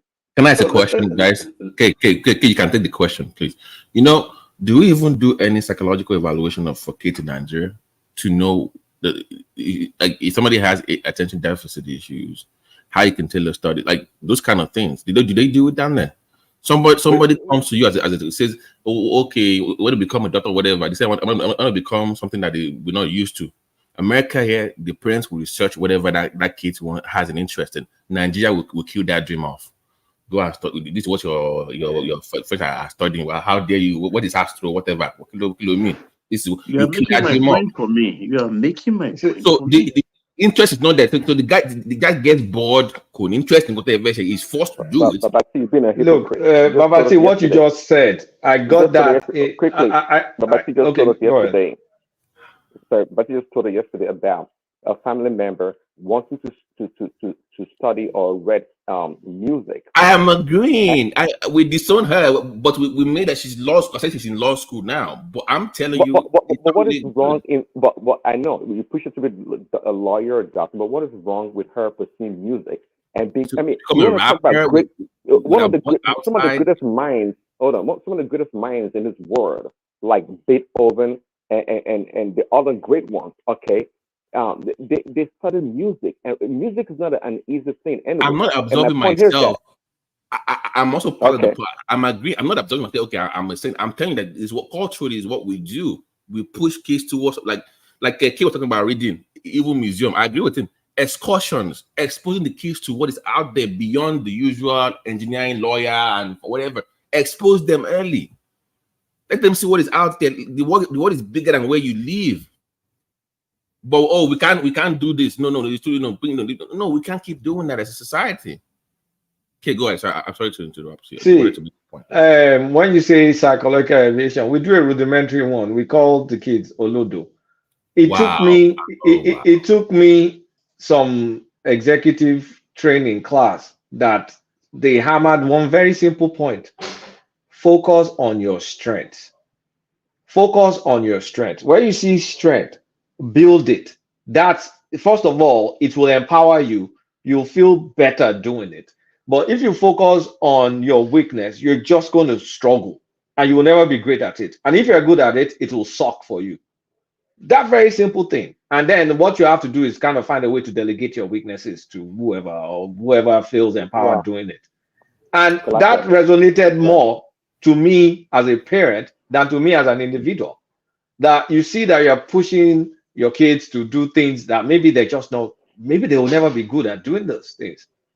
So why do you want to just reinforce failure rather than look at the areas that they are good at and build it so they're excellent at it and then they feel good doing it and then they're one of the few people in the world that can do it the best? And Nigeria, what do we do? Yeah. When a kid is struggling, he goes to the back of the class. Like my aunt will always say, because she's in education. I brought her up on this show before. Like she was on TV in Nigeria promoting all this teaching of education.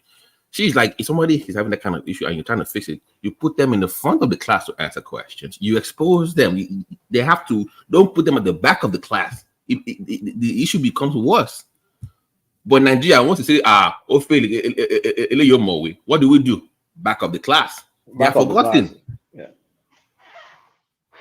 Is there psychology to back up what you just said? Okay, but you know, is there science to back it up? No, like you have. She's trained to do that now. She's in education. Because if a child is struggling and then you put them at the front of the class, remember one man. There's a reason why I brought up psychological evaluation. You could destroy their self-confidence. No. This is the point. Somebody is struggling. You know, back in school, then they will ask the questions. What is A, B, C, D?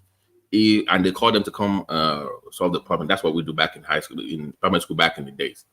The point she was making is, of course, they're going to have tutoring, but you expose them out there in front, not because you're going to call them out or put them on the spot.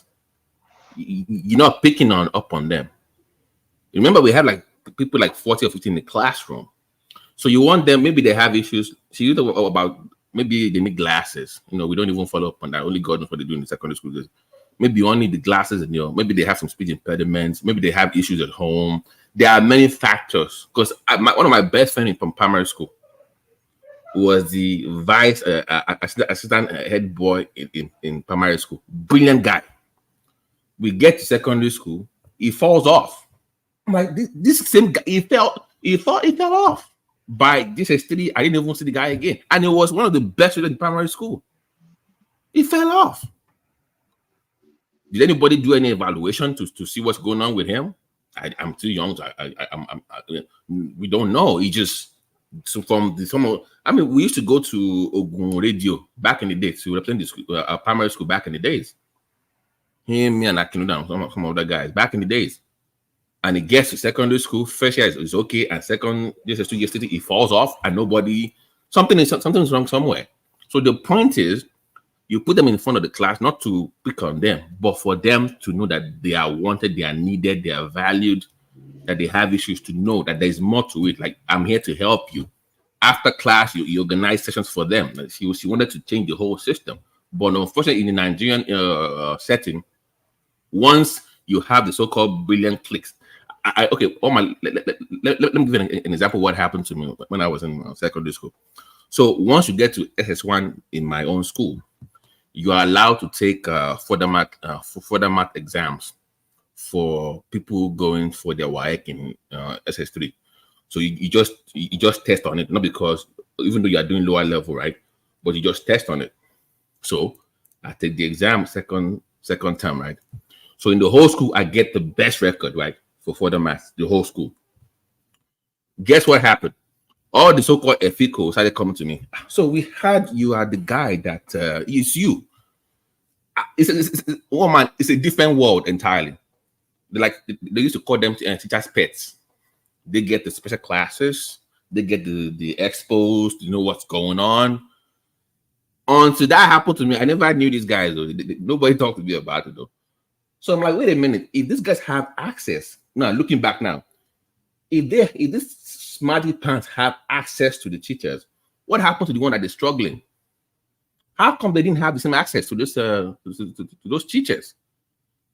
Guess why? Because maybe your parents never came for PTA meetings. Those things count back in the day. If your parents were involved in PTA, they pay more attention to you as a child. Alumni, they pay more attention. So I'm just saying that there's a problem somewhere where and also back in the day, by the way, one man, if you were a science student, they cared about you more. Commercial class, maybe a little bit.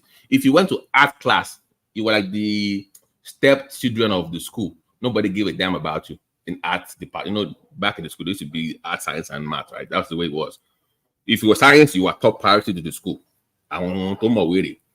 Commercial, I want bankers. But for like an arts, only come and poetry.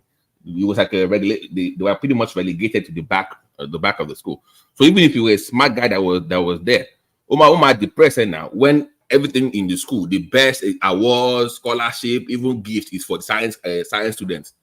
Like you don't matter. See, Oma, look at the comment section. Okay. No, hold up, please. This guy is making my point exactly. Art class is for Olodos. And that was the culture back in the days. Babati, what you said mirrors my experience. I thought I was going to do economics or something in secondary school, so I didn't sign up for the further maths class. Right? I didn't do further maths, and this is someone that will end up studying engineering. So when WAEC result came, it was me and one other guy that was one of the EFICO. It was the head boy, actually. It was the head boy that we got the best result, but they didn't know me from anywhere because I wasn't one of the EFICOs. I was just, I was just a guy in between science and art class. So they just look down, but then they see the result and I'm like, oh shit, where did this guy come from? So join click. They want to force you into that click to join. I mean, see me any click now at all.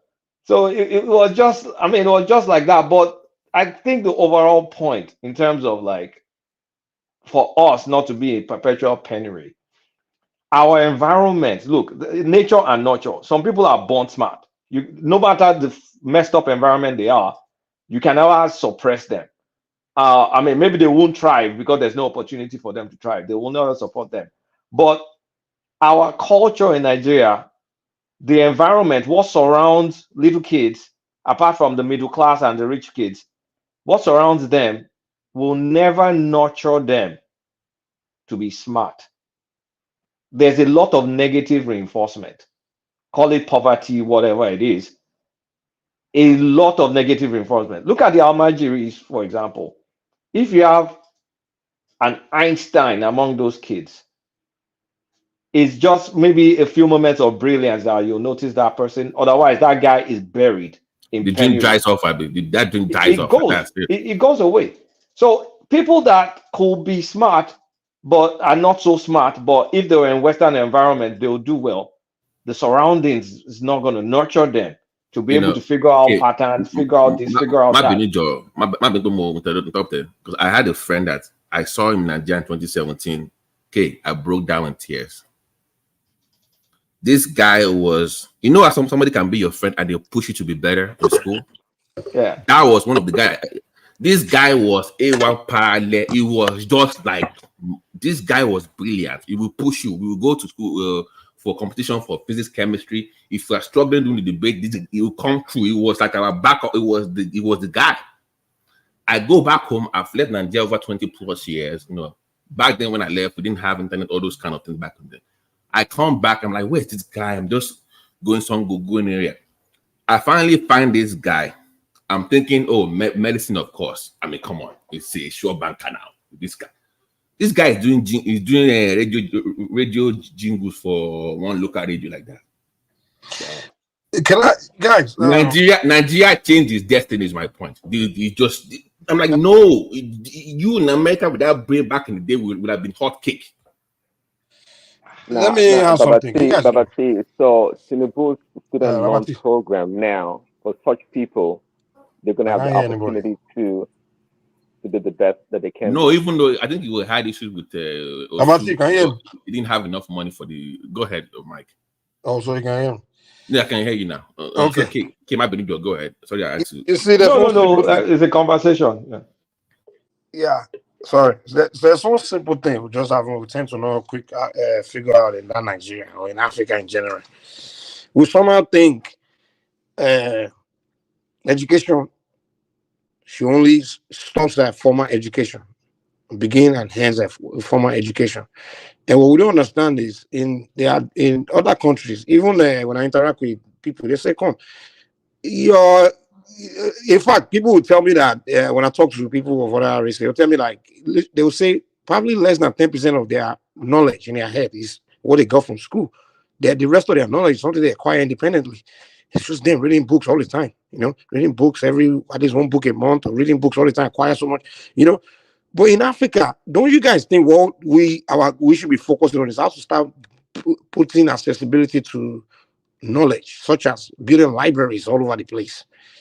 Or the Northern Nigeria talking about, rather than saying you want to build a bunch of school, the shortest cut is maybe we just build library in every library. Is not that, and nowadays it's even easier because now you can interject though. Mike, you remember we just had Mike, you will. I'll let you just give me 10 seconds. Okay, go ahead. We had a protest in the north, right? They busted whatever. They broke down a library.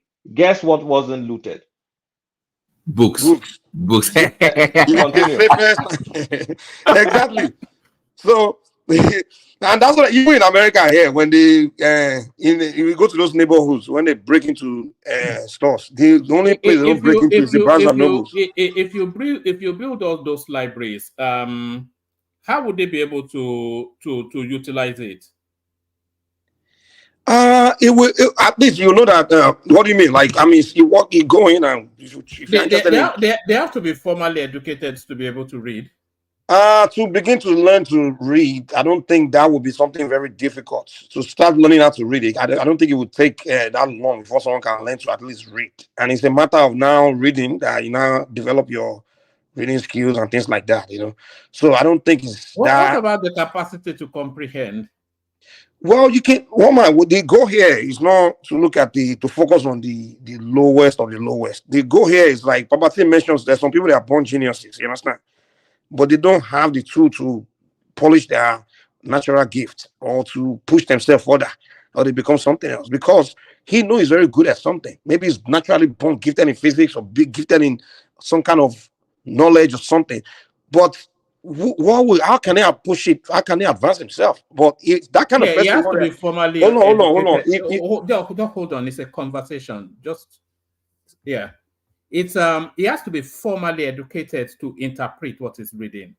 Not everybody has to reinvent the wheel. The wheel is already invented. So how do you enhance it?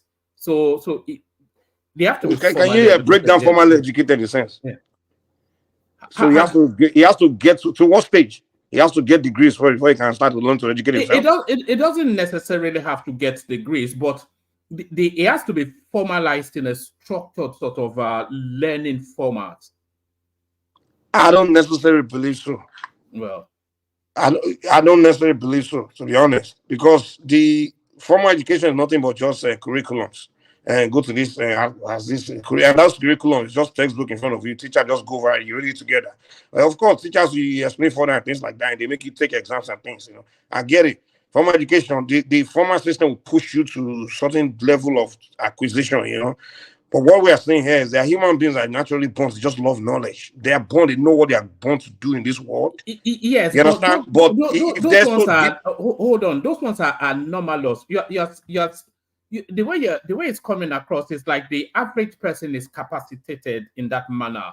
Those gifted people are few and far between. So they are not a standardized person. They are like savants. They are What you need to understand is if those gifted people are allowed, if those gifted people are given to fly, to go that far, once they go far enough, they become so powerful enough where they'll be the one to change the rest. They will just rule over the rest. The reason why we have so many jacked up and low people that can is because those that are born to rule were not given a chance to develop themselves to become powerful enough to rule over the rest. They are just, society don't give them that chance to become that powerful. You understand? So if you present it, if you put the resources in place, the population will take care of itself. The best of the best will run far. You understand? They will go very far. They become so powerful where they won't be able to stand the low one. In fact, they will end up putting those ones into slavery, and then use them to develop society. So what I'm saying is we just need to create what we need to focus on in Africa is what Europeans is what they do. They just put the resources there for you to advance yourself to what if you choose to, and if you don't want to, it's on you. So in Africa, unfortunately, people have been gifted in something, but they just can't find the tool to use to take themselves to where they can to their dream. People have dream of becoming something, but there's no library to go and pick up books to advance yourself, to learn. There's just nothing. You really have to jackpot to have access to something that will take you to your potential. No. Right. So I was going to ask earlier. But there are libraries now. Why do you think it's not enough? I was going to ask earlier. Let's have Prince come in. Priya Prince. Yeah, I was going to ask earlier to Kolata, how did they measure the IQ of states or countries? But I'm beginning to think it's going to be based on samples now. It's based on. No, well, I think if you look. Let me pull the book. Kind of in the line of what Mike was saying. Kind of in line with Mike was saying. Can you also put the link on the? Can you put the link for that book? Yeah, I'm going to send the book to one man. Let me send the book to one man. Your ability to use the tools around you and your resources to develop your space, can be a way to determine your IQ. And I think that's why the white people look at us. I mean, that's why the white man can go to Ethiopia and be able to detect a plant and take it over. And the people there unable to use their resources, their human capital, their knowledge to be creative. It shows how wicked society is. The Western people, not only did they explore the environment, their society, to bring the best out of themselves, they went beyond their shores to go get slaves and resources from other places to develop their space. Now tell me, do we need to really do an IQ test to determine who truly has a high IQ? I just say the answer is in the pudding. And when it comes to education also, Baba said earlier, poverty is a key. But one thing I realized is that, look, some people do very well in a standardized setting. They perform. There are some children incapable of doing so, but nonetheless, it doesn't mean that those children, they're not brilliant. They have innate talent. They have special talent, unique talent that requires a different approach. That we don't have the resources or the human capital to detect such greatness. And in so doing, we discount such people, just like Kolata said, we call them olodos, and that's the end of it. But who sits with that Olodo or whatever that is struggling to figure out what's going on or how to improve those scores? Who do in the primary and in the public school system?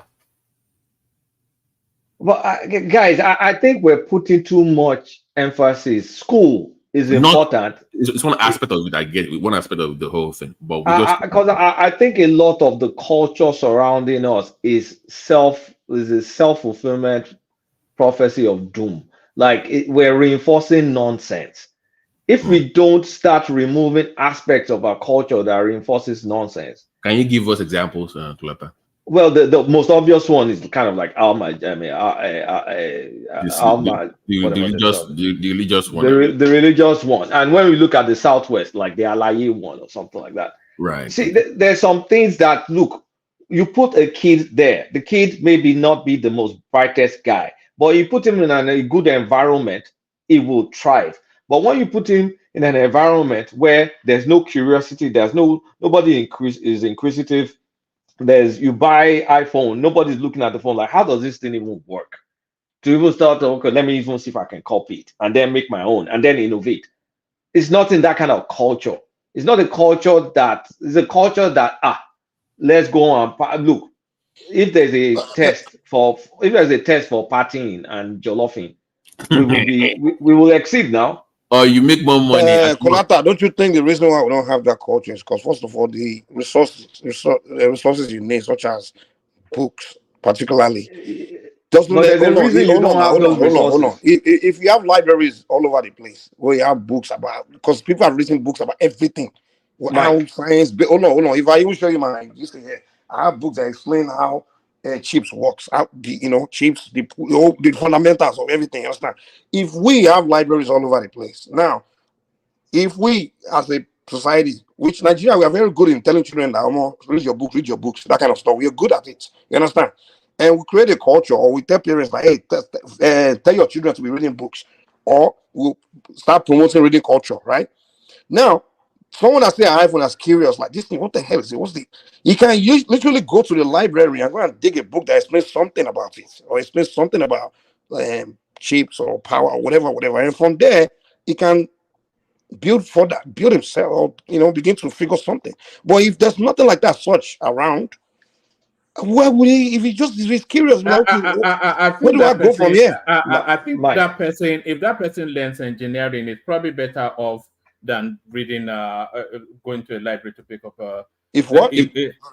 One man, you see, one man is part of the problem. It's one man. What do you want to say? I didn't hear. His name no, how so, Babasi? You can do both. Like in America, no, you can do both. But the point I'm making is, I think Mike may be suggesting that building library is a substitution for. No, it's not saying that. You see, Mike is making one fundamental mistake.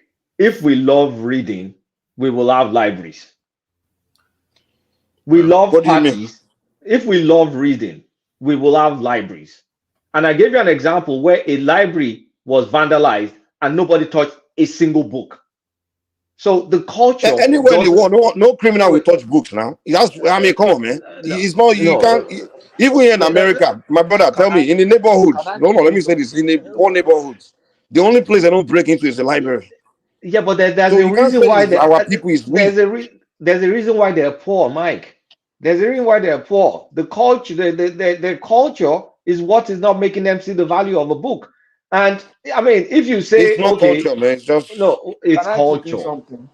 Let me just land this point because I've been trying to make this point. Look at what we value. Let's say Yoruba land, because I'm familiar with my culture. We value parties. Go to Ile-Ife, go to Lagos, go to any nook and cranny, even Yoruba land in Kogi State. When we're having parties, we shut down the road. Why? Because that's our priority. So whatever we want, what our culture wants, we get it. So don't tell me if you put library or whatever. I mean, let's understand. If our culture doesn't push us to want to learn, to tweak, to be inquisitive, to be doing to that, you can't force feed library. At best, you can say if everybody gets a tablet and they're looking at YouTube or something, maybe you can figure one or two things. Kolata, do you know cultures are created, right? cultures are created, but it's based Okay. on your capacity that drives your culture. Hold on.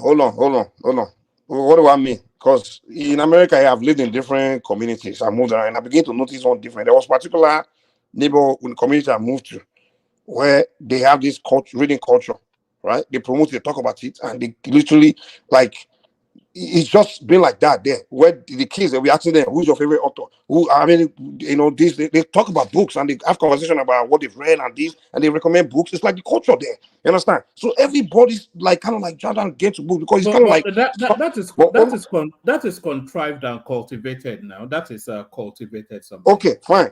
Now I go to another community. Same kind of look, people that look the same, but that culture is not there. It's the same race of people, same demography of humans. So I'm like, someone created this culture in this environment. But where I'm going, hold on, where I'm going is no, but what you're describing is a contrived. Anyway, carry on, boys. Let me get my point. What I'm saying, though, it's not. What I'm saying is, as elders in that society, even if we hate to read or whatever, we create the culture with the children in society that hey, if let's say the government tell the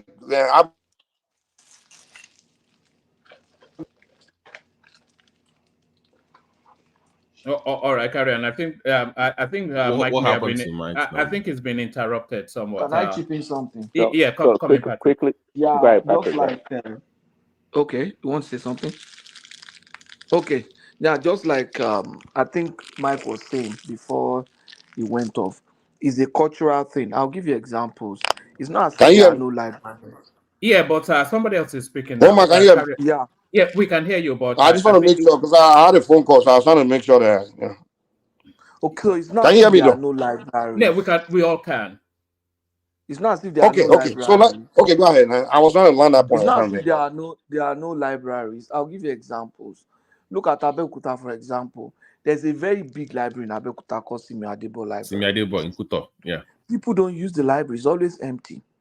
My friend got a place as a public library on Quarry Road. Got books from friends and put there. He was using his money to run the library. He had an audio room, he had a video room where you could come use the laptop to do online learning. As far back as 2004, people were not coming there. We put books there, put video, put online. That time there was not so much data in Nigeria. So we're buying CDs of lectures, of motivational speakers, of books. People were not coming there. Okay, fine. Who are these people that are And our targeting? universities, let me just our universities have libraries now. If you want to go Okay, into those fine. libraries to read, some universities will not check your library card. Once you're on campus, they want to presume you're a student. It's when you want to borrow the books that you borrow with your card. So if I walk into University of with my friend and I go into the library, I could take a book and read. You could use Okay, let me make this point. Sorry. Let me make this point, very important point. Woman, please give me a second. You see one mistake we're making in Africa is this. You think it's a mentality you didn't learn as a child. Somehow you have it as an adult. That's one mistake we always make. He just made a point that someone built library. That's why I asked me who did he build it for. Probably built it for a bunch of grown adults. Hey, you guys come and learn. The same thing when somebody built a football camp. You start inviting a bunch of grown-ass men to come and play football to trying to get to Europe. And I'm like, I'll use that conversation. Dude, if you want to play football camp and you want to create a football program, you have to create for the children, not for some grown-ass adult that already grown, made up, you create things for kids. Now, if you want to build a library, when I say we need to build a library in Nigeria, I'm not talking about build a library for a bunch of adults. They are doing one, they are already addicted to one there, already grown, they to start learning reading culture. When I say we have to create reading culture, I'm talking about when we want to create that reading culture, we start that culture with the children. The children, we introduce that culture to them. So by the time they become adults, it's a culture they've learned as a child. That reading is a thing. So by the time they become adults, if you hold on, you can force culture into children, but you can't force it into adults. Now, if you force reading culture into kids, all the kids in Nigeria, like reading is a culture, it's a way of life. You must read at least this amount of book for you to be this, or for you to be respected, or things like that, or you will force them, you force the culture into them. And as children, we force them to always read. By the time they become adult, it's because something getting used to. It's not going. You're not going to become an adult and become okay. I no longer want to be a reader. And you can't tell me it's a black man thing, because I see the black children that grew up in those same reading culture environment in America. They are readers as adults. They read all the time. Look at Chimamanda Adichie. Right. Her parents forced her to hold on. She was a child. Her parents introduced reading culture to her. Reading. And she's addicted to reading. She still read books. She talk about root. So it's a culture you learn as from childhood. It's not after you become adult, you want to start introducing reading culture to an adult person. That's the point I'm making. I did for people like us that are reading Tim quickly, Papa, quickly to what Mike said. There's a catalytic or universal principle that goes, whatever you surround yourself with will draw you closer and deeper into it. That's plain and simple. You can't just build libraries and just think children will just get up and go in there and read. There has to be a conscious effort, whereby that's why the Western people, they have a planned and structured environment that works very well. You know, some communities, they actually gather the children, take them to the library, show them around, tell them about the importance of a library and the benefit of it. And that's how that culture that you're talking about starts. And that's how they embrace the culture. Of course, not all of them. Now, I guarantee, just like one man said earlier, if you build a nice, beautiful library that people don't know the value, only 1 or 2% of the people in that community that are inquisitive or geniuses or whatever may go into the library to see what is going on there. But we have to be deliberate in our society to make a change, and that's one thing we don't do very well of as Africans. We just don't. And Prince Daddy, what people don't understand is that it takes a generation to actually create that change. Okay. So if a library, let us say a library kind of is old school, right? We're in 2024 going to 2025. Their devices, like, okay, the YouTube that we're currently on, do you know how much content, educational content, that you can spend your time? Like a lot of junk I know about supplements or science, or biology stuff I wasn't interested in. I like them just watching one YouTube station or the other and then reading up on the literature, because it spurs some curiosity. Like if we even talk about the devices, people that have access to devices, or you know what I'm saying is, quickly, but I got your point, and I've told people numerous times. If you want a PhD, a legit PhD, you can get it on the internet. Yes, exactly. You can get good material, solid material. Prince Daddy, Harvard or wherever. Prince Daddy, Kulata, you know, if you hand a tablet to a kid and give also hard one to an adult, what the kids will gravitate towards inside that thing is different from what the adults. The kids actually go to look for something that, you know, that's really interesting in their soul, you know, that kind of stuff. You know, a child might be interested in some kind of science or some things like, you know, but an adult, he is more costly because the entire life is, you've already developed those If you give a tablet to a kid, it will go and look for science. No, I'm not saying like one man. Let's use this example. You give a tablet to a Yoruba Lao kid. He's going to go and look at Ashake on YouTube. He'll spend 19 hours out of. No, they're going to look for something that the parents have introduced to them. That's the point that reinforces their bad behavior. If you give like Al-Majiri kid or something, he's going to go look for the most Islamic nuke the hell. And that's my point. Is whatever the parents have introduced to them is what they're going to look for.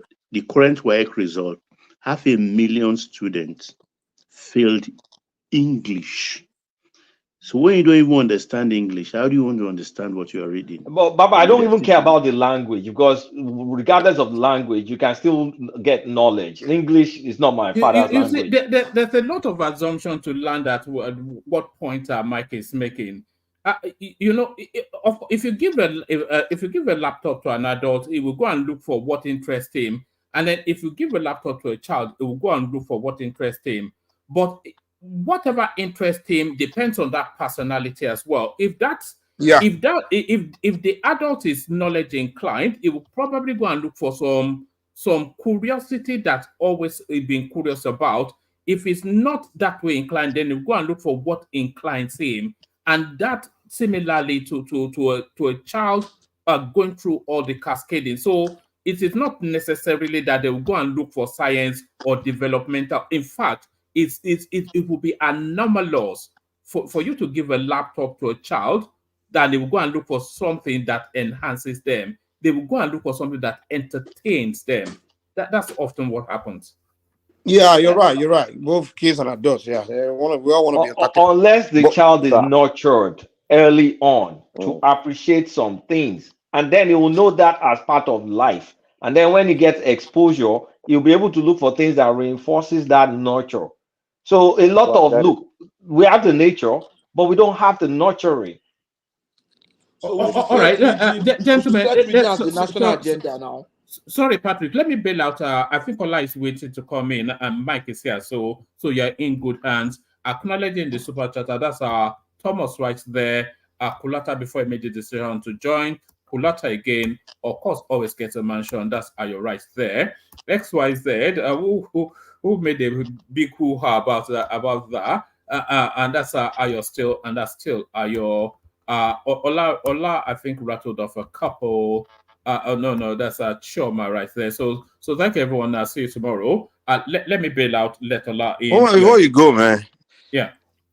I had a dream, like today. Someone on this platform, the person passed away. But I'm not going to say the name, Sha, but I just hope it doesn't happen. Because usually when I dream like that, it usually happens. But I just hope it doesn't happen. I'll pray for that person, Sha.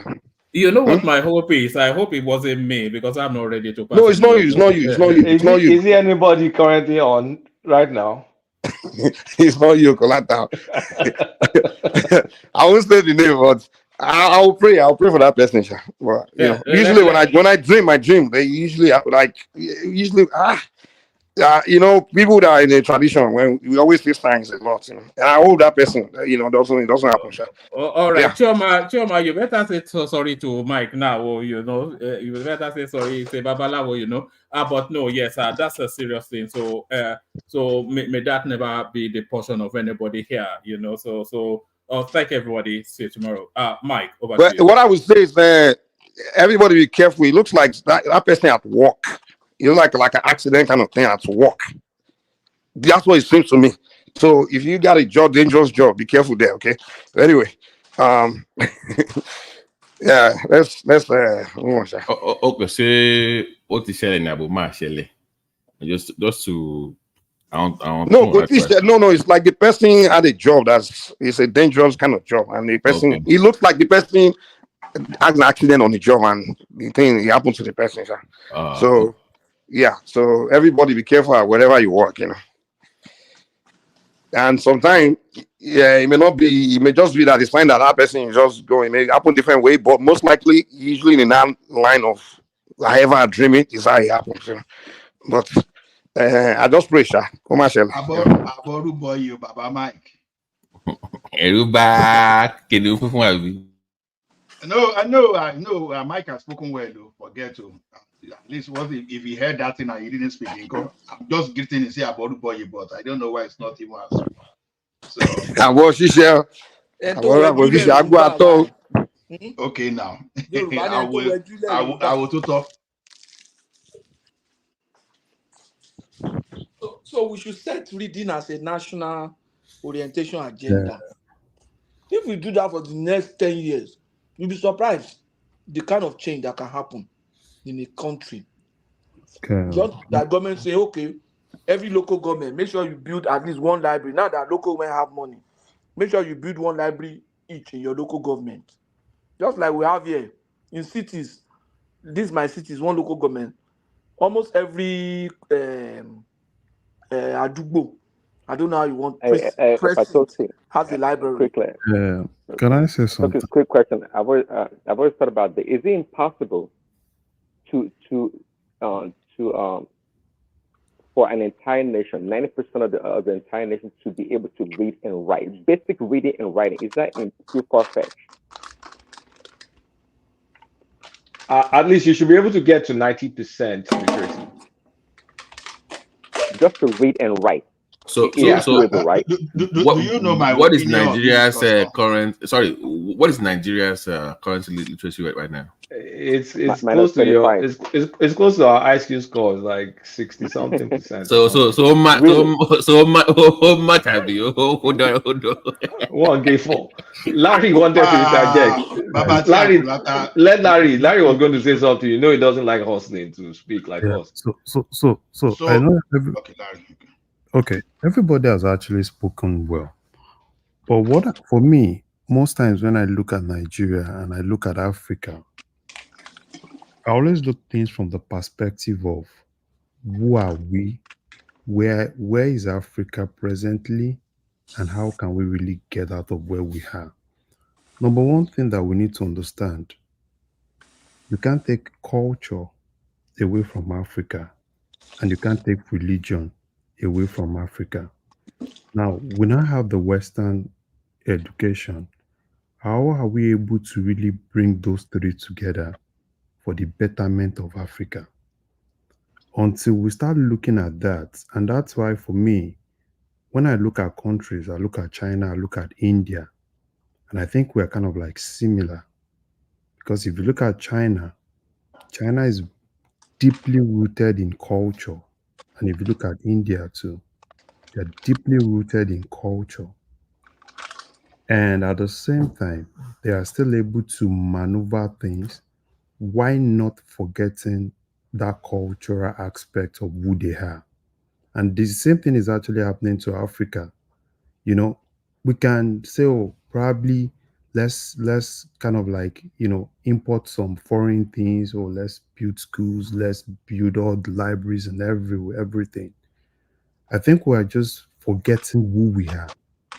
And that who we are is basically why we are not really able to really get to where we want to get to. I was talking about. Okay, go ahead. Okay, you can talk. You can talk. No, go ahead. So I want to say different thing entirely. Just go ahead. Yeah. I was talking about medicine. I was talking about medicine the other time. Now, I think it was 7 years ago. I was in Nigeria and I was with some extended family, close extended family, and just like a family meeting. And, one of them came out and, came out with some big books like that and with a whole lot of things. And I was like, this is good. They said from generations to generations, and probably somebody just kept it somewhere and felt, okay, fine, this is my own kind of like entitlement. And there is a whole lot of things that are really deeply rooted in Africa that I feel that probably a lot of us that actually have, we have access to Western education and kind of like seeing how we can actually meet in the middle. Probably that can actually look at the Almajiris.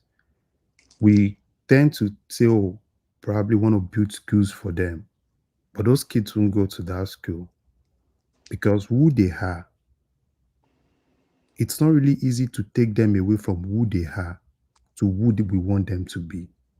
So probably, the best way is to look for how to meet in the middle. Probably that can actually help. That's what I think, though. Okay. Larry, hold on. You mean it to raise the average IQ from 65 to 67? That's what we're striving for. Continue, Ola. Okay. Honestly, this discussion tonight are very on point and has always been the discussion I love so much. You see, the problem in Nigeria today, whether we like it or not, is we are inadequate short of educators. The problem of Nigeria has been that we have the abundance of indoctrinators and abundance of those people that just took education as just part of a survival route than the actual educators.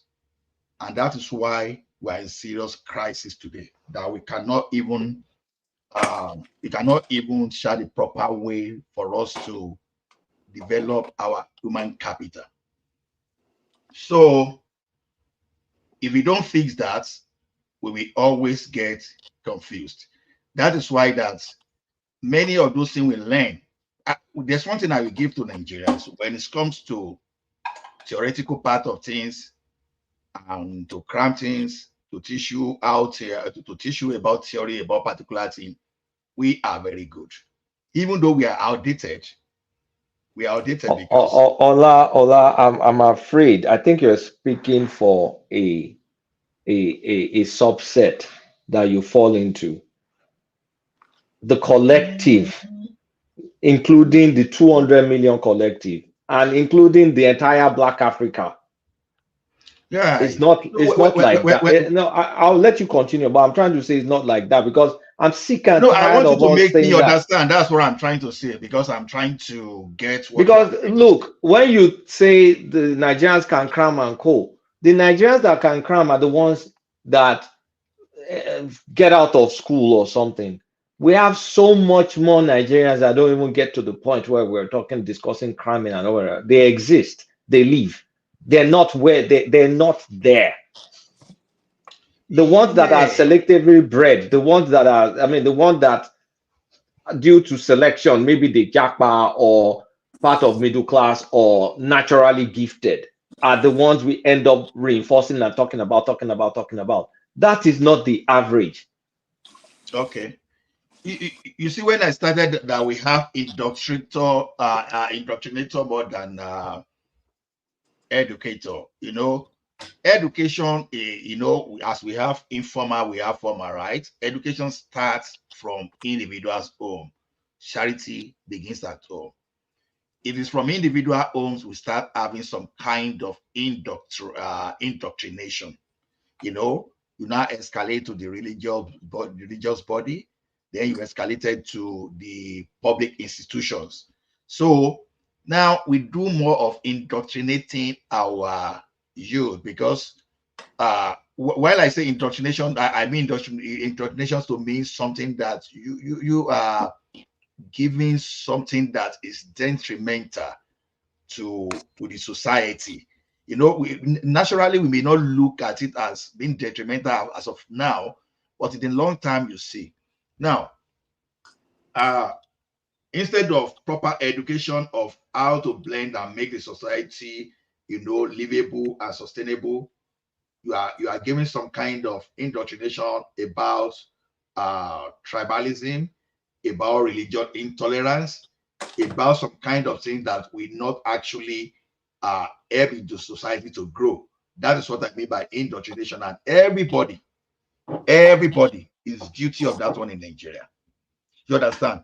So I left that one. I now move forward. That is where you say I'm talking to subset of that problem.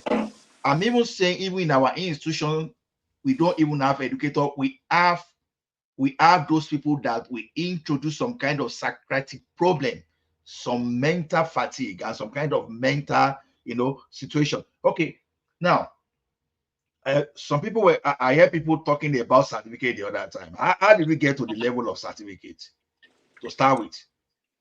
It was when I made comment in the comment section that personally I would prefer system of America to the system of the UK.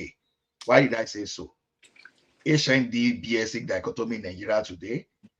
Why you look down on people that went to technical school? Why you look down at those people that are tradesmen, are the byproduct of the UK system because they are the ones that live in class. They are the ones that love creating classes. But America, you will see all the rebel, the way it's like they are protesting against anything British. That's why you see them speaking the English differently. That is why they don't want to go by their culture until we start finding a way to rebel against the norms, whatever they brought to us. Then to go forward will be very difficult for us. I'm just talking broadly now. So, for some of us that went through the polytechnic system, you can imagine the type of trauma we went through by the time you see your colleague, 100 diploma is not even equal to 1 degree. When you finish, the BSc is going to be your boss. And So, all those kind of rubbish, you understand, it's not promoting some level of competence in the society. It's not actually catering for our needs. So that is why we just need some educators. That okay, because what I mean by educator, people that are properly trained to educate people, not people that just jump into education just by the.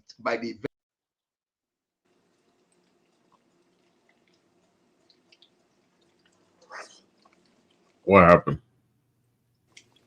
Mike, what happened?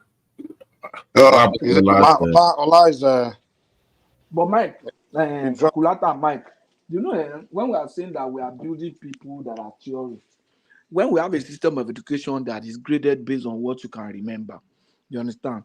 The lecturer comes to teach you something, and the grades are apportioned based on substantially what you can remember by virtue of some element of understanding. So if I don't understand, but if I can remember majority of what the lecturer taught in the school, in the class, I can even come out with almost a first class. You understand? In a lot of things, because most of the lecturers are not testing understanding. At times they are just testing how many of what you have been taught that you can remember. They're testing regurgitation. Yeah, that's the problem. That's the problem. You want to express your mind. But me, I think the problem is more fundamental than that, because the fundamental problem for me is the upbringing and the surrounding of the child. If our entire society is surrounded by culture that wants to learn, wants to do, the teaching itself will mirror that exactly. Inquisitive. Okay, can I push back on something? Okay, so let's say, because you said it starts from the home. Now we know that there are parents that they don't have that, they're not privy to that, right? But they have kids, so there also has to be provision for those kids, knowing fully well that at home they don't have that opportunity to have a plan to say, okay, let's study A, B, C, or D. So there has to be provision for that set of people as well. Even though I agree that I said you have people that are from home, you want parents to teach kids how to read, encourage it. But we also have to take into consideration that you have households that don't do that. And government also have to pick up the slack. Yeah. Libraries or the school program. No, it's essentially the school that the government can pick up the slack, really. Right. Yeah, that will help out for that deficit, because not all will be be able to do that. So I get it. Yeah. Do you know how much an average teacher earns? I mean, well-trained teachers that are graduates. Like I have 2 teachers in my family, my brothers. These are grounded teachers. And so they started with modern school, teacher training, NCE, by a degree master like that. Did they go to Taisho Learning? No. Taisho Learning won't take Taisho Learning go by. Okay. Ìgbà Wesley College, Ibadan, she get teacher training. Long. 60s, and they went to college, they went to university eventually. They became teachers. Do you know what's the average salary? Some of them 50,000, 60, because they are working for government. They are even earning more. In some private school, they are getting 30,000. Now they get to like 60, they retire. What's their pension? Less than 50,000. So who want to be a teacher? But you see why I'm doing. Sometimes I just don't want to buy all this talk, because it's this kind of talk. This is not a Nigerian problem, by the way. It's a Black African problem. So you're just giving a flavor of the same problem. There's yet another symptom of the same problem. It's more fundamental than that, because it's like you're on a treadmill. You're running on a treadmill and expecting it to get to Walmart. You're not going anywhere. Except staying on that treadmill. Quick question. Why is it that our system, at least the way I used to remember, encourages, we used to call it the Agberugbeso method? Like you go in hot, and when you leave, Babati, yeah. Yeah. It's because we don't have an inquisitive culture. Your lecturer tells you an electromagnetic wave came from the sky, fell on an angel, goes into an angle, blah blah blah blah. He's trying to teach a concept that he himself crammed.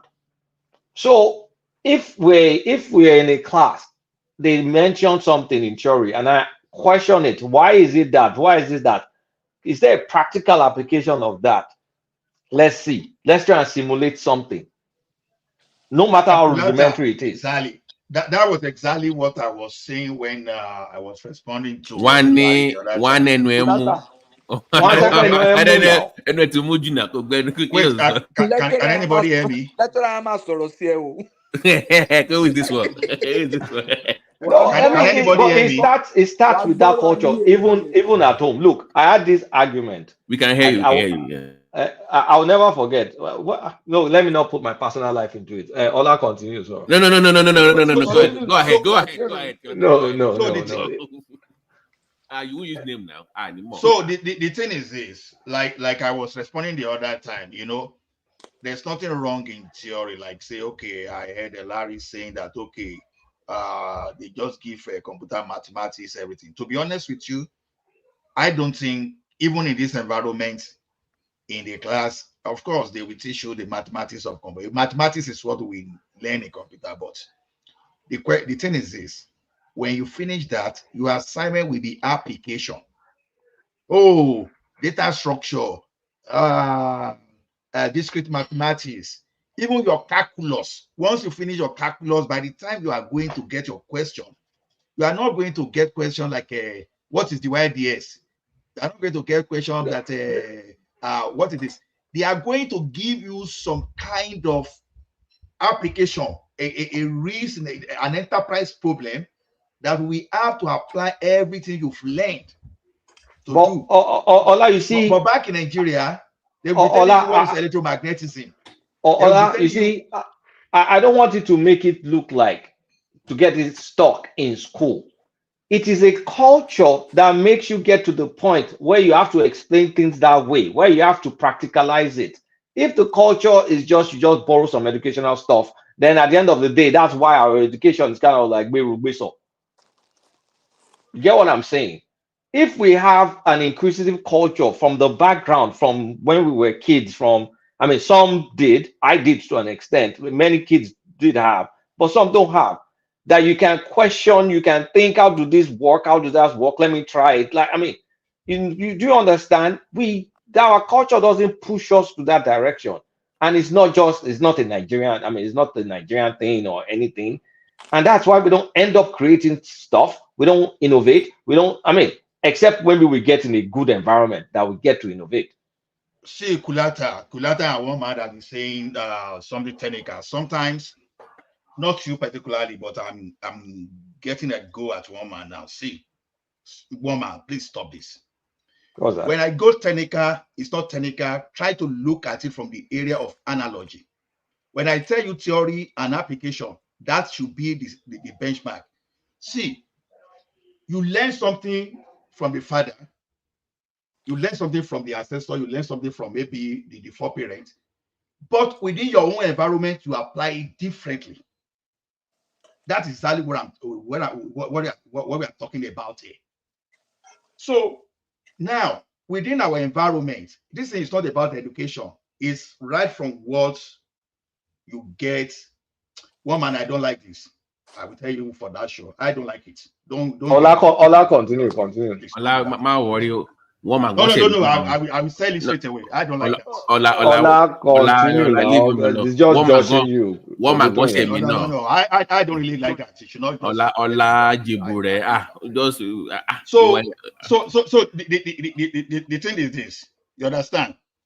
You learn from home, but what you learn 10 years ago, let me even say, even traditionalists, Babalawo now, they are even upgrading because the technique Babalawo were using 200 years ago is totally different from the technique we are learning today. And that is where I just said it technically that what we do today is that whatever one man wants to come in. Let me bail out now. You can let me in if one man wants to come in. I'll be on the background listening. That's no problem. Which side? Me, I think was it that I saw one man wanted to come in or wanted to bring somebody in or what? No, it's No, gas no, them no, up no, no, that no, wants no, to no. come in. That's not it. When it's what one man was saying that I was responding to. So, Okay, no problem. So that is exactly what we are saying. That okay, it is not about formal education. You understand? It is about like Mike rightly put it. You train people from home. You train people about culture instead of indoctrinating. You understand? Give people the type of education that can lead to survival and the sustainability of the society. That will tell people about who we are. You know, when I make American example the other time, is that I'm just simply saying that we should rebel against anything that is not favoring our society. We should learn in such a way that will help us. That is exactly what I was saying. So it's a complex issue, but not until we stop giving incentive to the kind of mediocrity we call education today. That's just my point.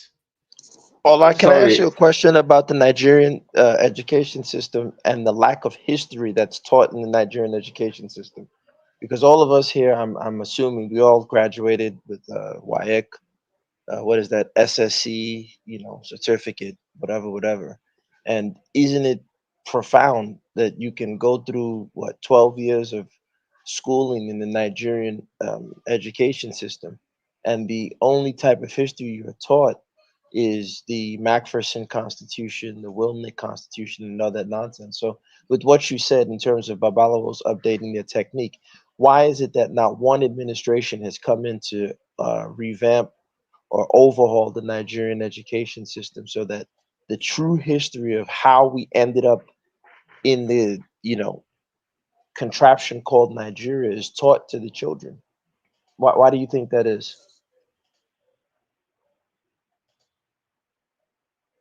Sorry, I want I'm to. trying to get your question. I'm sorry. Can you? Sorry, I think here's the So thing. my question is, Hold on, if you guys. don't mind, brother, can I just ask Ola if you don't mind? My No, question, I want Ola, to is quickly this. push something. Give me a second. Yeah, but let me just ask Oh, Ola the just question to give clarify. me 10 seconds. We're pushing it, we're turning it into Nigerian education thing, and I want us to see a bigger picture. This is not a Nigerian failing. This The is culture of it. is the black culture failing. So continue. Well, whether we call it a black culture failing or whatnot, the fact Because still remains there are that some traits that we're not in seeing in sub-Saharan Africa, such as innovation, such as inquisitiveness, such as being able to copy innovation, being able to replicate it, being able to push it further. Like there are many things. We can't just be stuck like well, this. I think part of the problem, part of the and I had this conversation on this platform a while back. I was saying this to, I don't know if it was Pansat or one of them, and they came at me viciously. I was saying part of the problem is, you see, language is one of the things that structures and shapes your reality. So if you're learning science in the colonizer's language, if you're learning math in the colonial language, you can't be surprised if you're not coming up with any innovations. And I think, ironically, that's one of the problems that we had in Africa. If you look at us from the 1500s, after the fall of the Songhai Empire, when you look at the Moors who destroyed the last Songhai Empire, they came with guns and they used gunfire, of course, right, gunpowder. And the number one problem that and it ties into education is that none of our elites at that time, our traditional rulers, they never reversed engineered the technology that they were coming across. So for them, it was much easier to grab someone from one Yoruba town or one Igbo town and extract them and sell your human resources for some gin and some muskets than to break the musket down, not only reverse engineer it, but update your language so that your language could reflect the new technologies that were being brought around you. And Let me I push this really further. think, Let me push this further. Okay, I'm going to the fundamental. It's theory though. So how about the fact that we've been living in the tropics?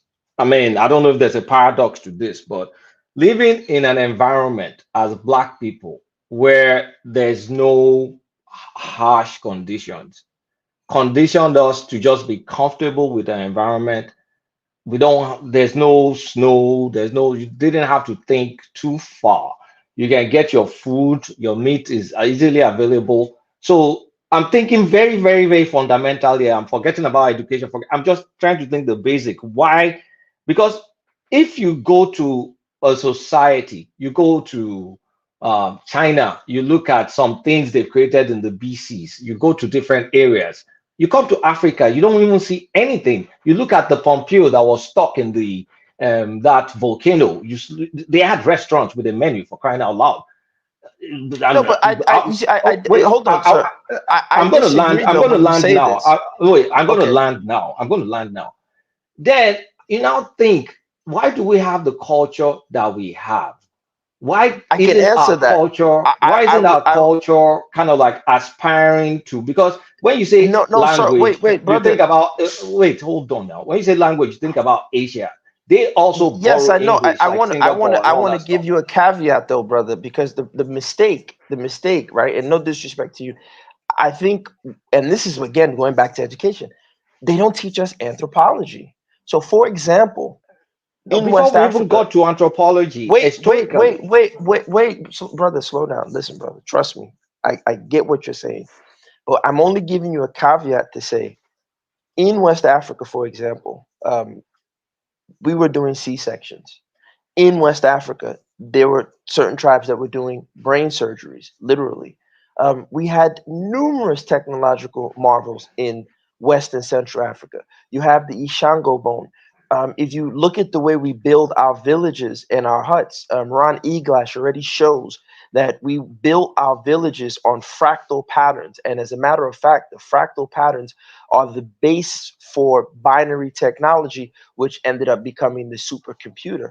What I'm saying is that the technology was there. It's not that we were in the no, tropics. Just I hold on, brother. disagree. Wait, I disagree. wait, brother. Please, don't wait. Hold on. You told me to let you land. I need you to do the same. No, I just said I disagree. But Okay. continue. Great. I get that, and that's why I'm saying my pushback to you is, I know you disagree, and I would only push back. It's just a suggestion. You can throw it in the trash can if you want, to really do a deeper dive into West African history, West African And I've military done that. science. Wait, brother. Oh man, brother, slow down, please. The reason why I'm telling you this, and that's why I'm bringing up that two key words, anthropology and archaeology. I've done Most that. people, if that's the case, then I would be a little bit confused as to how you're saying Yeah, that I mean, we did can not talk now. I wait. said I've done that, and I can Okay, look I know. and I can draw parallels. Like, look, But when brother, you wait now. what Brother, you can't. Hold on, brother. Please let me explain where I'm bringing the information from. You know, one thing about me, as I said, I'm very accessible. I'm gasthemup@gmail.com. Right? I can send you no, don't worry, land it. enough. Right? Land the plane. Good. Right? I can send you enough information. Not Land trustmebro.com, the like plane, and I'll tell legit you why I disagree. JSTOR sources from different journals, different authors who are not only We all they're get into all experts in that. their fields, right? So my point is this. Is that we in West Africa do have a history. For example, people like Milton Friedman would say nonsense out of their mouth. They say, in Africa, they didn't invent the wheel. That was a lie. We had the wheel. As a matter of fact, in Ife, in Ile-Ife, there, they have You're talking to the someone that grew archaeologists. up in. You're talking to someone that grew up in that town. I'm not. So look, Oh my God, brother, slow listen. down. Let me get. Can I get it out? God damn, brother, you so quick to Land dismiss. it quickly because Okay, no, don't you're tell me to do that because when you land, I listened intently, right? So cool down, brother. My point is that when you have go straight to the Western point. scholars, Jesus Christ, dude, man, it's tough to deal Okay, with make your sometimes. point now. We are When listening. Make you your point. have That's what I'm when saying. okay, so let me make the point. Thank you. When you have Western scholars like Milton Friedman say things like the African didn't invent the wheel, yet a simple research into the archaeology of West Africa, you'll see that we had the wheel in terms of using it for wells. We had the wheels in terms of using it for other machinery and mechanics. Now, there is a specialization that comes with what we call today the so-called scientific revolution. And that scientific revolution, which is basically this idea of creating a hypothesis, there's again a reason behind why Europe did what they did in terms of taking things like gunpowder, which the Chinese originally used to scare away ghosts, and they now turn it into a machinery for warfare because Europe was going through extreme social change. Don't forget, you had the Crusades. Don't forget, you had the Black Plague. Don't forget, you had the end of feudalism. So Europe is going through extreme social changes, and there's a demand from their society in terms of their experts to create things in the society to make things easier for them. And that's why I said when we, our West African leadership, were getting things like the gun and gunpowder, we failed in the sense that we didn't reverse engineer the technology. And more importantly, we didn't update our language to reflect the changing technology and the changing times that were abound us. And even to this day, if you look at our language is not reflecting. I'll end with this. It's a shame, it's painful, and it makes me cry on the inside that Africans to this day, particularly West Africans, are so quick to translate the Bible or translate. Well, you don't really translate. Let me land. Let me land. I'm ending right now. Let me end. Can I end? Let me say my last sentence. God damn, bro. Guy, we were having a conversation I'm before ending you my last sentence. I'm ending my last sentence. Okay, Can I say guys, my last sentence? say your last sentence I know real quick. I'm saying Go my ahead. last sentence. But thank you. Man, This this was a dude just loves to conversation just do this going shit, man. cordially. He's hard to have a conversation with this guy. My point is that it's so painful that you see Africans, particularly West Africans, will brag about their ability to translate the Bible, but you never hear them brag about translating chemistry or any of the STEM subjects. And that's where I think we should be headed. We should be pushing for our languages to be interpreting STEM. That's what I'll end with. They do Okay. have. Okay. Can I respond to that real Sorry, quick, I want to. Let Kulata respond, then all I come in Look, after. see, all this stuff is just a bunch of fluff.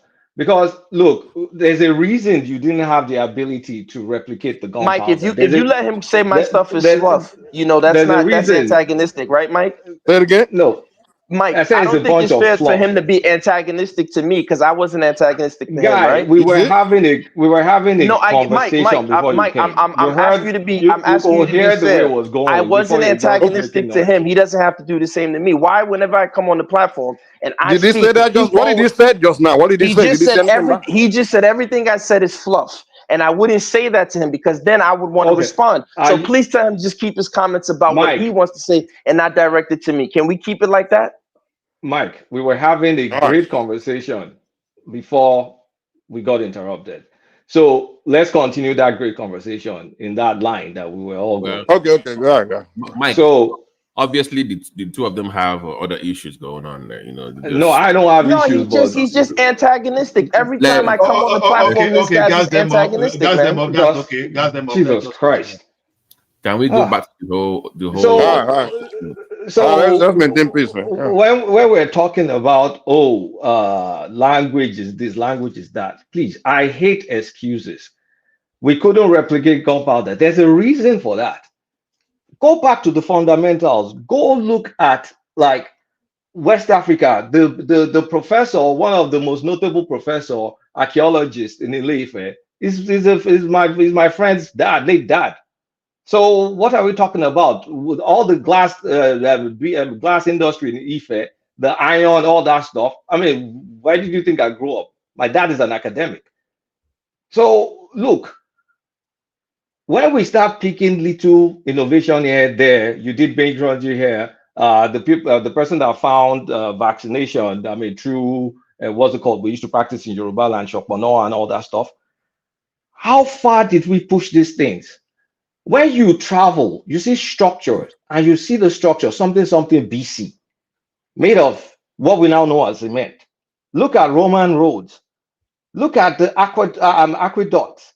Look at all sorts of things. Go to Turkey. Look at the Blue Mosques, 17th century, 16th century, 15th century. Look at it still standing. You look at how far man has been able to push, and they pushed it a long time ago. You have to think about, why didn't we get this far? Like, I mean, you could pick one thing here or there, one thing here or there. If you really were exposed by Excuse me. academics, you would know the answer. Excuse me. If we're picking, oh, we built the well, that means we were able to invent the wheel. If that is the kind of thing we're going to be picking, or we have one random thing or random thing, I'm talking about a fundamental defect in the culture that still manifests today. And you're defective, not me, not my people. Can I respond? Yeah, you respond now, Ola. I'm talking about a fundamental defect that makes the entire Black world not to have a culture that fosters innovation, fosters, what's it called, except they find themselves in the right environment that has that culture. Ola, respond. No, the thing is this. I will start from the point that when I limit my discussion to Nigeria is, if Nigeria get this thing right, it is likely that other West African countries will get it right, because we have ample of examples that we can give. So maybe for another day. The thing is this, before you can even borrow anything from others, you still have to work on your core strength. The problem we have here is that we are throwing our own core strength away. For now, if anybody see Babalawo in Nigeria today, I mean Babalawo, people that can divine, maybe people that can use all those local jazz, because it hadn't been that we see all those local jazz and all those local things that are peculiar to us as the basis of our own science, and we strengthen that to the extent that people can start running after all those stuff. Then we gain our own strength. Then we can now borrow and add up. But the problem we have in Africa generally is that what belongs to us, we cast them away as if, oh, these are not where we are supposed to be. Indoctrinations, we chew everything. If you see someone that is doing the fight today now, you cast the devil in name out. If you see another person that maybe put this app, put the other apps together, oh, all this devil. You understand? So at the end of the day, you shame these people. Everybody started abandoning what is supposed to be our core strength. Then we are now setting ourselves up now to start learning what others, maybe they've already have like headway like 1,000 years ahead of us. That is where our problem, that loss of identity. We lost our identity. So we believe that we have to be someone. So fundamentally, if you go back to our own core strength, then we have something to negotiate. As it is now, Mike, please let me come after Ola. So there was a day I was saying that, okay, we are even at the mercy of these people. We want to. So one reason we cannot compare, we cannot look at Chinese and use that as a model for us is this. I keep saying it this way. The Western world stole technology from the Chinese. I'm not the one saying it. The Western researchers are the ones saying that, not me. So to me, for us to move forward, we have to look at our traditional sciences that people call fetishism. That they call, oh, these are fetish. These are Ola, do you know that it takes competence to steal and actually make something out of it? Ola, sorry, guys, hold on. Kulata, Gasmo make one point. I think it was not flawful. He said the language of instruction should be our own local language, translating the knowledge of the Europeans or others to our own language. Do you disagree with that? I agree with. I mean, I don't think that's. I don't think it's the fundamental problem. I don't think that's the problem. I don't think that's the fundamental problem. It is a fundamental problem. I don't think so. Can we there's this saying that say, if you want to take people's culture away, take their language. When you want to take people's culture away, your ability. You want to take people the best of ability. Okay, so take the language away first. Okay, let's put this question this way. What if we do this today, Colata? What if we go to Germany today and take away everything in German. Take German as away as language of instruction, and put English as a language of instruction, and take away German philosophy, German, just make everything English. Do you think Germany will continue to just, advance in the same thing? Can I respond to that? Patrick, go first. Okay, go ahead. Whoever wants to. Yeah, Yeah, I thought Kulata to respond. it will set Yeah, them I'll back. go after him. Yeah. It will set them back a little, but it will dissipate. A little or a lot? Will dissipate when English language become a language spoken by a majority of the people. As we speak in Nigeria today, we have people who don't even understand Yoruba. If you make Yoruba the language of instruction, they will fail. No. No one is saying, hold on. I think you misunderstand. Listen, before you continue, hold on. No one is saying make Yoruba language of instruction for Hausa people and Igbo people. No one is saying that. Make the instruction for Yoruba people. But go ahead. This is what I'm saying. Among the Yorubas today, you have so many of this generation that cannot even speak Yoruba. English is their own mother tongue because that was the first language they learned, and it is not making any difference. So it does not necessarily have to do with the language. But let me address one thing. Wait, are you saying Yoruba and people speak English better than Yoruba? Is that what you're saying? There are people in Nigeria. Don't say there are people. Let's speak on the terms of majority. Wait, now there are people in Nigeria, in this younger generation, who speak better English than they speak Yoruba. They'll speak. Okay, Yoruba so if you go in Lagos, Abi, or you talking about Osun, Ekiti, all these other places? Abeokuta, Ibadan, they speak Are you Yoruba kidding with me? accent. So English has taken over. Okay, no problem. English Continue. has taken over. That's the issue for this younger generation. Okay. Can I respond? Mike, let me ask you a question.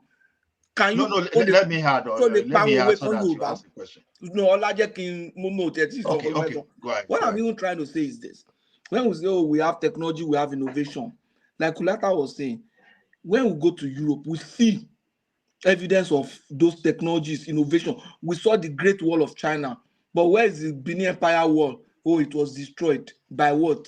That means it was just maybe one fence or something. Now they say it was greater. It was greater than the Great Wall of China. Nothing like that. You understand what I'm saying?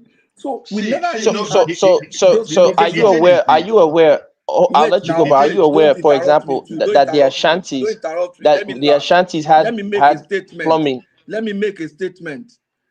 You see, in Africa, places where they had innovations, those innovations endure till today. Like Egypt, like Zimbabwe, the Great Wall of Zimbabwe, like those big structures in Ethiopia. You understand? But those other areas where you say, oh, there are innovations, we couldn't. And then because we didn't conquer navigation on time, so we didn't really do transatlantic trade that much. So those are the ways you are taking us a different. Let's get your point. We get your point, Patowski. Okay, dragging it too long. Okay, make your last statement, man. You just taking us all over the place. Everything you just said right now is rubbish. But go ahead. Okay, I don't want to insult anyone. I'm not here to insult people. Okay, guys, wait. We have to have structure here, man. Let's not talk over each other. Let's calm down and let's give other people chances to talk. Ola's been trying to come in since he hasn't had a chance. I've not responded to you. Yeah, but we don't have to insult anybody, guys. We don't have to insult each other.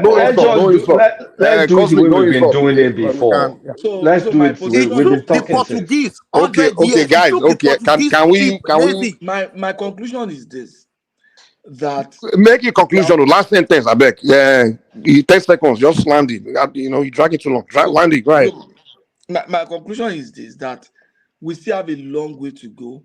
We need to sit down, start building that culture of study, learning, and innovation. Forget about though we had this. Okay, fine. There are no evidence of such. Who is that shouting now? Guys, I will start putting people in the back. Come on now. Let's have a structure now. You can't just come on, calm down. Patowski, you got your point. You landed. You have 10 seconds. You landed. We get the point. Now let Ola come in. Ola's been trying to come in since he hasn't had a chance to say anything. Ola, go ahead. Thank you, Disi. See, Patowski, with due respect, sir. You see, there's one saying in Yoruba, and I'm sure that other language they have it that say,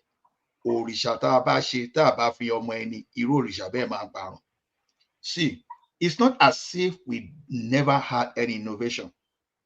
Do you know what it means for someone to invoke rain and that rain to fall. And people may will say, oh, we say it's devilish. Okay, it's devilish, but have we even tried to look at those people? Okay, how can we even turn this into positive? Now, by the time you start shaming all those people, you drop it. There are so many things like that in our culture that we shamed away that no longer exist today. So exactly what our foreigners want us to believe, that we have no history, that we have no culture, that we have no innovation. That is exactly we are dancing to today. I would disagree that we don't have. I will disagree that we don't have culture. We had, but we just saw our own as demonic, devilish, useless, and let's say, okay, let us because you were invaded. So coming to language that we are talking about is this, whether we like it or not. Today, people that can speak our indigenous language more than English, they are far more. Otherwise, more than 500,000, what did Baba say the other time, will not have failed English language. For you to fail English language is simply, a person like me too, you understand, I failed English language in my first attempt, but I made A in Yoruba because that's my language. You understand? So the thing is this, anything you learn in your language, and this one applied to me even while schooling up to secondary school, I learned better. So if you could translate religions to language, it's good. Now, look at those people that speak English today. Do you know that everything we try to do is either we want to be like an English-speaking country, we want to be an American, or we want to be British, or we want to be like an Australian. That is what we do, because already we speak their language. We forget us. Go and look at those people that speak our language deeply, mark it deeply. They cherish our culture. They want to be Yoruba. People that speak Igbo, Hausa deeply, they want to be exactly who they are. So language plays a very key role in this. Like I keep saying, they say, if you want to take people's culture away, I've forgotten the philosopher that said that. The first thing is you take their language away. Once you take the language away, you give your own language, they will be interested in learning about your culture. All right, let me interject. Thank you, Mike. Because I'm about to look. You guys have kind of like turned the conversation into something else, like we're kind of like piecemealing stuff. Now, example of a society that dumped the indigenous language. I mean, because they had a mix of indigenous language, picked up English, they're functioning super well. There's Singapore. And there are additional other countries that are there. So it's not a question about language. Yes, can you keep thinking and language, keep it indigenous, and kind of like more people will be able to understand stuff? Yes. I get a lot of reference about one piecemeal thing we did back there, one piecemeal thing we there. That's not the point. It's not like we weren't human beings and we didn't kind of like come up with stuff. We made glass. We've been making glass in Ife. We've done iron. The sculpture that was done in Ife in Benin, like, come on, work of art.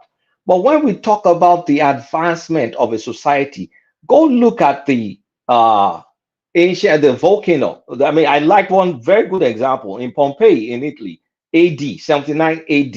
There was a volcanic eruption. There was a restaurant that was preserved. AD 79. Just Google, look at the picture, look at what they were doing at that time. Travel around the world, look at structures, the use of different materials, and all that stuff. Look at advancement. We weren't that advanced. It's not like we didn't discover things here or there. And I'm trying to get to the bottom of it, why it happened. I think to a large extent, we were isolated. I mean, there were a few areas in Black Africa that were not as isolated, for example, Ethiopia, and you could see evidence that they were not as isolated. But a large proportion of Black Africa was isolated. And our weather was conducive. I don't think it stressed us to the extent that we had to innovate to be able to just get through. This is really condescending, man. To just get, excuse me, you can hold yourself. Cosmic, you're coming next. You're coming after Kulata. To just kind of like, to just get through, to just get through every day. So without nearby culture influencing your own culture, because in Europe, Middle East will influence you. Middle East definitely influence Europeans. If Europeans influence themselves, they stole from China. I mean, you could see a lot of innovation. Travel to India, look at what they've been doing since, preserved from something BC. But you come to our side, I'm not talking about Egypt because everybody wants to jack that, or the north part of Sudan. Come to lower to Africa. I mean, you What see about that. Timbuktu? Okay, That's because Kulata, let's allow Cosmic. Kulata doesn't know his finish. history. Let me finish. Because you don't know your history. Let me finish. Okay, guys. Okay, Kulata, can you land it, please? So Come back to our side. Not too much. The Timbuktu you're talking about is Islamic influence eventually that got there. That was maybe 11th to 12th century. You don't know what you're talking about. So it's the reason why you see a lot of Just like you black said, the African Indonesian Cosmic, you're allowing to land. Cosmic, if the more you give it another, the more I will give it. If you interrupt me, I'll continue. They're coming next. That's why when you see black African countries today, the culture does not really facilitate a lot of innovation, and why we're behind. Okay, we got you, Kulata. Thanks. Cosmic, go ahead, man. Yeah. Hey, good evening, everybody. I would like, what I really want to do is read something to you guys. But before I do that, I just want to say that the issue you guys are having here is that you guys are putting various aspects of things in the same topic. You know what I'm saying? You guys are, anthropology, epistemology, religion. You guys are all jamming it up in one thing, okay? But that's not. I'll talk about that later. But I want to read something to you guys, real quick, if you guys will allow me. It's called. I was reading this book. I forgot the name. I'll tell you guys. I wrote down everything, right? So it says European history. What exactly was going on? One European professor wrote, from the 5th to the 10th century, Europe lay sunk in a night of barbarism, more awful and horrible than that of the primitive savage, for it was the decomposing body of what has been a great civilization. Cities had practically disappeared. They were pulled down and used as quarries to build towers in which a bishop or a baron established himself who could afford some protection. In names, for example, the remains of the population dwelt in huts built among the ruins of the amphitheater. Other towns were completely abandoned. Famines and plague were chronic. There were 10 devastating famines from the 13. There were 10 devastating famines and 13 plague in the course of 10th century alone. Cases of cannibalism were not uncommon. There were man-hunts, not with a view of plunder, but for food. Robert Bruford, Rational Evolution, U.S., the Macmillan C, 1930, page 109 to 11. Now, I'll complete with this one. Do other European scholars agree with this assessment? Joseph McCabe wrote, none of our modern sophistry redeems the squalor of Europe from the 5th to the 11th century. By the year 1000, Europe was reduced to a condition which, if we were not Europeans, we should frankly call barbarism. Yet, at that time, the Arabs were talking about were the Almoravids, who were the West Africans more, who went into Spain and brought their education, because don't forget that Europe was dying of the Black Plague. They had no science. It was the Africans who introduced soap to them. It was the Africans who introduced algebra, geometry to them, bringing it straight from Africa. Okay. Hold on. Yes, at that time, the Arabs had a Guys, let's let him talk, man. Sicily, Egypt, and Persia, and it linked on to those of India, China. Joseph McCabe, The Science and the Story of Evolution, UK Washington, page 298. So I'm going to come back later. I just want to put that there because you guys keep talking as if these Europeans knew shit. It was the mistake that the African made going into Europe and bringing their education to them. We should have let them die. We should have let them went extinct. Benin had lights. Benin had street lights. Benin had roads. Congo, the kingdom of Congo was one of the most sophisticated kingdoms in the world. But if you read European books and you don't read enough of it, you would hate yourself. All of you here hate yourself. You don't have the right perspective on yourself. Thank you. I thought we were having a conversation. Okay, can I chime in briefly, please? Hold on. Okay, Mawati, come in. Just for a second. So let me just address. So let me address the language of instruction. So what I'm going to say is there are enough studies, there are enough research that suggests that language of instruction, if if your native language is used, you function better. It works better for a society as opposed to foreign language. So I put all the links there. You can go through the studies from Rwanda to there are enough professors, enough universities that did enough studies to prove that yes, you need that, because you are basing it on those, because you must first understand the foreign language and how to apply it to learning whatever you want to learn. It is much easier for your own tongue. Most of the time when the professor and teachers are talking, most of the words they use, we don't even know the meaning. Like sometimes, now. Also to gas them up, I wish I could find the link, because I once posted the link on this platform. There's this organization that actually translates chemistry, physics. I think I put the link here once. I was trying to find that web page again for you to look at. They actually do it in Yoruba language, the chemistry books and physics books, and just give me some. Go ahead, Clinton. I agree with you. No, I've seen them, and my beef with them was they should be doing that alongside the Babalawos to make the chemistry and the Ifa much stronger. That is step 2, 3, and 4. But Mali just built a university of witchcraft about 6 months ago. Babati, does language of instruction, which I acknowledge that it's good, but it's not big barrier. No. But wait, let me ask the question now. No. Does that prevent you from reverse engineering a gas turbine or just basically internal combustion engine? In some way, I think it looks like you focus more on material science. Material science. Mike, you know what I'm talking about. I have the article here. Okay, hold on. I have the research here. Let me reply you. Let me reply you, because part of the studies, this one is from the University of Rwanda, actually studies, because it talks about understanding the language. Now, one man comes here and talks about the nuances of Yoruba culture, right? The language of Yoruba is very unique to them. It's quite different. But it excludes people. So let's say you have 100 million people and you want to teach this turbine thing. Using foreign language, you already maybe half. Yeah, about 60 or 50 of them are already gone. Maybe that solution is with the remaining 40% that speak the local language. So if you expand the pool that will learn the turbine, the odds of you getting the result is higher with your local language as opposed to the foreign. I got you. My fundamental point, night after night, I hear Mike, I have people say, oh, why can't we build this ourselves? Why can't we drill? I mean, why can't we do this? Why can't we do that? Tunaja will say, why can't we have atomic weapon? Why can't we have this? And what do I always say? Hold on. Kulata, Kuda, come now. Now, when I say why, what do I always say? I say we have to start a science program, research program. Yeah, now, exactly. when you always calm down.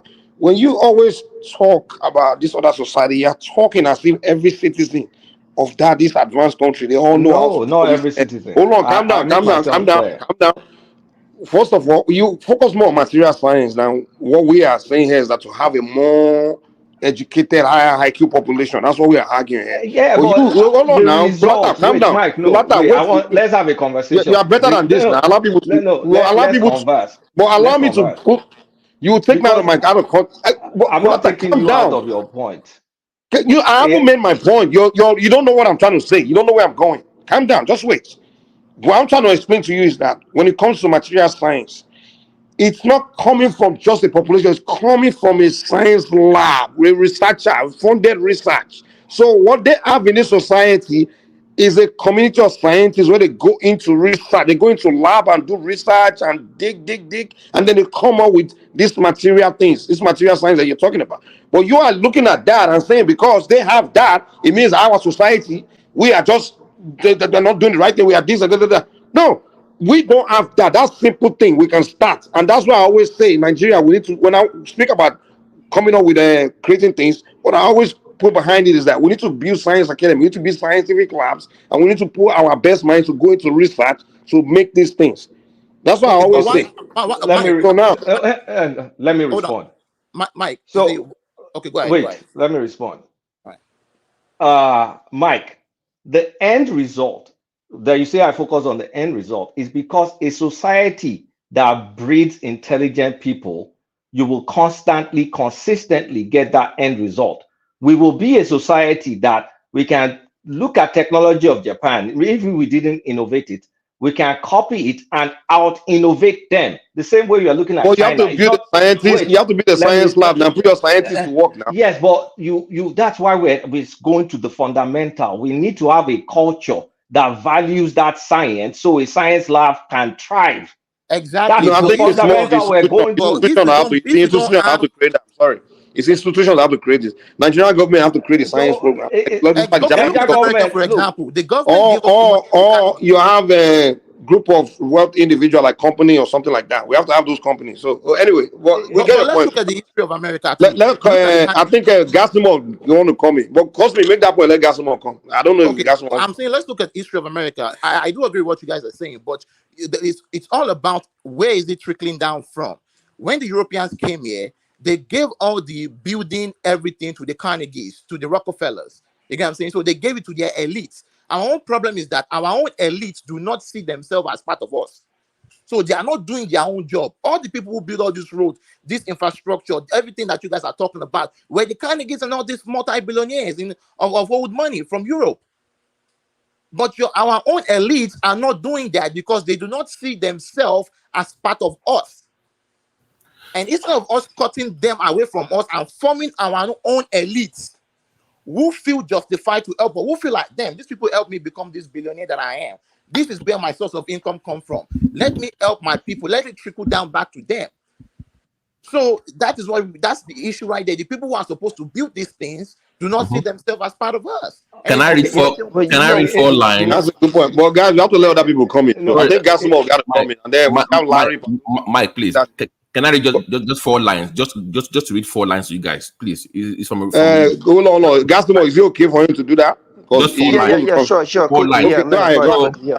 So this is from a research from Uganda and Kenya. So they did their own studies. So this is coming from Empire Africa from Raya Soli. So let me just read the important part I want to point out. It says, in addition, the mother tongue instruction has been found to be more effective than the colonial language system in promoting literacy, 1, cognitive development, and it also makes the transition from the home to the classroom easier. This prepared the student for learning for learning to read by fostering fluency and confidence in both their home language and eventually in the foreign language if needed. So it's supposed to be an option. That's the point. That's their based on their own study. Babati, let me That's what they back found you. out. No, guys, then, Bob, I won't take your time. Just 10 Yeah. seconds. Well, if he's okay with it, well, okay. Yeah. See, to back you up, Babati, you look at Indians, you look at the Chinese. Go and look at how they heavily, you find physics and chemistry and science books in the languages and look at them compared to us today. Thank you. That's why 5 seconds. Guys, Babati. Did we have any foreign interference of language in the 13th century? And tell me what we were doing in the 13th century and take it decades before that, centuries before that, and answer my question. I can answer that very easily. You see, okay, you go ahead. The problem is this: is that not only, and I said this earlier. I said we all graduated. Most of us graduated from a WAEC, SSC, or whatever school in Nigeria, and it's shameful, particularly in terms of the slave trade, right? That we don't learn what were the conditions on the ground that caused our elite traditional rulers to engage in the slave trade. What were the economic factors? What were the things that were happening? A great book you guys can read is The Entrepreneur as Culture Hero by Belasco. You can Google that book. It's called The Entrepreneur as Culture Hero by Belasco. And he talks about the rise of Olokun within Benin and Yoruba land, and how What's the name in of the book again? Benin, Entrepreneur as Culture Hero by Belasco, Belasco. And in the book, he talks about how Olokun manifests itself. So in Bini, Olokun is more of a male deity, but in parts of Yoruba land, Olokun is a female deity. And there's because Olokun. Is it yeah, Olokun? Olokun. Listen, guys, I'm I'm not not. I'm speaking in trying my to hear Nigerian. what you're saying. I don't. I mean, Yeah, I yeah, I don't. said Olokun, right? Okay, because I thought you said Olukumi, and I was wondering Olokun. Okay. Okay, dude, I'm not speaking in my Nigerian accent right now. I don't want to do that. So my point is this: to answer the question, we have to study European. So again, we don't learn our history, but more importantly, we don't know Europe's history. So the good brother gave us an example of the barbarism that was occurring in Europe during the 13, 14, 1200s and all these things, right? So now, For 500 what years. yeah, more than that, right? So It the was a real thing thousand is years, this: not 500. A is thousand more years. than that. So here's the thing: what is the magic of the West, right? When you hear the Westphalian state and how the West came to be, well, in terms of science, I'm going to focus on science. You start to see that there's a reason why they have the Royal such and such society. You guys in the UK, if you see them, you might see some of their buildings. They have the Royal this society, the Royal that society. All Yeah, of these think things tank. were these were the origins of their think tanks, right? And so what was happening? There's something called positivism, and then there's something called the idea of progress, which is that man's movement in life is a linear progression, and it's been proven wrong. But that was the idea at the time in the 13, 12, 1400s, even in their quote unquote so-called dark ages. Now, let me transition to Because someone there like could be Isaac. exponential growth. Yes, right.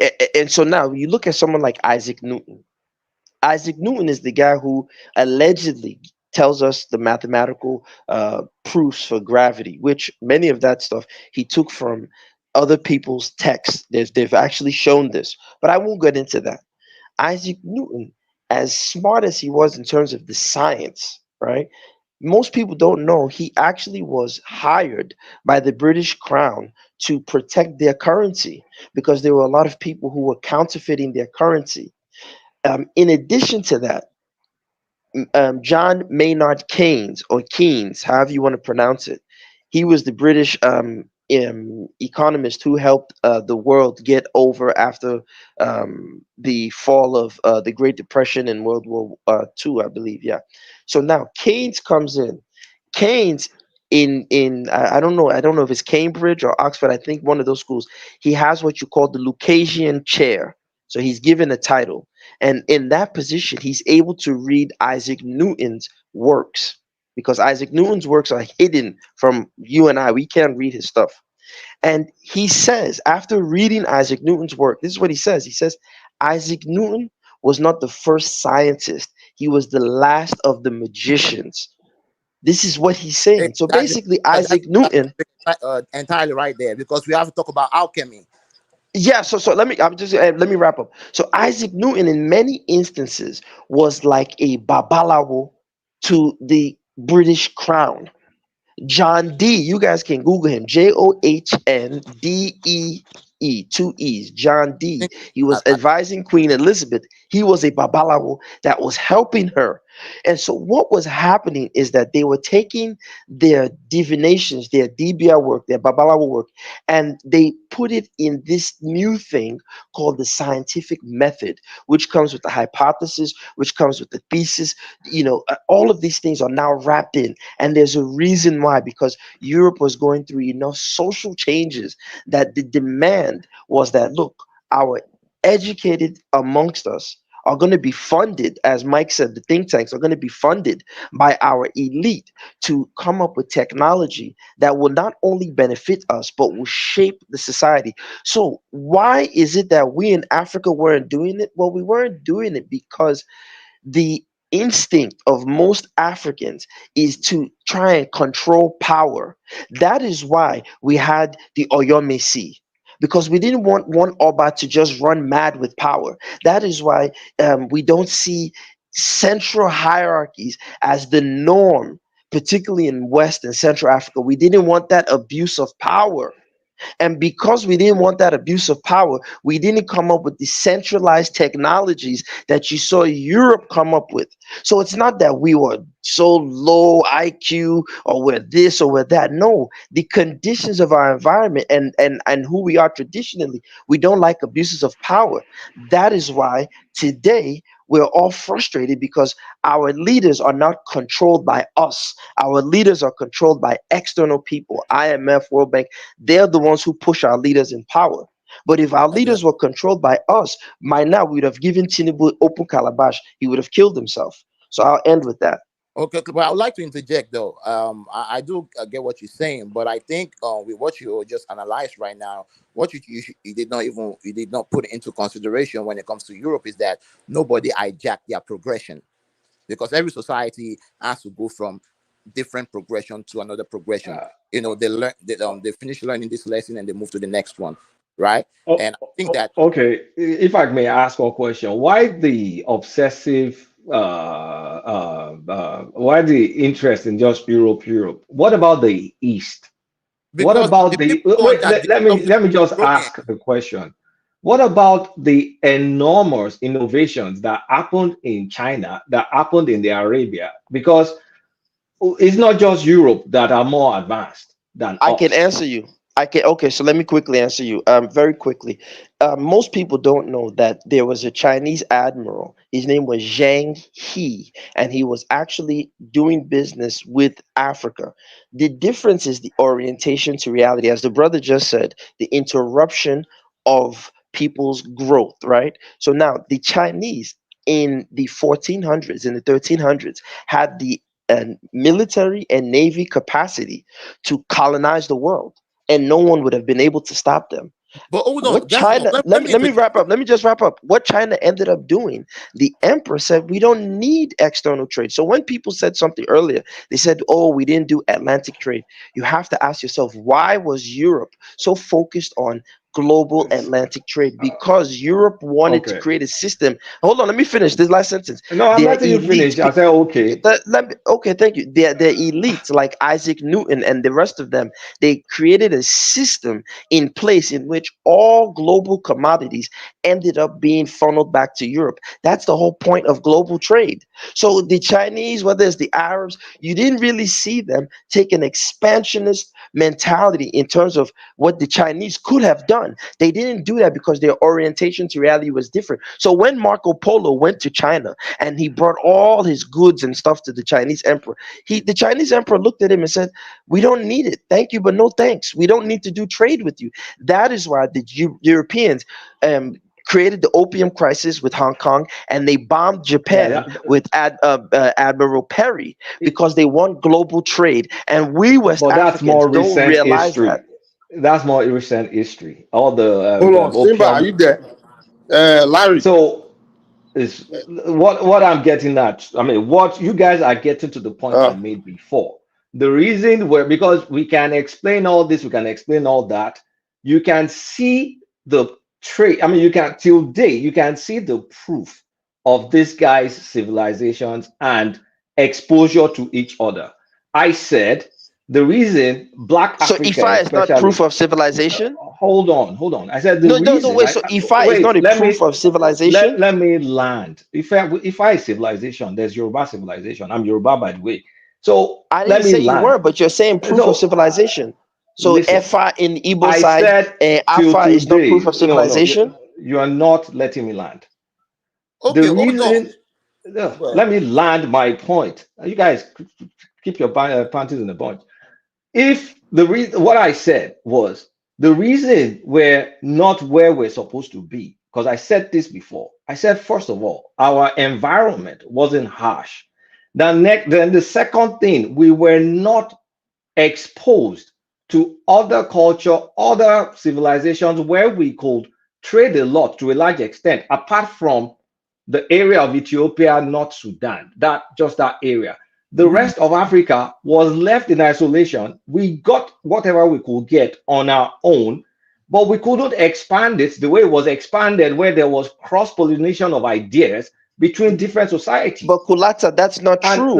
We had the But most transatlantic. civilizations' wealth came up of the theft of underdogs. We Hold on, traded. guys. Hold on, guys. Give me we one did a second. lot of trade. That's not Hold on. true. Give me 1 second. Can we come into? Okay, Abdul, you come in next. Let me just ask Kulata.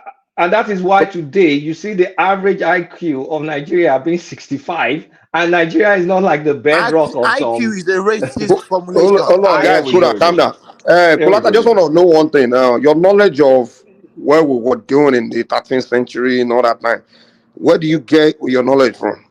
Which source? Oh, I got it, Professor. Oh, I don't want to be mentioning people. I got it directly. Hold on, from, wait, guys, wait. Mike, calm down. Mike, go ahead. Mike, you knew I grew up in the university, right? So some of the people that wrote this. Hold on now, Cosmic, calm down. Some of the people that wrote this book that you guys are talking about are next door neighbors. Kulata, wait. One man is talking. Oh, one man, yeah. Yes, Cosmic, I need you to be calming down for the. We're not badgering here. So just settle down and let Mike bring you in as and when. Don't disrupt. I have the right to interject also. Yeah, but don't disrupt the flow, though. You are sniping, not interjecting. Don't snipe. So a lot of all this text were even based on people that was next door neighbors with, or very, very close to. And of course, outside of that, I've been reading also all manner of books, European source, African source, and all. But Kulata, if I come on here and I start bragging about, let me ask this question. Mike, let me just say, if I come on here and I talk about, I don't like this noise. Can I finish? I think we were having a very great conversation before it turned to. I know, Mike. I just want to ask you a quick question, Mike. So, Mike, can I ask you one question?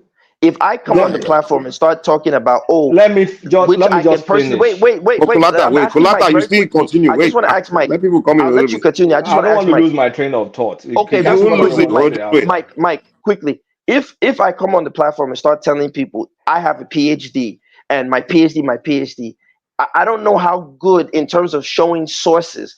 That's a good way of showing sources. That's what I want to tell you. You're asking where I got a lot of, knowledge of what I'm saying through books and even through direct interaction with authors. Okay, because I grew up with them. But my point is this. Kulata, we got your point now. You're stretching it too much. Other people got to come in. Calm down now. You keep stretching we already get your point. Trust me. Because I don't like getting interjected. But you already made your point, but the thing is, you keep I've not made my point. You make it circling around the same point you've made. I'm not circling around, Mike. If you just calm down. Well, I asked you the question, you already answered it. I don't know why you're still expanding on it. So you got your knowledge of the where we were doing it, this century, that century. You got it from books. And I'm telling you, hold on. Calm down now. Mike, the call for fundamental. You can't be the only one talking. I have to. I'm not the only one talking because you're interjecting. No, if I'm talking, then allow me to land my point. I can't keep cutting me because I keep. You cut me off and you didn't let me finish my point. You already finished the point now. You already answered my question. Are you in my brain that you tell me? It was the question I asked you. You already answered it, but then you are expanding to other things. But I was in the middle of answering it. You already answered it. I said, what do you get your information about what we're doing? You already said these books and then this professor and stuff and the European books and that. And then you mentioned African books. And I'm trying to ask you about the African book. I was making a point before you asked that question.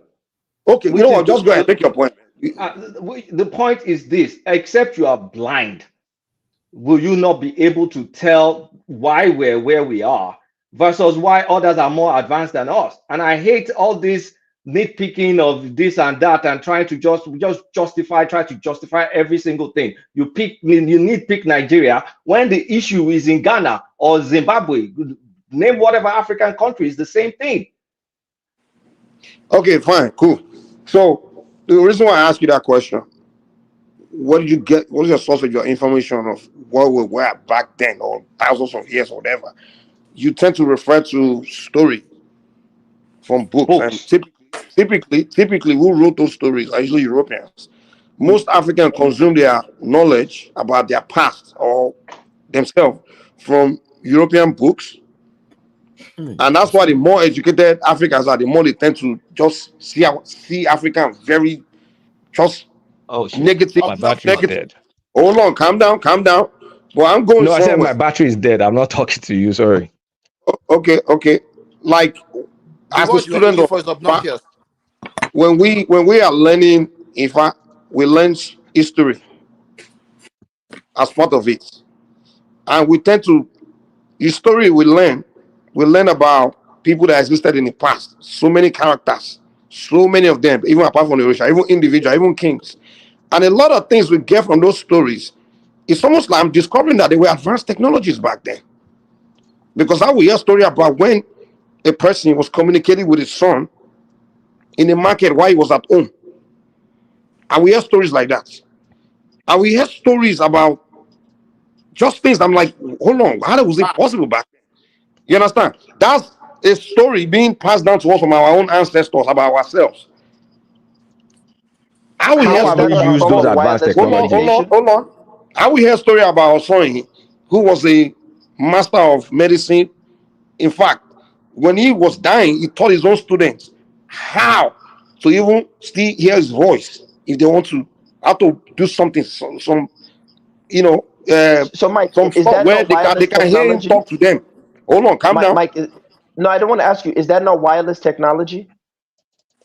Exactly, that's what I'm saying. So when we are learning through it, when we are hearing about things that was happening back then, it's almost like our people were very advanced in technology. No wireless technology. Wireless technology from an African perspective.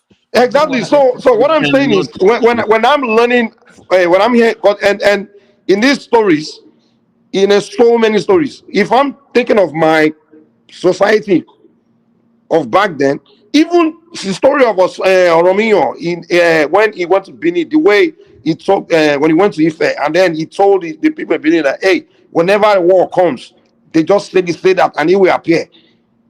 And the guy will appear during the war, and he will do certain things where he just crush the enemies. So I mean, I'm like, dude, what kind of technology did they have back then? So it seems to me like our ancient, from our own African story, if I have to judge our past, it looks like we were once very advanced technologically. If I stick to that story passed down to me from our own ancestor and judge African past, I won't see myself as the people that were just didn't have advanced technology. But if I hold on. But if I, on the other hand, if I don't learn all these things from my own people, if I'm focused, if I only want go through what European wrote about me, go to a library and read one white man from Scotland or something wrote about Africa and this and that, and that's all I consume. Okay. Oh, sorry, Mike went off. But guys, please, because The guys, psychology of the thief is hold different from on. the psychology of the owner. Always remember that. Cosmic, please hold on, please. Cosmic, hold on, BT. Cosmic, I'm not going to say it again. Just don't snipe and. I'm This not has the sniping. makings of a great I'm just photo. rejecting. All right, thank you. No, Enough of Cosmic, that. please. No. Because Let's carry on. because I'm really that. we have very. If you notice, even I've not been saying a lot since about 30 minutes because I'm enjoying. But please, we have a lot of smart pants on the platform. You have people that I really enjoy listening from. Please, guys, let's make a conversation. Don't let me make it like a gotcha movement or sniping at people.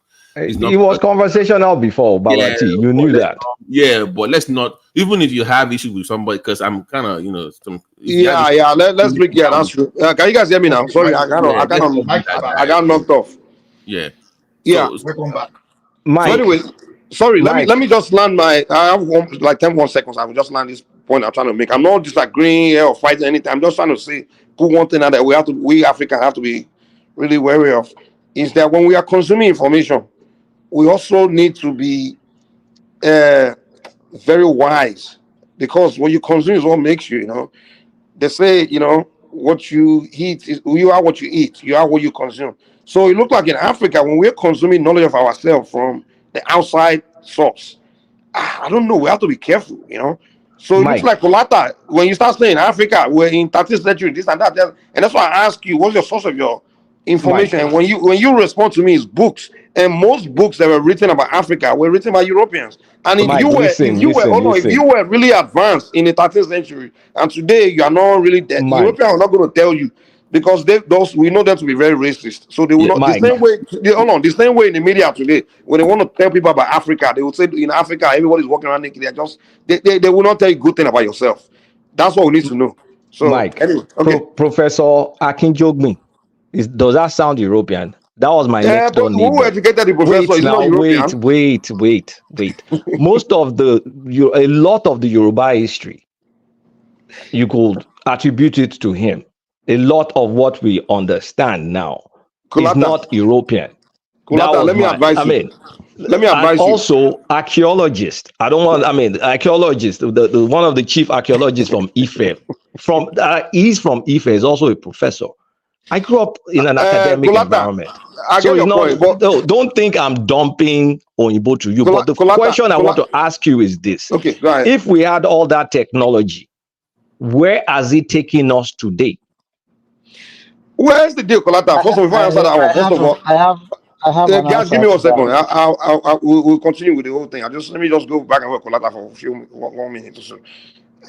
First, when people start mentioning the name professor, this and that, I just say white man in black skin. I'm sorry, because most of our so-called scholars, professor, they were all educated by Europeans.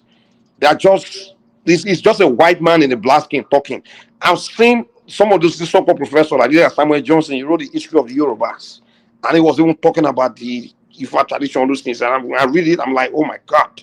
Still, most of the thing he was saying was contrary to what the Babalawos themselves know. We tell you, he's a scholar. He's just and in Africa we have this mentality that when someone can speak every grammar and is this professor from Cambridge and all this. Hold on. To me, if you were trained, if you were a person trained, educated by Europeans, you are just a European in a black skin telling a black story because your source of your education is from white man. So we don't trust our own because sources. he's a professor, he's telling you Nigerian history or Yoruba history. It doesn't make it valid. He's just telling you what the white. No, he's okay. just So if we don't trust our history, he's right? Okay, regurgitating what let's he move to learned the from a next white man's question. university. Hold on, calm down. The so-called Jonathan, we power got we to calm had down now. Let's before. not do this argument rubbish shit. Allow people No, to it's get not across. argument. Answer that question. But let me get why I'm is going it to not that. potent? Let me answer the question about why is it not whatever. There are two reasons. One, let me give you this scenario, for example. United States right now is the most advanced, is a very advanced country technologically. Now, there was to be a nuclear war between US and, let's say, Russia right now, and they fire a few nukes, bomb each other, and they hit key areas. But in the aftermath, those that will survive, they'll go back to Stone Age. United States will no longer be at that advanced country, I'm telling you, because maybe the key scientists, all the people that were, they probably be dead. Now they have to start afresh. You understand? Now people are going to ask, maybe 100 years, 500 years later, if those Americans, their children, are not talking about, maybe they're all backward because they no longer know how to make the things their society were making after the aftermath of the nuclear war. People are going to say, if he has technology back then, where is it now? Why is it not? Where is it now? Of course, we don't know what happened in Africa. Something might have happened. We don't know. No. So I seem to agree with Mike. Just give me a minute. Mike. Oh, You see, God. this time in history, Africa have discovered writing. We had writings in Egypt, and you can't have events of that level of proportion that is able to change the course of history, and they are not documented, even by other people in other continents. I just gave you documents of things that I'm learning from my history. You just conjure those things. I conjure what? I didn't conjure anything. No, we have a very well structured. It's from Griot. Batoski. Mike, let's not misinform the public. Let's not. Abdul, come in. Let's let Abdul talk. Let me just come in real quick. I'll let you guys speak. You see, most of you all have a point on this issue. Almost all of you. When Kolata was talking about the importance of language, teaching in our native language, he has a point. There's no single silver bullet to this question. Language is not necessarily prescriptive. Descriptive. You understand? Its language is prescriptive. You can call an atom in English. In Yoruba, you can decide to call it kolata. It doesn't matter. It's how you described it. And somebody, I think DT talked about the culture, having the scientific culture. He also has a point there. It's true. It doesn't matter how much money you spend on science. If you don't have that culture, that scientific culture, the society will not make any progress. For example, look at our society. Look at the professors we have in Nigeria. They are more religious than even the pastors. Those ones cannot produce anything because you cannot have that kind of thinking and you're able to innovate. It's not possible. And there's another guy who talked about the history of European. Yeah, he's also right. Europe before was very, very backward. There's a reason why they called it the Dark Ages. So you can't compare Europe to China, the Arabian Empire then. You cannot compare them. They were far ahead of Europe. But if any of you have read this book, *Sapien: The History of Mankind* by Yuval Noah Harari, he made an argument on why Europe today were able to advance in terms of science and technology. And his answer is very, very simple. And I've noticed, even on this panel, we all have that problem. The Europeans, he argued in that book, were the first to accept ignorance, to accept that they don't know, which is what you hardly see a black man accept. A black man will never accept he doesn't know. We always want to say we know and give excuses for why we're not making progress. Mike So also what do has we a call point. witchcraft? Hold on. There's nothing like witchcraft. Mike also has a point. No, I'm about saying how witchcraft is our form of accepting ignorance. no. That's not true. But Abdul, go ahead. Mike also has a point. Our ancestors, I will tell you guys, did better than the present Africans that we have, the modern African men we have today. We've stopped thinking, we've stopped innovating. All we just do is adopt anything the Europeans, the Asians are doing. Our ancestors invented language, they invented medicine through plants and all these things. But where Mike is getting it wrong is to call it advanced technology. No, those were rudimentary technology. But for their time and the level of knowledge at that time, they have done really, really well, especially when you compare it to the modern African man. We're not doing nothing. We're not thinking. That's what I always said, today's intellectuals, they don't do anything except speak grammar. And then Hold on. Let me just conclude real quick. You see, I'll challenge all of you on this panel that we have never really humbled ourselves to understand the scientific process. Because if any of us have done that, then you will be humble when it comes to claiming knowledge or anything like that. Because the scientific knowledge process is very simple. In it, fundamental to scientific process is the acceptance of ignorance. To ask or to observe. When you observe, to ask questions. When you ask questions, you raise hypotheses. When you raise hypotheses, you challenge your hypothesis through experiments. During your experiment, you collect data. When you collect data, you analyze your data. From there, you come to conclusion. You get results. You develop theories. These things is not. Hold on. Let me just conclude.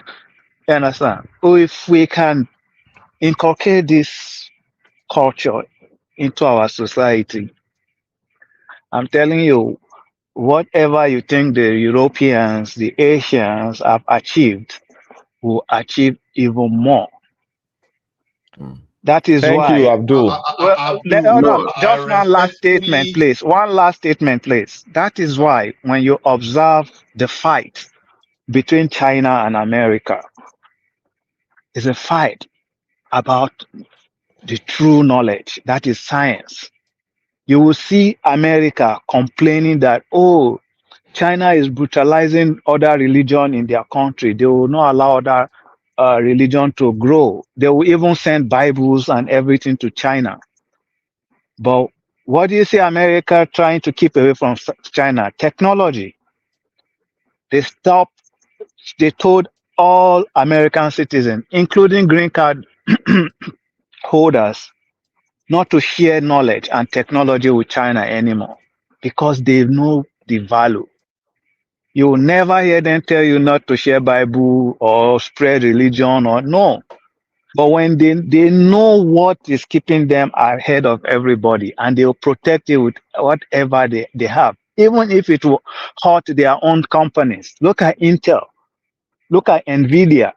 They could not sell their microchip to China and it's really hurting the company. But because of they don't want to protect that knowledge, they don't want China to acquire that knowledge. They don't care if those companies dies.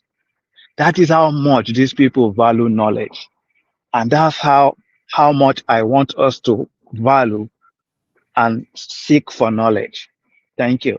So sorry, guys. Abdul, Baba, Go. give me Okay. 10 seconds. I want to Okay. disagree with Abdul. Joe. Go ahead. Abdul, respectfully, I disagree with you because the thing is this: if you don't blow your trumpet, nobody will help you blow it.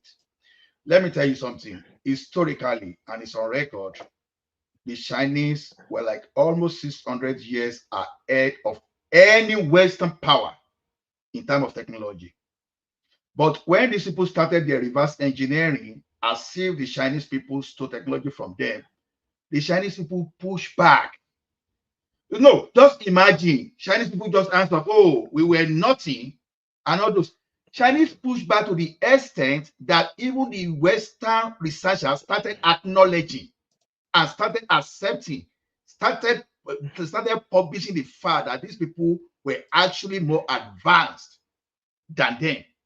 Now, look at the way you came down and say, oh, America doesn't want, because America knows where China are, the Chinese are, and they Bro, don't want what them period are you talking about? What period are you talking let's about? forget, let me just laugh. Yes, no, period is important, Ola. I can't follow what you're saying now Ola, because period is important. just We're lost. exactly. Okay. I don't understand what you're saying. Okay. Ola, I'm not lost. Keep going, Ola. I understand you clear. Keep going. Guys, Don't mind that. don't do that. Come on now. You know what you're trying to do. Okay. Don't do that, man. Come on. Before the First World War, the Chinese people and the Indian combined together, they were like dominating over 50% of the global trade. When you want to talk of the sea technology, you want to talk of iron technology, everything, they were there. That is a lie. What is your source? That's a lie. Okay. What is your source? Wait now. I will post a link to you here before I go. Why will I tell you lies? For what purpose? Guys, can we go back to the fundamentals? I think the fundamentals. I don't want us to get bogged down with all this. I want to explain the fundamentals. That's where I'm going to. Now, when you say we should not push back, I'm telling you that the narrative changed when the Chinese people pushed back.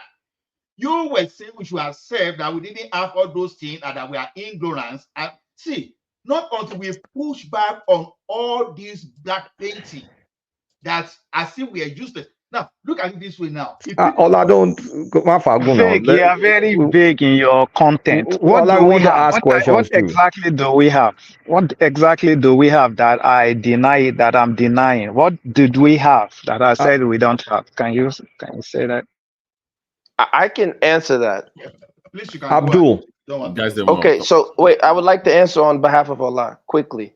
Now, the gentleman stated that the problem of Africans is that we don't utilize we don't have the capacity to acknowledge ignorance of when we don't know. And actually, this is why I said if you read more anthropology, I believe the gentleman's name is Evans Pritchard. He did a deep dive in terms of witchcraft in Africa.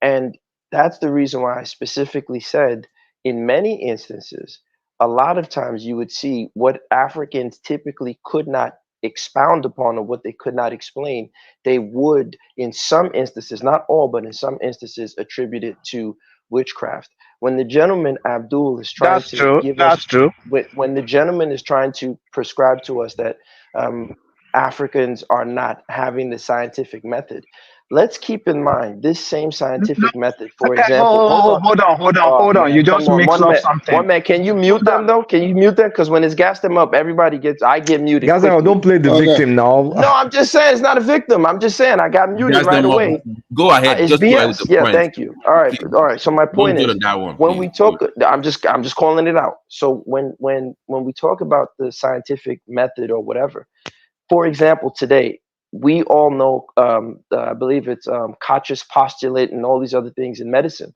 However, germ theory is still a theory.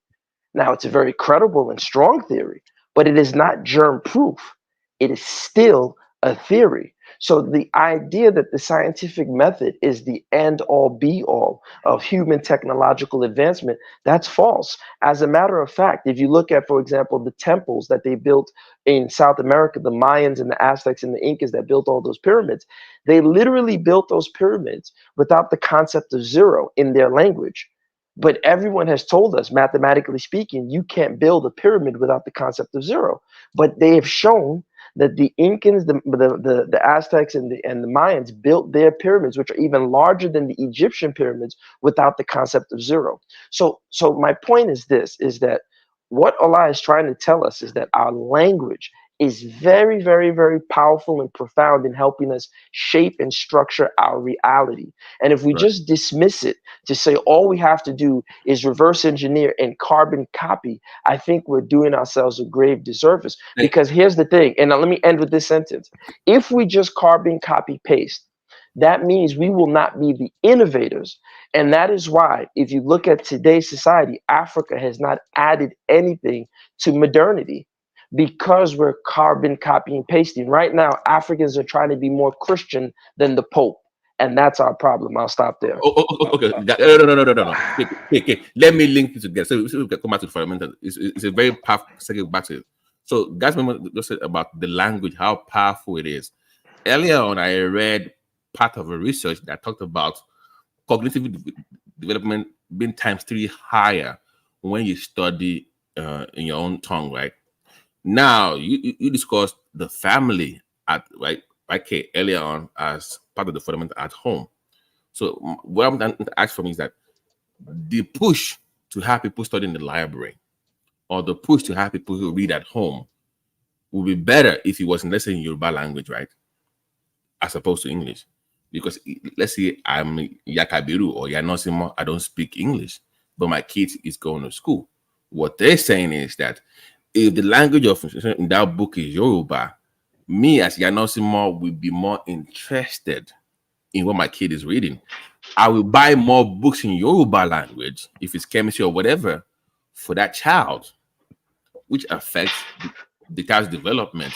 To people like Mike now, that child growing up will be more receptive to the culture, to the history of Yoruba people, to tradition, to Ifa, if he was raised to learn everything is learned in his own language, right? So to Kulata, how do you then, because you brought up the family up, right? You brought up that point earlier.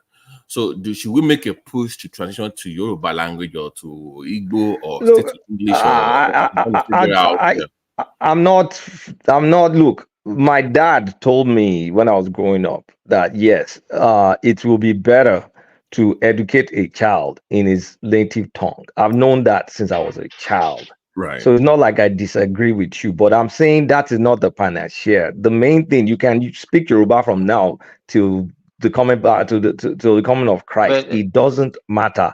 What matters is the culture itself, using the Yoruba or the English or the Swahili or whatever to think about fixing problems, being inquisitive, pushing boundaries, being able to pieces things apart, put it back together. Hold on, putting it back together. That's the fundamental thing. It's not whether the language is immaterial. Yeah, can the language pick it up? Yes, I agree. No. But don't you think? Sorry, it is material. I'm not talking. Okay, we have to let Simba talk. He hasn't said anything. No, let me push back on what you just said now. No, it is as important. Language is very important. You can't dismiss language. It's not as important, but it is not the thing that is, it's not okay. you have the language. We had the language. We've always had the language. But what did we do with it? That's what I'm saying. Do we imbibe? We use it to. We use it Let me to say do. this. You know, when we started with this thing, sorry, good morning, everybody. If you look at our curriculum before, you discover that we didn't lay much emphasis, especially because our language of instruction is English.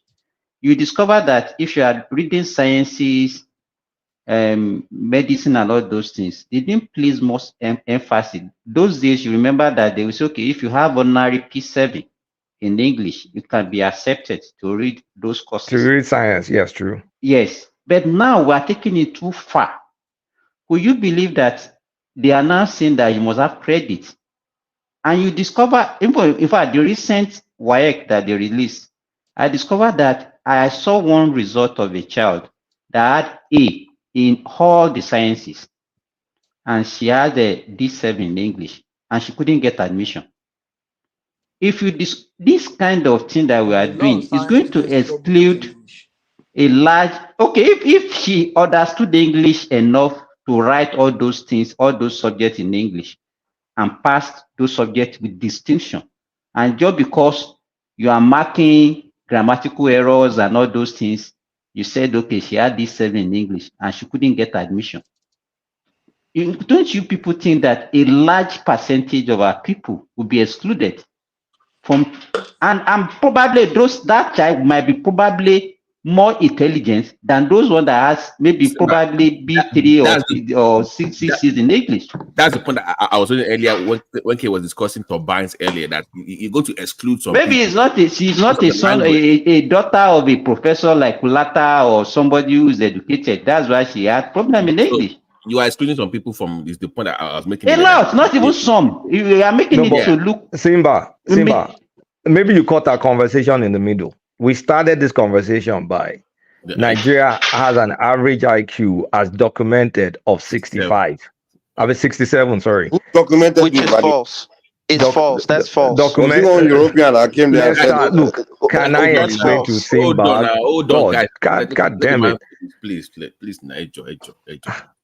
That we started with that, and then we looked at, okay, according to that research, the countries with, that had high IQ, we started looking at, okay, the development. Why? I now tied that. Hey, I don't think it's small accident that even though people can abuse IQ and say it's culturally blah blah blah, but there's a correlation between those with high IQ and development, and those with low IQ and with low development. And that's where the conversation started. And then is, of course, like any conversation, is gone into different angles. And we're now here. So he brought up the issue of the family being part of it, the core of it, like from home, them encouraging you to read and education, and that's why I tied in. So how we got to anthropology and I don't even know but that's where we are. So. No, Jobabati, just a second. I'm not speaking. Abdul, I've just given you a material because one important thing here is that when we are having conversation, before you challenge someone, let us respectfully ask for proof, because when we say people are ignorant of some things, anybody can be ignorant, right? I just put some research materials in the private chat. I've given this thing before. If you need more, trust me, I can even give you hundreds of that, so that knowledge doesn't start from somewhere and it doesn't end somewhere. I intentionally gave you a Western research, not even from the one from the Chinese. And you will see the technological gap and advancements between the Western. So next time, don't just challenge me that many lies. Okay. No. Oh, because your voice is going up a little bit. That's why. No. I mean, okay. So next time, let's just be very factual, because as we are saying, the Western people, they have an agenda of pulling others down. That's why Africa, we need to push back. Hold on. Can I hold on, gentlemen? America will tell us that they discover Ifa, and they will even tell you that they discover Ogun. Already they've done they have Thor. They have all this stuff. Marvel comics, yeah. Marvel comics, exactly. Wonder Woman. Talking about Oya, Exactly. We have to push back. The more we push back, the more they respect us. So the Chinese people and the Indian people, they push and push and push and push, and today they are forced to be respected. The Chinese people were 700 years, 600 years further, deeper, more advanced than the Western power. Whether you like it or not, you find it in Harvard, you find it in the British, where they should attended, you find all those things across several libraries in the United States of America. So never underrate the Chinese people. And they still teach the people in their language today. They were able. So they were unable to cast the Chinese artifact away. They were unable to destabilize them like they destabilized us. That was why they quickly retraced the step. But if you keep pushing back, honestly, okay, see the awareness now. Everybody now is getting aware. Everybody now is fishing out some religious scammers out. See, when you keep persisting and you keep preaching your own identity, it's a matter of time. It's a matter of time. Everything will change. So Ola, I hold on, because I want to respond after Ola, because you guys said certain key things. Okay, let me ask a question, and both of you respond. Wait, before hold on. You spoke, and Ola's responding to the gentleman. Now I just want to speak, quickly please. Don't do that. Thank you. So speak. Yeah, thank you. All right. So very quickly, 2 quick points. First, whenever these people come on to these platforms or anywhere, when you get around, especially Europeans or Africans who want to be Europeans, you have to be very careful of them. I posted it in the back chat, and I tried to post it in the normal chat. Man. How do you do this, man? Okay, yeah, bloody hell, thank you. So the point is this: an IQ test takes about 1 hour to 2 hours to administer. Right now, I can guarantee you, and I've looked at many of the studies where they said they were measuring African IQs. The methodology that they used was shoddy at best. It was nonsense. That's one. IQ has even been proven to be a silly test, but we're not even going to go into the nonsense of how the test is nonsense, right? Anyone who's studied pedagogy will tell you, for example, there's one of the renowned scholars, Harold Gardner, and he wrote a book called The Multiple Intelligence Theory. And the multiple intelligence theory lets us know that there's different forms of intelligence. So, for example, when you're looking at one group, they might have a certain type of intelligence in which another group might not possess. So a firefighter or a group of firefighters will have a high IQ when it comes to fighting fires, as opposed to a CPA who can help you hide, your income from taxation. There's different levels of intelligence. And what we're trying to do with IQ is they're trying to standardize intelligence to fit a particular metric, right? And if you understand that metric, you'll see that, oh, okay, I see what they're doing. And once again, like I said, the methodology in which they're coming to say, oh yeah, African IQs. As a matter of fact, when they did study the African IQs, what they're doing is they're looking at particular groups and their occupations, and then they're making a gross generalization of the particular occupation to say that's what we estimate the IQ to be. It's not that they're coming into Nigeria and sitting people down and spending a large amount of money and administering these 2-hour exams to find out people's actual IQ. They're not doing that. And instead of Africans to question these things, they just accept it. And so we have to be very, very careful. But I end with that. I wish all of you the best, but please stop following Oyibo and running behind Oyibo, because they will lead you down a well. Ola, whoever wants to take this, Ola or Babati, can you explain to me why Black Africa is underdeveloped, not productive, not innovative compared to other races? You've spent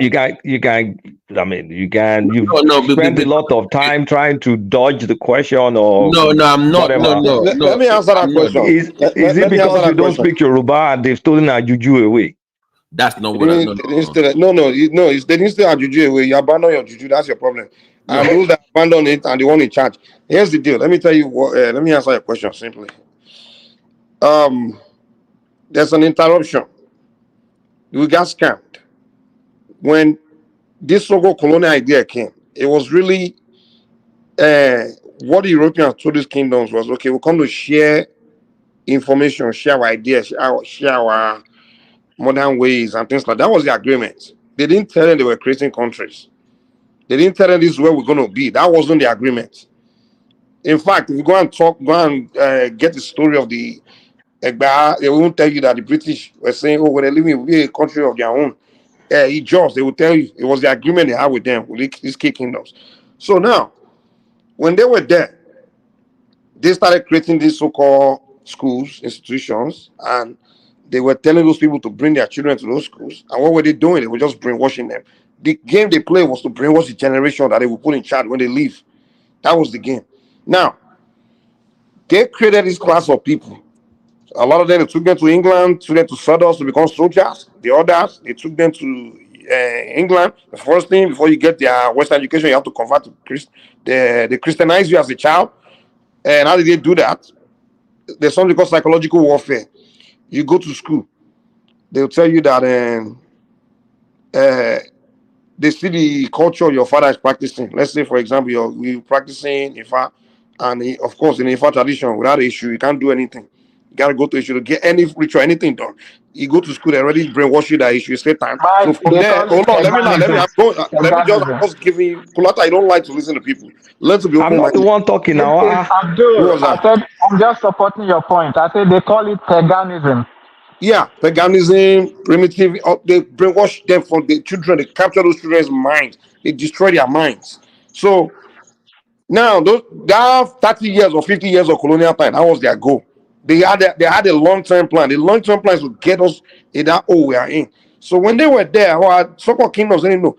And I'm sorry, me I studied because when I talk to our own traditional people, they even warn us. Those people come, we don't accept them in.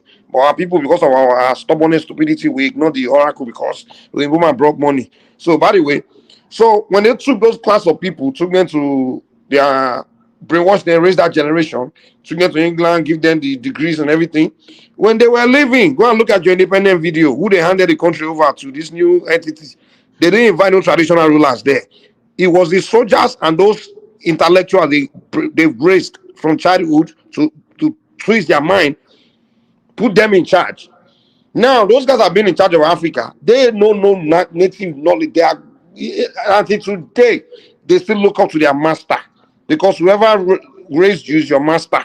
So these people were raised through, they were being trained by the British. They were being trained to see the British as their masters. Whoever is training you is your master. So till today, the people with the mind, that's why I always say the most dangerous people are these intellectuals. They don't know anything about their own traditional ways or anything.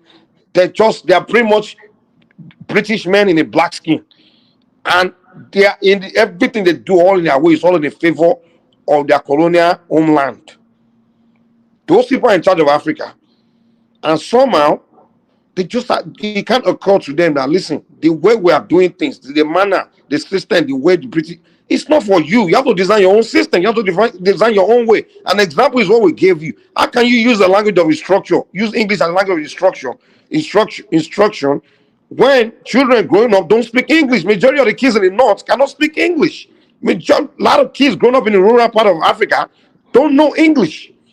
So by the time, how would they learn? I mean, like, it's just all these things is what's holding us back. That's why everybody else is advancing. We are not. And we have to take a step back to where we tripped.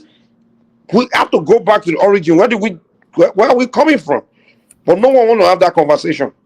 Mike, those are, okay, let's put it this way. Internal factors, external factors. What you described were external factors, right?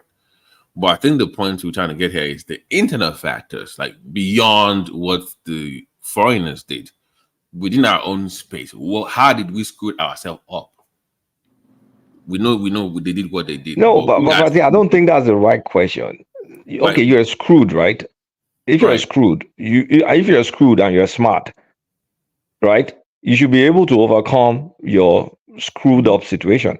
But you need to first be it's about self-awareness. Well, the piece you're missing is that the people in charge, poverty is very important. The people in charge, in a position to change it, they are benefiting from the situation. The elite, they all have British passport. They can go to England anytime they want American passport, and they are rich. So go and talk to the wealthy, those class of people and tell them that you want to change the system. They look at you like, this system I'm enjoying this system because I'm rich. I'm benefiting from this. Why would I want to cut my ties with England when I have house in London, I have connection with the royal family, the elite of England. We are one family. Most of those, if you study the family of those elite in Nigeria today, most of them are children of people that are tied to England during the colonial times. The Fanikayo days, the Ojukus, the other people, those families, that's why they are all friends. All the Nigerian, the Northerners too, many of them, they are children, even most of them, they are connected to the first generation of people that the British took to England. That's why all of them always have British passports. Mike, it's not everybody that faced British. Not even every African was colonized. The story is still the same. Good point. Yeah, that's a good point. Guys, hold on, please. So, to clarify with the Kulaka, you're saying that something is fundamentally wrong with the black brain, or the culture. It's the culture. Right. It's the culture. I agree with Kolata. It's absolutely the culture. Which culture? Is it the African culture or which culture? Which culture are the elite of Nigeria using, following? Are they not sending their children to British schools? It's not British culture that they are using. Mike, not in that sense. Not in that sense. Even the Europeans. So hold on now. So it's okay. Let me give an example. We have a dream killing culture where we don't nurture innovation. If an idea springs up now, the first thing we think is, how can I benefit from it? It's a cultural problem. We don't nurture growth. If it's different from the norm or what is conventional in that society, we don't promote it. So it's a dream killing culture by itself, and it's been there for so long. So it's one aspect. We don't nurture that growth as well. Second of all, Babaji, if you don't mind, can I just for 30 seconds challenge that thing? Fine. See, you said if innovating, that the first thing that comes in mind is what should we benefit? Yes, that's the problem now. What we should benefit should even be what the innovator should drive. Because that's the problem. That's where we get it. That's where we miss it. You're not listening. Listen to what I'm saying. If I come up with A, even as a society, the better approach in others that I've seen that they want to benefit from it, but it's from that person succeeding, not you being involved in it, or not it cannot come from you. So if you say American and somebody says, "Oh, I am Tesla," or whatever, and it comes off, those that will support him are not trying to compete with him. They're looking at, okay, how can I benefit from him just being himself? How can that business benefit me? Collaboration. We want to take over that business. We want to be that person. That's the difference. We only value money. We don't value exactly. So let me ask you another question. Let me ask you a question. Okay, we have European influence. They took our language. They took anything. Did they take away our ability to dance? No one is saying they took anything away. No, I'm asking that question. I have a reason. Can you repeat that? I said, okay, let's say they took the white folks or whatever came, they took this away, they empowered us this. But did they take away our ability to dance and entertain? They didn't take anything away. The answer is no one ever said that. No, because let me tell you why. What I'm trying to say, because our culture reinforces those things. And that's why we will always be good at those things. So our culture does not reinforce. Kolata, here's the deal. I'm sorry. Here's the deal, Kolata. Okay. So those, okay, will Nigerians allow someone that doesn't, okay, will a Nigeria ever allow someone that doesn't, that's not British influence, like without British mentality, meaning that without Western mindset to rule to be leader in Nigeria? They will say no, you are illiterate. Or they will say you are local. The fact of the matter is, those in charge, right? They are responsible for funding or putting an institution of research and all those things. Pretty much navigating the way towards nation building. But they're not doing it because they are just, it's like they're not doing it because they're so westernized and they see everything has to be Western and British. That's why everything they import everything from England, import all the technology, import everything. They don't, it doesn't occur to them that no, let's invest in our people's we don't have a culture of fixing problems. But what I'm hold on. What I'm saying is those that are we tend to put in charge are not the people of the African cultures, things. These are westernized Nigerians, Africans that we put in charge. Okay, so it's if not I want to African agree culture. that with you, like if I agree with you on that, then in Oshogbo or in Ikirun or somewhere where they're not so westernized that they're still hardcore Yoruba, I should be seeing a lot of innovation coming from that all side. the governors, the governor in Oshogbo, is he a No, typical okay, let me traditional forget person? forget Yeah, so Oshogbo. the guy was a Christian. Okay, let me use this one. Okay, this is the best way I can use it. Name the last time we had a traditional worshiper that's a governor or a president. Tell me one. I don't think that matters. Exactly. To me, if you're a Christian, you're not African. You're a westernized person. Yeah, you're a Muslim. You're not African. You're an Arabized person. So you can't say it's African culture when the people in charge are Western, foreign-minded people. To me, if you're a Christian, honestly, there's nothing African about you. I'm sorry. Okay. Let me put it for the platform. Now we're in 2024, right? A lot of technologies are available to us, like in abundance. Name the huge innovation that has come out, birthed in Africa, Black Africa, because there's innovation coming out every time, but I'm not saying Africans don't innovate. We innovate when we're outside, when we're in a good environment. But across, even if they stifle us, we should be able to see some things, some flashes. I don't know if you understand what I'm saying. They because they can't just, if it's in you, they just can't kill it entirely in you. Okay, that means it's not innate. One of it is this, Kulata. Now, to have access to position of privilege, you have to first of all be westernized. You have to be English person, English speaking person, or a Christian, Muslim, that kind of stuff. That's number one.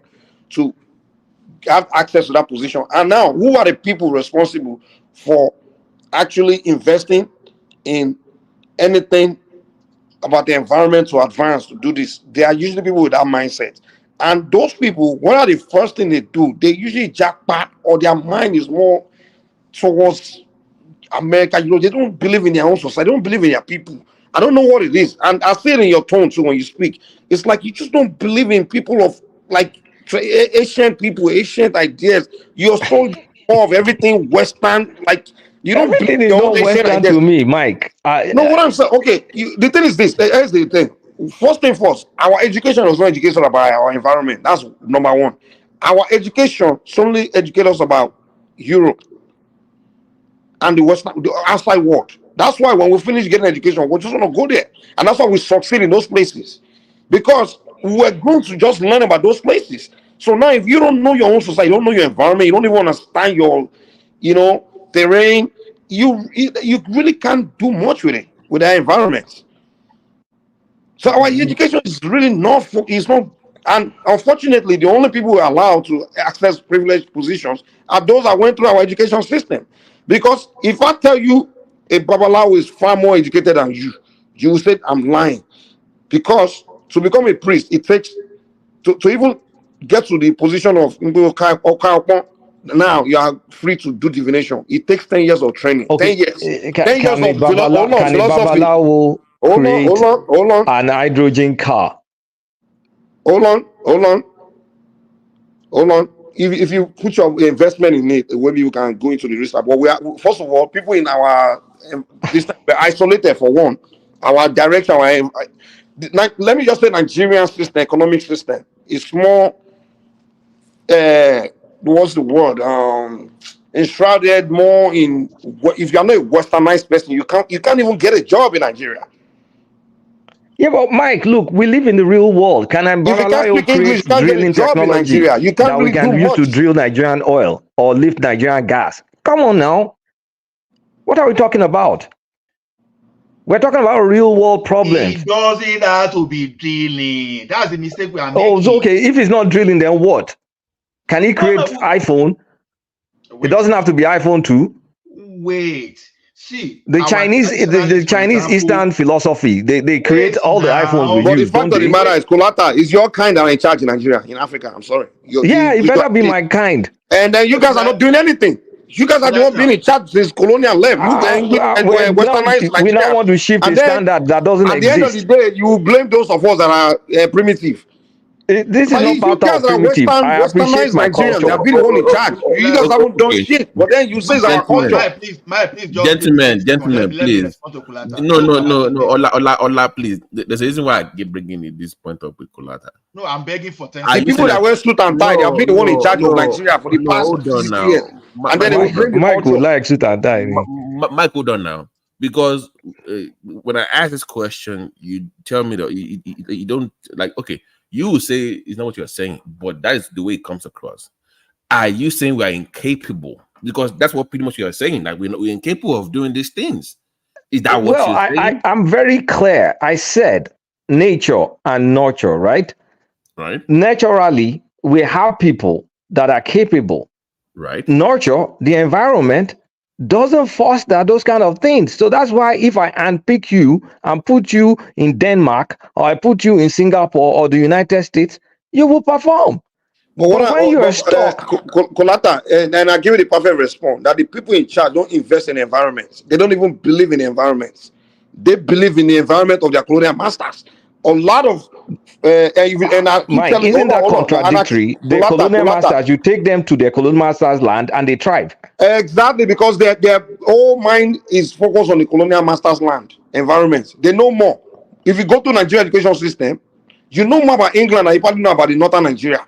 You know more about England than you know about the other region of Nigeria.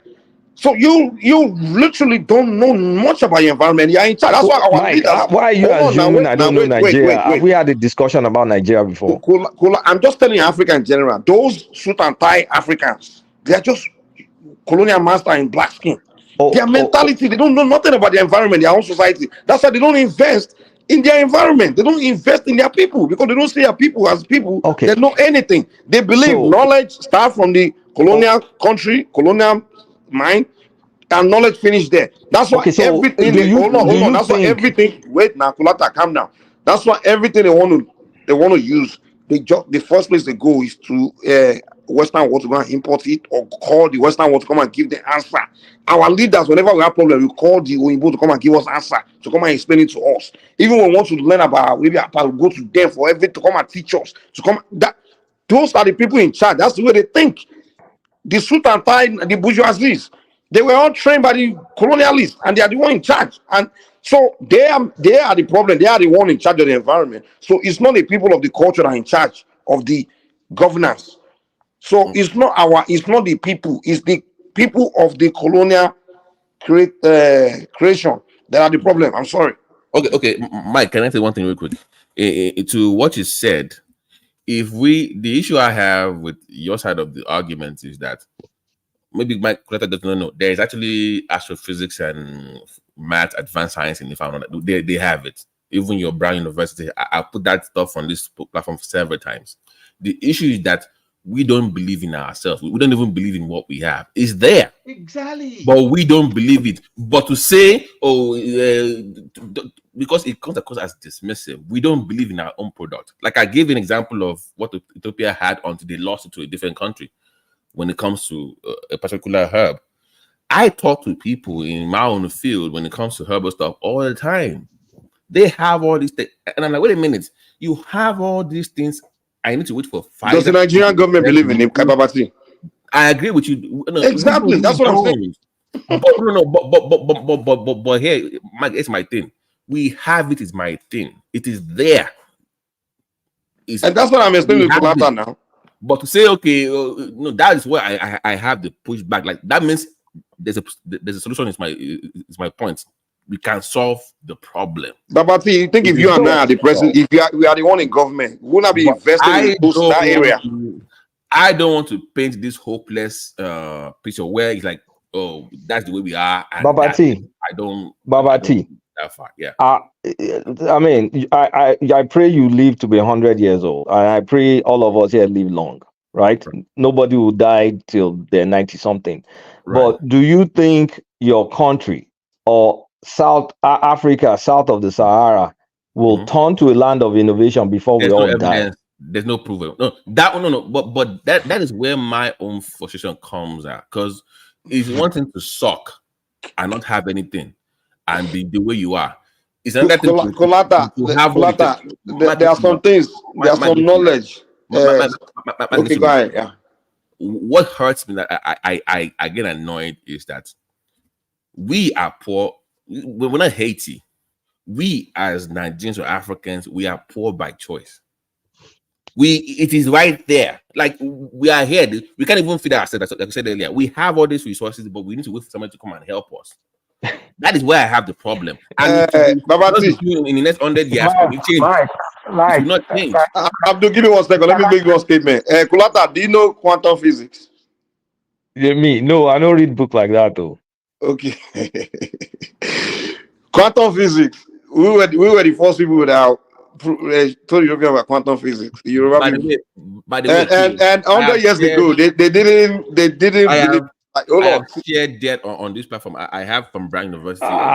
Look, quantum physics, zeros and ones. I would tell you what will shock you, Kulata.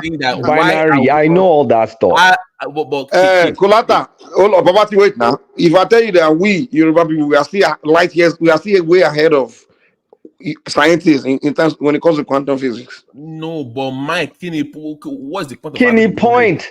Invest in us. The point I'm making is invest in us. No. Mike, stay with me.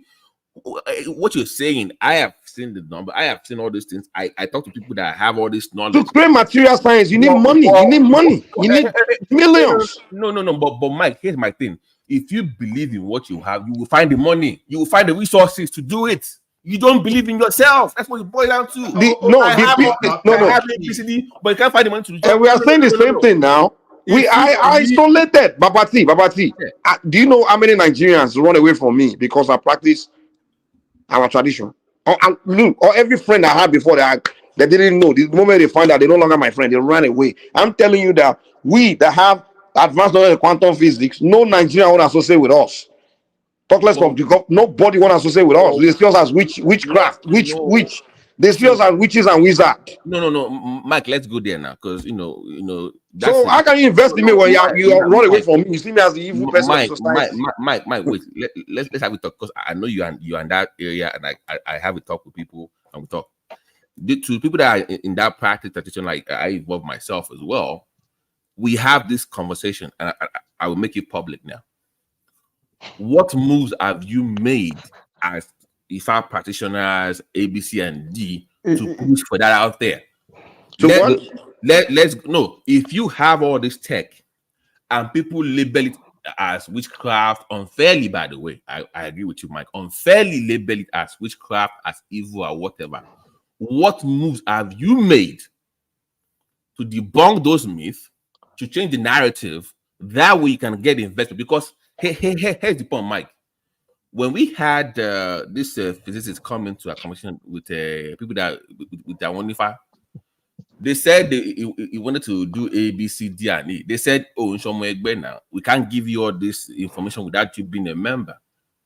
And I agree with them on that. Like, we can't give you the secret knowledge. We can't give you. I can't even me myself. The knowledge I have, I can't share it here. But Mike, the world we live in, you must be able to disclose what you have at some point. You can't keep holding. No. I'll tell you, I'm advanced quantum physics. All I need is you believe in me. Hold on.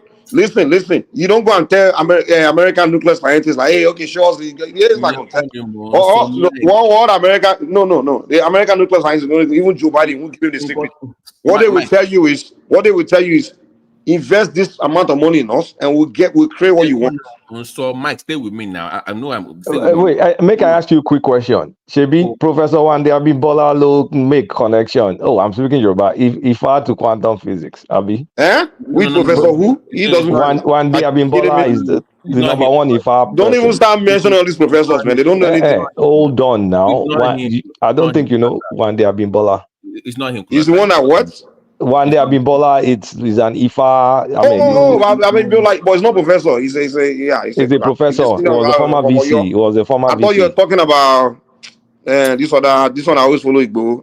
No. Yeah, No, Abimbola, not yeah. that one. Not those ones. No. This is a deep IFA person. Yeah, I know him. Also From academic. Oyo. Yeah, he's a senior rabbi. Yeah. He's from Oyo. Okay. From Oyo, yeah, I know him. Yeah. I know him personally. You said?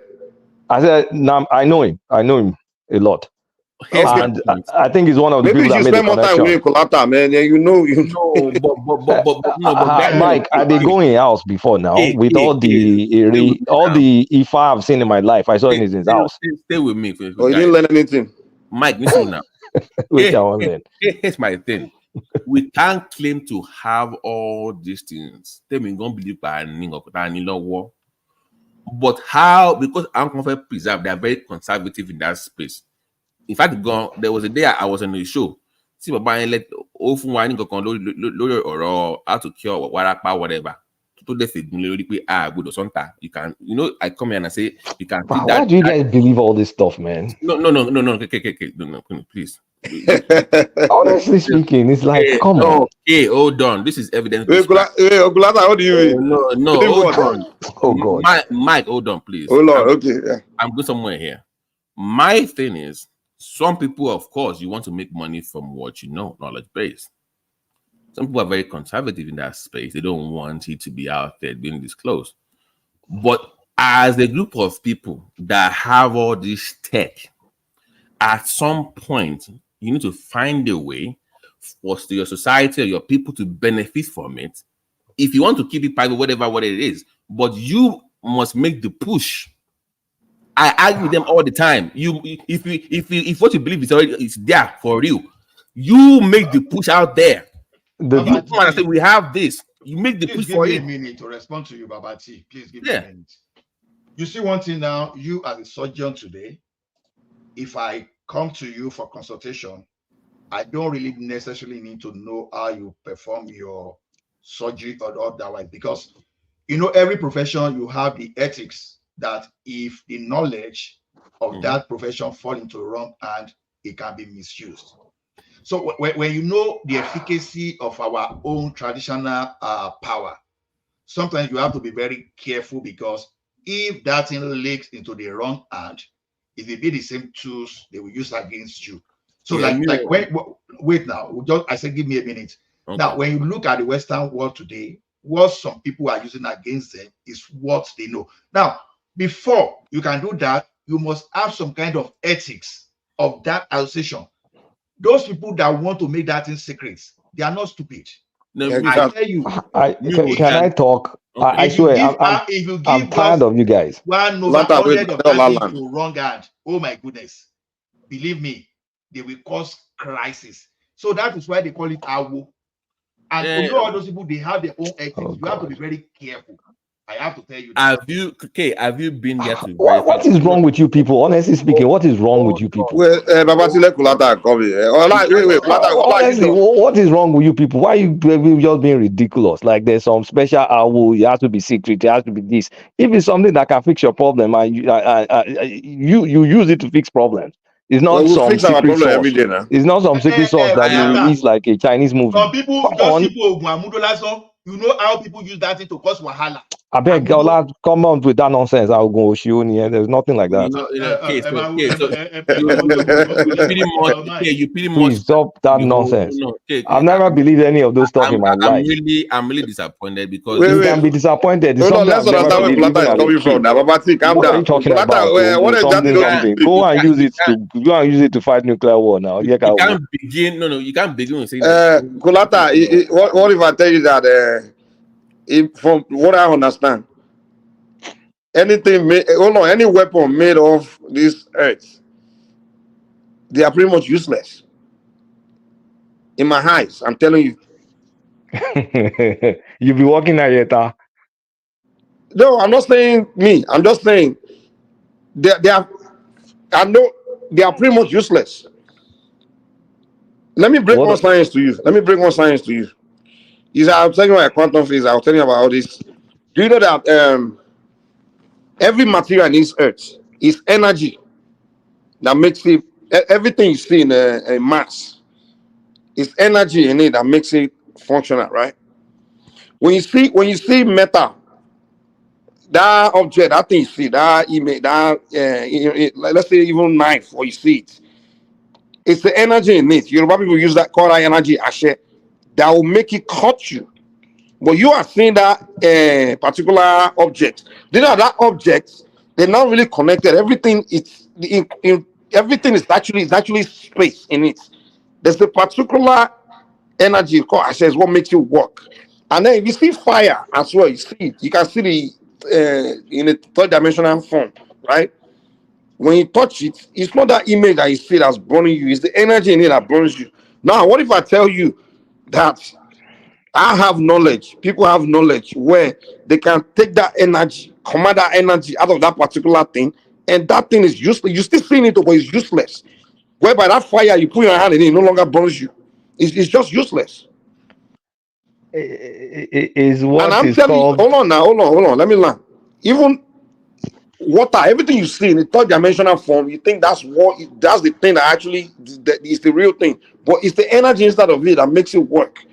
Now, if you go on during war, for example, like during the if you go to this Caribbean country called Haiti, right? Go and talk to the people about during when they revolt against the French. In fact, let me not even go there. If you say you're from Oshun, spend some time, right? That's why all this secret, man. Maybe look, but Mike, I've sometimes go. spent a lot of Hold on. time Wait, in Abibola's house. Kulata. Okay, let me tell you this. So In fact, Kwani can even share a video of if you have time, go to. That's why I always tell you guys that are lost in the West. Go to the rural area and see when they are doing Ogun ritual, and go there. And when this Ogun land, when the spirit comes there, and it takes the energy out of the fire and the metals that is in that place, and I can guarantee you that metal, if you take it and stab yourself, it will not stab you, because that asheto one new metal is no longer there anymore. And that fire that was burning before the spirit came. If you touch that fire after that spirit came there, that fire will not burn again, because you are sharing crew.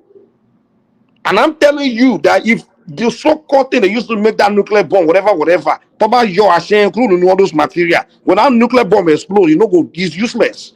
I'm trying to tell you how advanced Africans are. The knowledge, we are already advanced ahead of Europeans in knowledge, but you don't know about these things. Can I give an example to Kulata? Okay, so he knows where I'm coming from. So when he said, why can't we use it to benefit? That one I agree with. We're supposed to share it. And you also understand people that have reservation about it. What we are noticing, like my big brother in New York, our be long make our Kenya available to people like us to even talk about. Because ordinarily, our time here, they don't comfortable with sharing some things with you. Our motor in business, our motor to school. Don't find a way to bring those information out. Now, how we use it to our own benefit is something different. Like we share records. I know we're not supposed to do that. We share medical records. I've seen people shrink stage 3 prostate cancer. I've seen that done with Agbo. No chemo, nothing. I've seen that done before. Yeah, but there's a scientific basis for Agbo Babati. No, let me finish what I'm saying now. What I'm saying is when I say okay, kilo I know Agbo, kilo fishe, we need to know, because for you to get approval for ABC and D, you need to know what is it. You must do control trial studies about it. One, no. Just believe. But I'm like, for the international market, right? You can just say, okay, this thing cures ABC and D. They want the active ingredient. Right. They want those. But you can't say, oh, it's secret. It doesn't work that way. That's my you see my point? Okay, so that one, disagree, but you must hold some things back. It's a push and pull kind of thing with them. So you get my point. Babati, I think in Yoruba land, we keep a lot of our things secret, like our traditional stuff. But in the Caribbean, we transfer our stuff to the Caribbean. At some point, Mike, you need to hold on. They do some of their rituals in the open, and they won't let white people record it sometime. Some of you are still on YouTube. I'm like, damn, why are these guys doing this? But they do it In fact, I'll show one video of one example of what I told you about Ogun ritual festival, like when they are doing Ogun ritual, when they call the spirits, where the fire and the fire and the knife, everything there, bottle will become useless. But the spirit here, they were doing one in Haiti. One person came there one Black American person went there to record it. Somehow I posted it on YouTube. Hold on, let me see if I can pull it up. But just joke about our example of what I'm saying. But the one who is doing Yoruba, we never do it in the open. Look, Mike. But go ahead, continue. I'll find You're out. not gonna come. I've been like this since I was a kid. Nobody needs to convince you about it. There's no point.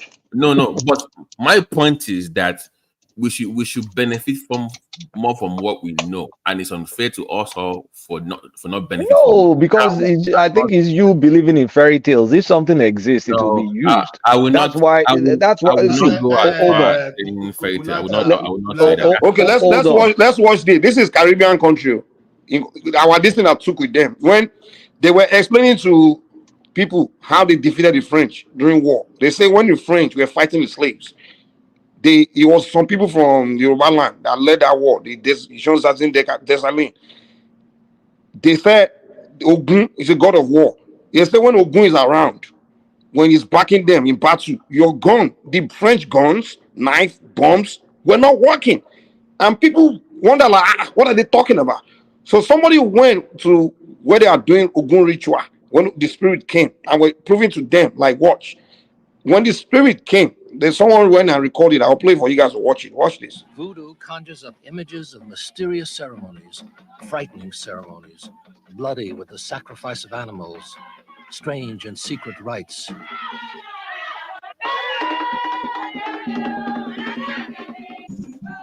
This is Damballa, the ritual of the supreme being of Voodoo, father to all the gods. Voodoo gods become one with the dancer, enter his body, speak with his tongue. Impervious to pain, trance and dance are joined in a frenzy of sight and sound. Here we see Ogun, the fire god, god of war, temperamental and savage. He thrusts his sword with wild abandon. Of that sort. But we call it vital force. And simply by being battered with those leaves will give you immediately strength and courage. It will replace your own vital force. And I think this part of it has much greater value.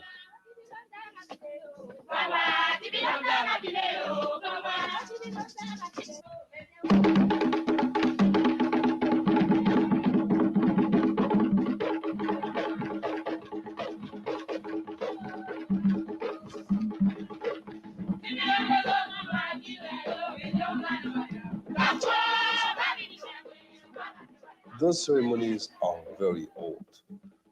Some people say hundreds of years, but it looks much more like if it was thousands of years, many thousands of years. This portion is an Ogun ceremony.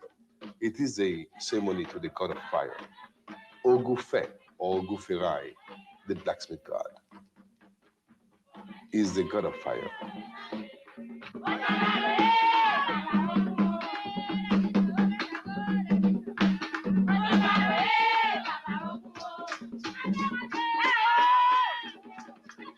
This ceremony to Ogun, our hero, we say hero because most of the Haitians who went into the war of revolution against the French settlers were all possessed by Ogun.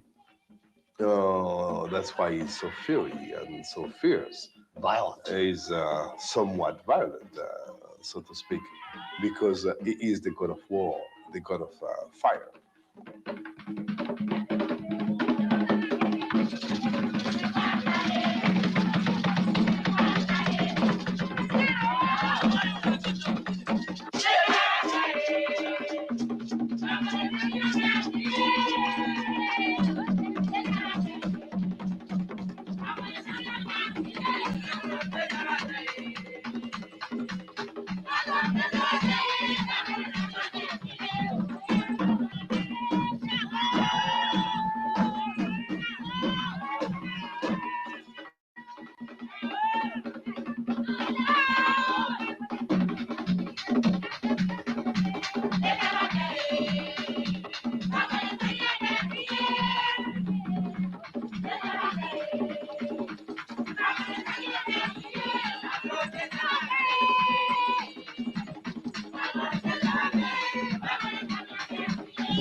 thanks. Why did you participate suddenly when it wasn't planned in the ceremony? The spirit has arrived much quicker than we expected. We can see the mumble who is in trance right now. For a minute, we were left without a head, so that's why I had to go and carry on the process.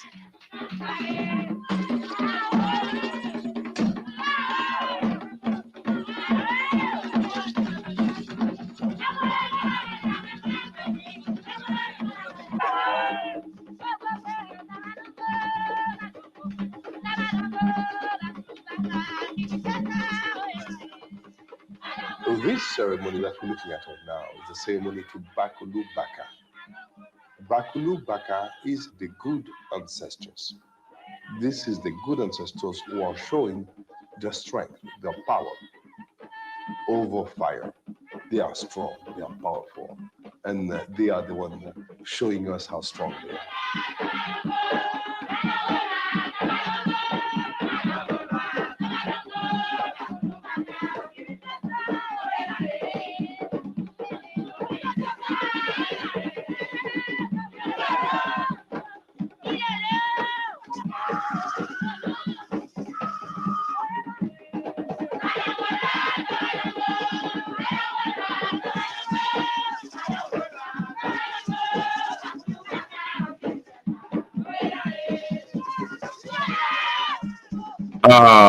Mike, How do they keep from getting burnt?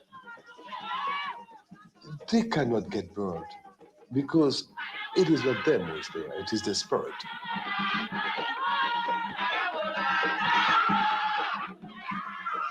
It's like the one who is eating the glass.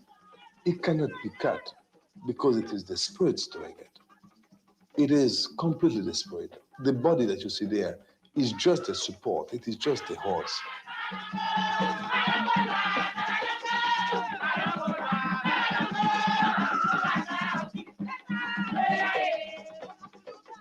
What is Mike, àwọn oníṣègùn yìí ó ti tó now. Come to us. Mike, okay, then Kulata, once again, then say what you really want to say about black people. I know you really want to say the fire is not burning them. But Ogun Debet, when the spirit of Ogun came, the fire became useless. That's the point I'm trying to make here. Choose on the fire.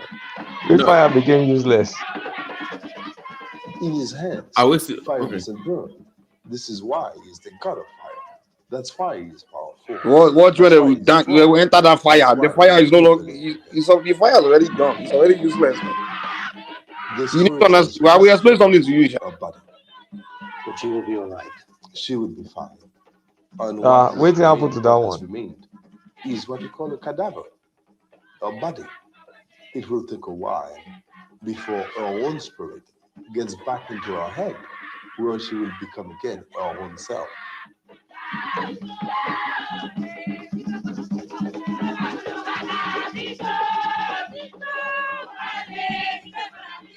This just be like one of those Pastor Chris church people. This is why the horse cannot be burned. Not only the horse, nobody. What are we watching? I'm trying to. It controls that fire. Mike, can you narrate the? Okay, let me narrate what's going on. So, somebody wanted to find out. You know the Asian Revolution, and you know the slaves they pop from Yoruba land and Benin Republic. You know when they took them to Haiti, the Caribbean island Haiti. So, among them there were this woman. She's a traditionalist, and then her son Deselin. He was a Ogun worshiper. You understand? So he led them. They wanted to revolt against the French, their slave master. So they went and consulted the spirit of Ogun to lead them. So when they went to the war, when they revolt against the French in the island, basically the bombs and the guns the French were shooting at them was not killing them. It was not effective. So now this person went to do document for them to explain why the French guns and bombs and their fight was not killing the people that revolted, the slaves that revolted against them. So they now brought him to Ogun ceremony to show him that when the spirit of Ogun is around, Ogun he control fire and metal because he's the god of iron and fire. You understand? They control the element of nature. You understand? every element of nature is associated with a particular Orisha, one or two Orisha also. So Ogun, he controls fire, he controls metal. So whenever he's around, if you take the ashe out of that fire or the metal, that metal becomes useless. And that fire becomes useless. And that's why I was explaining Kolata, that your nuclear bomb, if they set down, if Ogun take the ashe out of that element that used to make it, the bomb is not working. Mike. So why haven't we made him superhero to go and disarm America? No. Well, maybe you need to do that. No, Mike. Let me get to the point here. It's one thing to say, why have we not done something? It's nothing to say, okay, are we capable of doing that very thing? My pushback to you is, do you think it's easy for me as a medical practitioner to believe in something like this? Because at some point, Coletta, because I have a group, I'm trying to have Simba join, by the way. When people show you their before and after, right? This is, okay, somebody has cancer, whatever they have. They go through herbal, whatever they have, their spirituality in Nigeria, whatever. And after, and I look at the same medical records and it's gone, what am I supposed to think, Coletta? Yeah, well, wait. If it's herbs, every society has herbs. There's more to what they are preparing for them than just the herb. No, I disagree. Hold on, let me say this, Babati. You see the point I've been trying to make. Like hold on, Babati, hold on. Let me make this point. You see, the problem of Africa is this: we have people that been Western educated, and once they go to that Western system, everything African becomes just rubbish. It's not like just Africa now. Hold on, hold on. About Christianity. My brother, wait. For example, the people that are ruling Nigeria, for example, in charge, the politicians, they are kind of the collateral kind of people, the suit and tie people that don't know anything. Now, they have Nigerian soldiers going to face Boko Haram, and they don't know that their own people have native things like this, where they could use. They don't know their history, that they once had Yoruba people that went to Haiti and used their own native knowledge to defeat the French, even defeat the British. The Haiti, go and read their history. They don't know that exists in Yoruba land. Okay, can we just say the problem? Okay, just say what you really wanted to say about black people. I've said it's a cultural problem, and you guys are deflecting. No, you be blunt about it and say it. Babati, you know what I mean. No. I've explained it. You just don't want to take my explanation. No, because you said it before. You got to push back. See, I never said it again. I am black, and I'm in America. Okay, I'm okay. You're black. You're in America. You're okay. Right. So there's nothing wrong with us, right? But there's something wrong with our culture, especially back home. But you carry a culture with you, don't you?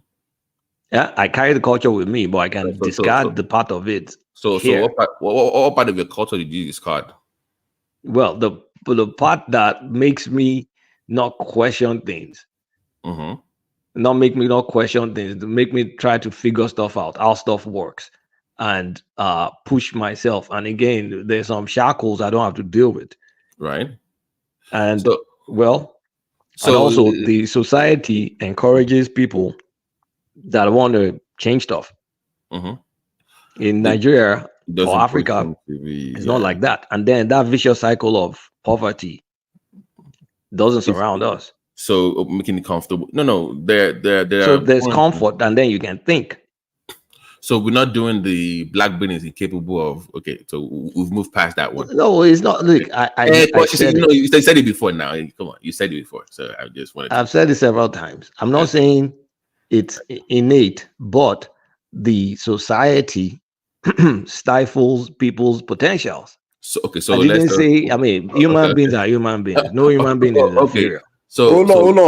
Kulata, before we even run away, how do you explain the science behind what you saw in that video? Like, what is the science? How do you explain from your own Western? There are many. You can go and watch a magic show. They do that now. Who does it? Who? What about people eating fire? No. People eating fire. How do you explain that? Wait, Babati, hold on now. Mike, please, I beg of you, please.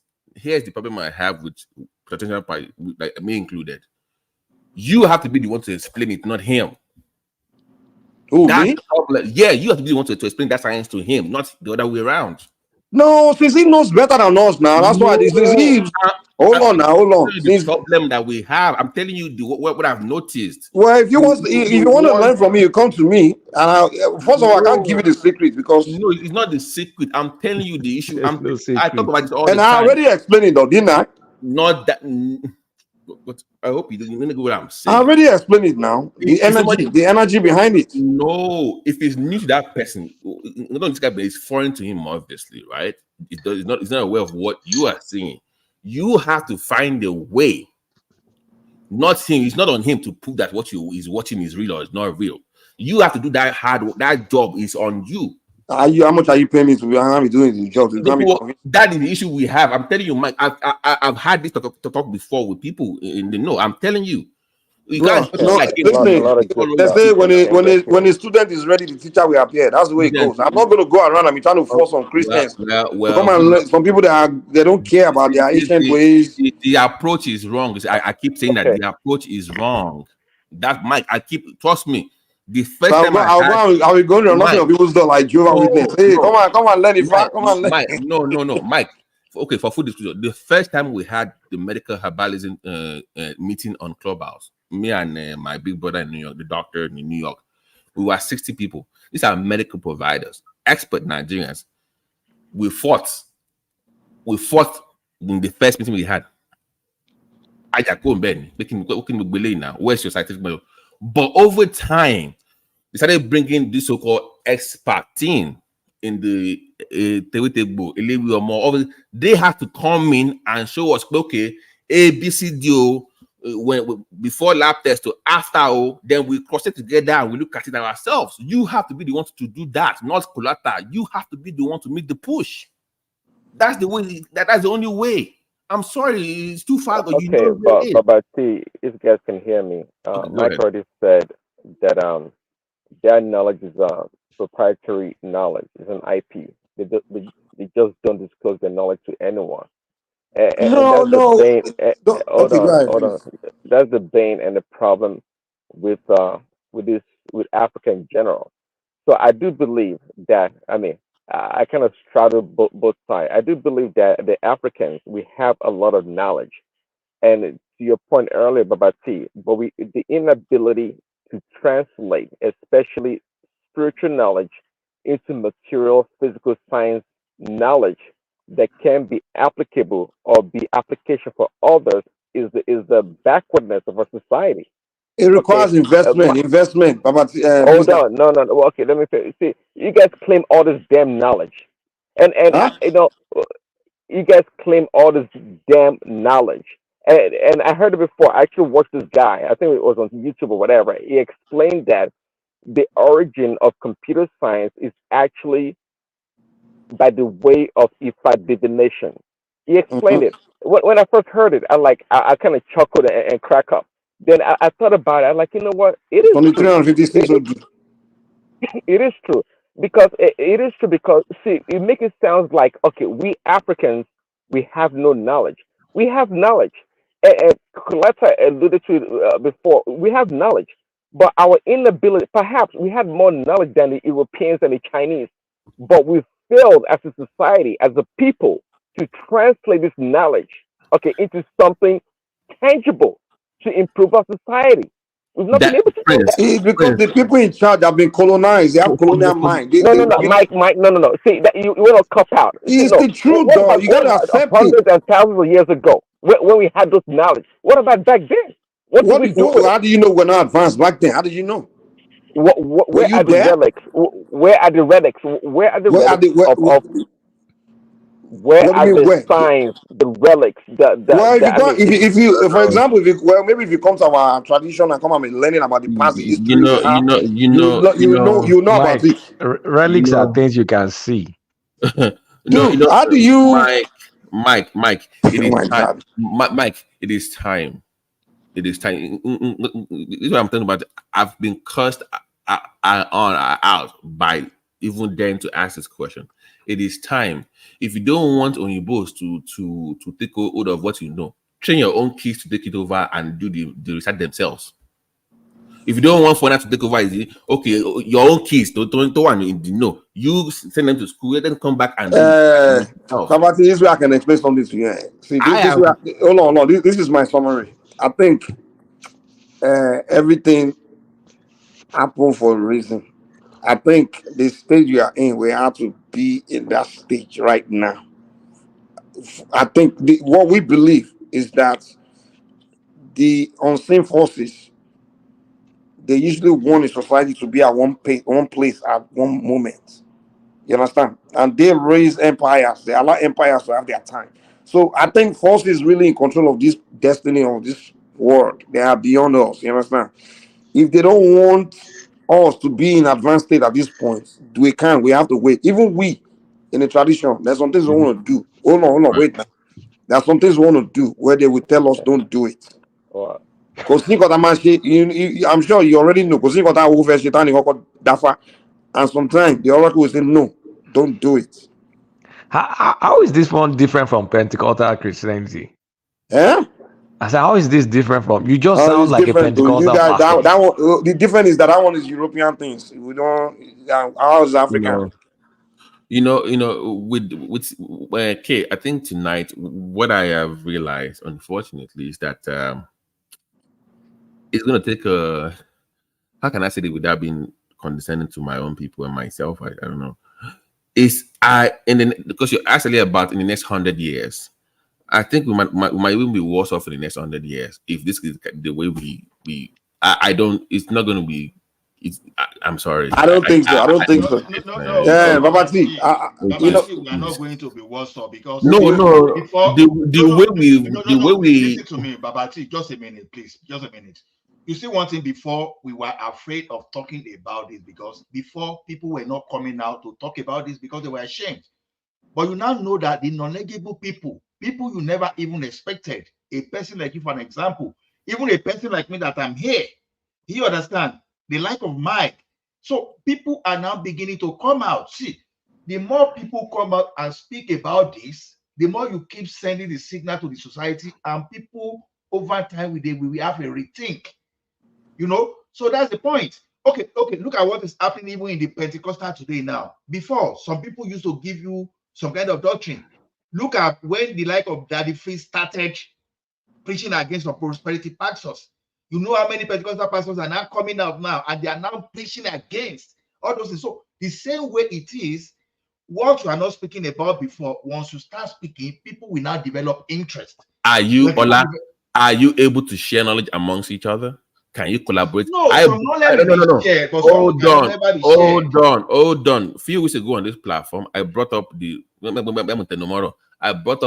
coercion stuff of Nigeria, whatever it's called, index of Nigeria at about 37%, whatever it's called.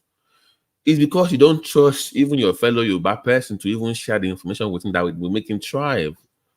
It's a cultural problem as well. You don't share info to be the next neighbor up. You can't do that way as a culture now.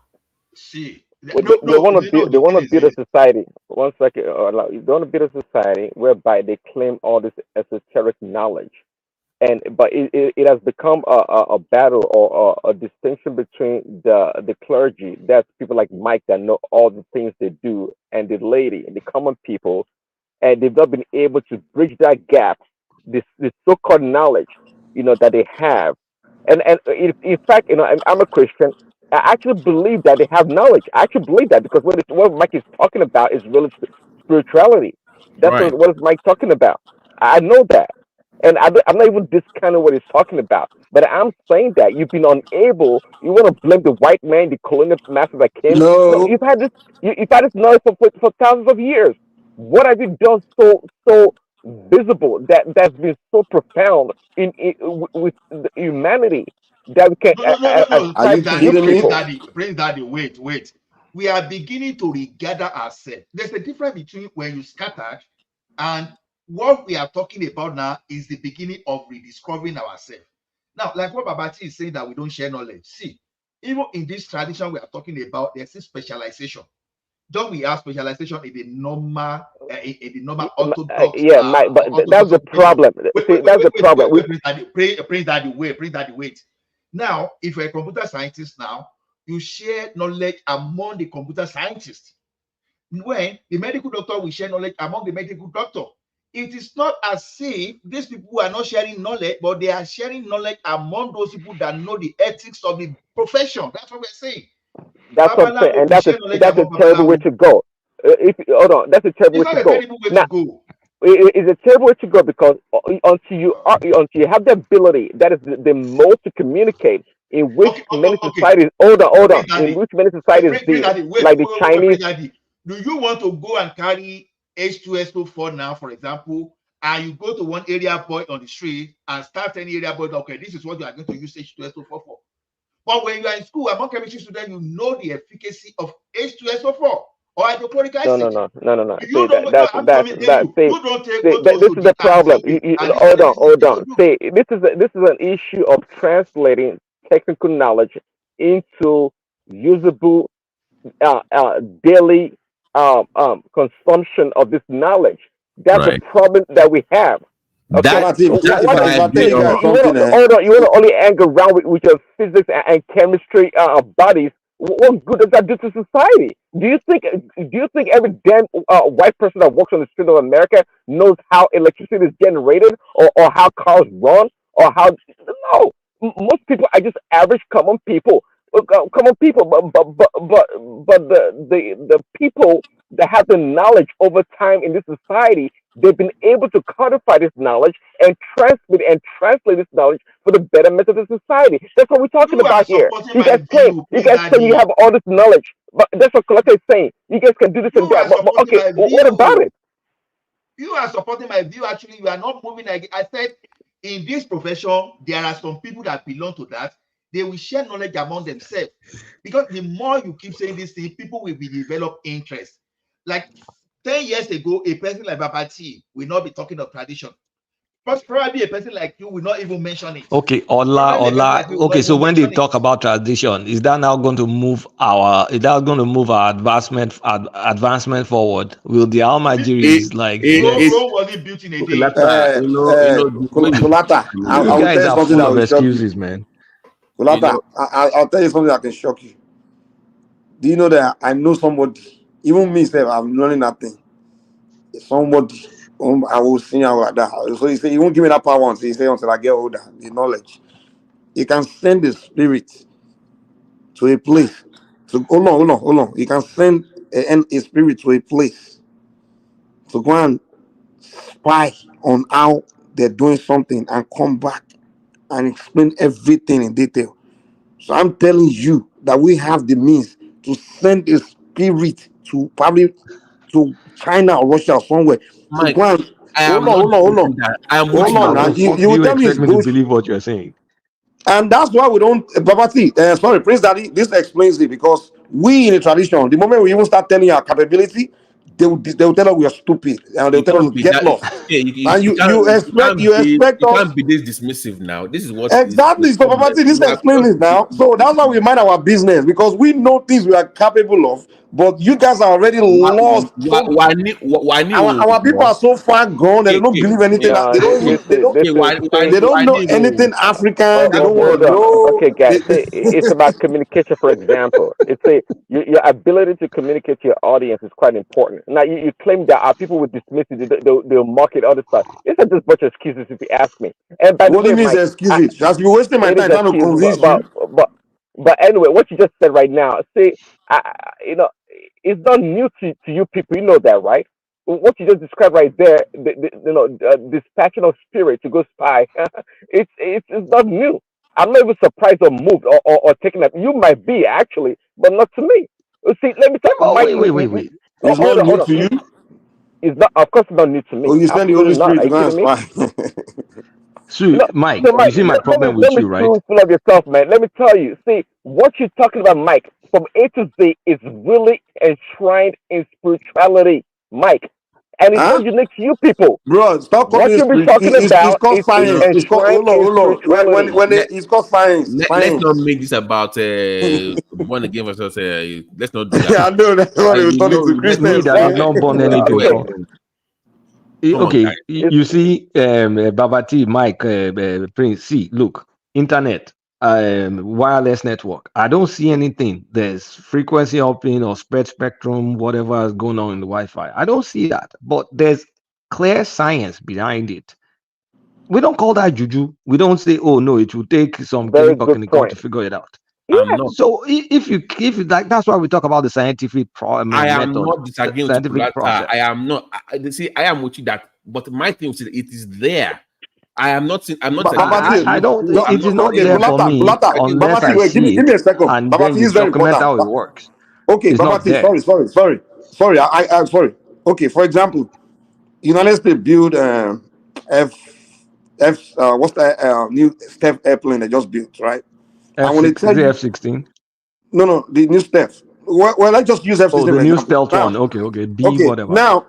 now when they get a droid out on board, they got the knowledge of how to build it. Do you know how much it costs them to build it? About maybe they'll tell you this airplane to build a single one will cost $1 billion or something like that. To Okay, build a the B2 costs 2 B2, billion per unit. 2 billion, exactly B2. So okay, if I send a spirit to go and spy on how they built it, all the information, and it comes back, give me all the knowledge, and I get all the knowledge, take it down. Now, where do I get the 2 billion to build it? That's an excuse right So there. This is you the guys problem. keep telling me that Mike, that is why don't you go spy? why would I Why don't waste you my go spy energy? on the simple things? Why don't you go spy on the damn simple Mike, things? you go to China, they'll pay you that 2 billion. Our life. Okay, let me give you. Let me give spy on the you. simple things, I'm just Mike? trying to tell you that in Africa, the reason why we, the people in the tradition, are not building the See, material is let me because tell you, Mike. If it's still, the society is not investing in us. if it's still spied on you, you don't have your society don't have that knowledge. You don't have that you don't have There's it. no You don't are have the wasting my skills time. You guys are proving to exactly what I'm translate. saying. You don't believe it. No. You don't believe in your people. You don't believe in your rural people. What have you done? Can we clarify? Exactly. Thank you. Guys, let's calm down. Look at that. This is the point. You say so is there. You say what is the benefit of what you have to the society? Okay, I'm saying my pushback to Mike is we should have done better. My pushback to case that it is there. Okay, that's my own point because I've seen this. I think it was 94. But BT, I'm not disputing the BT. I'm not disputing it. Babati, if you want us to do better, start electing your governors. That Baba, hold on. See that Baba I told you that has that knowledge. Make him your governor. Don't go and be one bourgeoisie that don't know that because you can speak grammar. You make him your governor. You make them president. They don't know anything. Mike, hold on now. Hold on. Babati. In the early 90s, in Idiaba, because they have the large Shango worshippers there, they do their. I have seen them I have seen them demonstrate power. Like I've seen them do that. But if you ask me, how did you summon that thing down with? I can't tell you. But I've seen it. But I can't tell you. Oh, this is how I can't explain to you. I'm saying that it is there. Now, how can society benefit from it is the question. Well, it's up to government to make policies and start tapping into it. Government is now going to legislate if Mike. No, you have to hold on. You have to associate with us, include us in your so-called national planning, whatever the heck you want to do. Then we can start bringing our knowledge to the fold and present what we can add. You guys cannot isolate us in the jungles, in the villages. Without the government, you can do a whole lot. Listen. People, hold on. Wait. These people with this knowledge, most of them are living in rural parts, in areas. There's no investment, like literally government investment in them, and no one really wants to stay with them. All they do is have their knowledge, but they don't have the resources to say they want to push that knowledge. Now, if you have serious goddamn people in Nigeria, they understand that people like this, we can utilize them in national development. They will invest in them. They won't isolate them, but they are isolated. What do you want them to do? Mike. First of all, most of them don't even speak English.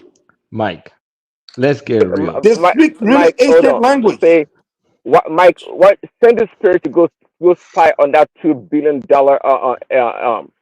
warplane. And let them document. Hold on.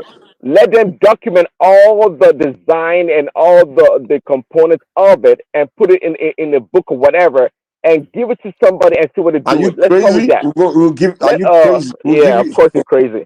Of course. Mike. Mike. Do you know what just happened now? In Koto Fun 1 year, it's advanced. It's supposed to start with basic. You've gone too far off. They think it's something the Baba learned in one day. They don't know it took that man 40 years. Wait, that one now. So you guys, you see that you guys, you guys are being emotional and ridiculous at the same I time. am not emotional. Come on, don't. No, you are. Both of you are. You're telling me this is exist, and I tell you where's the evidence, and your answer is trust me. But we showed you some evidence now. I mean, we showed you videos. I don't even understand which evidence. Which evidence did you show me? Some people dancing and in trance, like you see in church. In trance. Okay, so trance. How do you explain trance? Is that all go to evidence? Pastor Chris Oyakimolo and you see trance. Oh yeah, which pastor? Those are faking. Come on, man, get out of here. You know what the funny part is? That the side part of it. K is for me, Ife. I'm not from Ife. I just grew up there. He's on Oshu, and he hasn't seen any of these things. Okay. Yes, now. I'm we are in trouble, Baba. We are in big trouble. Somebody from Oshu doesn't even know Ogun, power can. That's how far the British penetrated us, man. It's okay. How can you come from Oshun? You don't know. You don't know about this. It's not just I come from Oshun. Look, I'm close to one of the deepest Ifa people in the world. I don't believe all this stuff, and I've never believed it. Guys, on a more serious note, I'm glad we had the conversation. We should have more conversation like this about the cultural problem beyond just talking about budget planning and some government. This is the heart of the problem here, right? Cultural issues and stuff like this. And thank you guys. I really enjoyed the conversation. It became rowdy. K, by the way, you are boy, you share an issue. No, anytime. But boy, Oman complained you. Even if I'm not there, it will be complaining. The one man is partial. Can you call? Let me talk. It's just it acts like it felt kind of personal between you. That's the way. But I do notice that Kulata, those people, everyone from that other show, all those let me just say obedience, all obedience is Kulata. I don't know why. Is he obedience? Is he guys? The guy's been quack obedience. Okay. Okay. All of them hate Kulata. I don't know why. I didn't know. It kind of felt kind of weird. Like what? He always leave even a man of prestige. Kulata. I'm like, what's this? That they even maybe know Kulata said because they always say that name for their mouth. Because I never okay, that explains it then. I just like if I need to start paying attention to what Kulata is saying to them. Maybe some debates you always debate them or comment section. I don't know. But I just even before Kulata started coming on the show regularly, I just always say that name in their mouth. I'm like, what is this?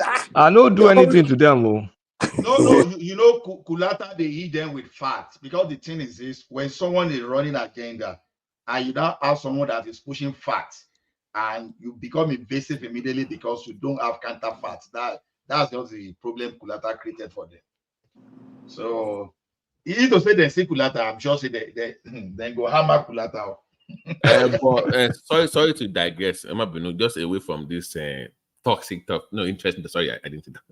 But Kulata, I raised a point earlier. But I worry for my state. But like, as down to mark or 30 more, right? State into economy check basically, because I had to, I'm on ground kinda. I might not be there, but you soon collect your money to pay the Chinese people. Sorry, you want to loot that. Tony Kokon no po. Kò public buy. Yeah, wala.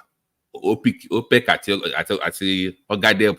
OPEC estate, Abi. You guys, you've been a problem since 1960. No. Even before I'm where is your brother from? Ola, I'm being serious now. Let's leave the banter. I'm being serious now. I am really worried for my state. In continuity, when it comes out, I don't know how as I said we will survive it. I said that one, yeah, before. Since because Benga was OPIC, but Ogadep will come to the Ogadep will come to Oshoba is like 2000. It's about that much. It's about Oshoba screwed up too. Gbogbo le redeem to gba yen. Àwọn le redeem yen. Bó ṣe pọ̀ yen. it was meant for agriculture. They gave it to Ogun to redeem for Lofo, but that one is so you allow. I just Babaji, you see what I noticed? It's just When they are doing statistics of Southwest, for one reason or the other, indices Ogun is always the lowest. And I've been wondering, though, so close to Lagos, why are all these developmental because in continuum, it was supposed to be agricultural lands. They gave those guys those land for pretty much nothing. Wow. And they had, I'm telling you, if you love for the back bullet,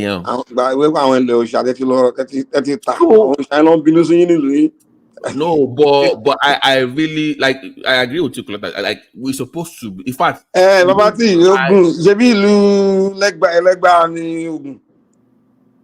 Well, like they should man binu si lu ilu yan le roju to e ko le. It's just that I know the potential. My mom. You know the secret. You know the secret. Hello, boyfriend. I'm telling you. Hello, boyfriend. My here's the thing. You got to understand that not everybody subscribes to that. So I'm always. You never get it now. Be a cool thing. No, it's not. When they started turning to rubbish, they still do. Lagos started prospering. They still. Orisha Ogun State is issue. Mike, because Sorisha can cut my son $70 million. But no problem. Don't need him so. They should ban it. They should ban to my broken. Oribi, it's almost like a curse. Like not because you have the opportunity. Like in fact, Lagos, we should be better than Lagos. I'm sorry, people might not believe what I'm saying. Ogun should be better than Lagos. In my opinion. How? In my opinion. Now, look about Ogun West, for instance. Right? People that work in that area are from my state. Manufacturing go to triple. Like the article written by in 92 by, because my daddy used to have a company in that side. Ogun was supposed to be the next big thing. That was the article. Oh no, Ogun State ni ìlú Ọ̀tà. Yes, now. Ọ̀tà. Yeah. Ojúore nìyẹn, mo Ojúore. Ojúore that. No. It's every year now, 7 days. They close the whole street down now. Okay. But that one, but that's a different issue. But I'm saying that in Kota Nilogun, we're supposed to be maybe number 2 or 3 in terms of the IGR. Kemi tried when she came, by the way, she tripled it. But in Kota Ania, it's like, no, with all these companies and all these people, Ogun, why are you that way? So it bothers me. I take it personal. I'm Ogun true. I was born in Central. My mom is from East. I lived in the West. I'm Ogun true. So I have to send people money to even fix their Okada because of the bad dose and some. Like, so I take it personal. Like, so we come I take it very personal. So I don't know how, because I had it to deal sort of a year. So I put that terrible because if it's that bad the way I heard it, then we are fucked. No, it's bad. It's okay. Some of what I've heard is bad. I don't know. I don't know. Bobo cementing, bobo limestone in Central. If not for people in Egba that will even fight for the limestone, you give everything to Chinese. That was an Egba. What's the point now? Shori Ogunye won't be rail station, Losibe, from the federal government one Monsorong Power. The place to draw near Abeokuta, the place to draw before Abeokuta, they didn't even build the road. Okay, Mason. The road is so fucked. And there's the train. So people will build houses all over that place. So they can take train to Lagos. Nothing. Follow plan was supposed to come close to Kutobi market. so you can have more traffic come there. And like we're saying, you would man, you know, it's a sad. All my friends from Abeokuta, all nobody's going back. Well, it's a sad. So they have a new development coming up at the back of the government ourselves that they want them to buy some lands there. I'm like, I don't want to. Land is, I think, it's only Lagos. Don't make sense unless it's an emotional investment. Yeah, but how much? I have enough lands to.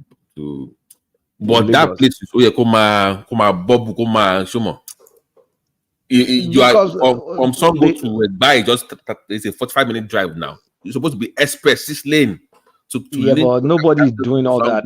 The governor is not any road from that Lagos even to that West Ogun area. Nobody's touching it. And if you don't connect Lagos or Ota area, all that place, it should be fast, clean road. But they said they have started this Ota road now. They said they have mobilized and they have started. People have homes in Songwater. Ojore, where they have homes in bed. They have to go rent house in Abule and Lagos to work in Lagos. Or and they can't sell it because nobody's going to buy that kind of stuff because of the roads.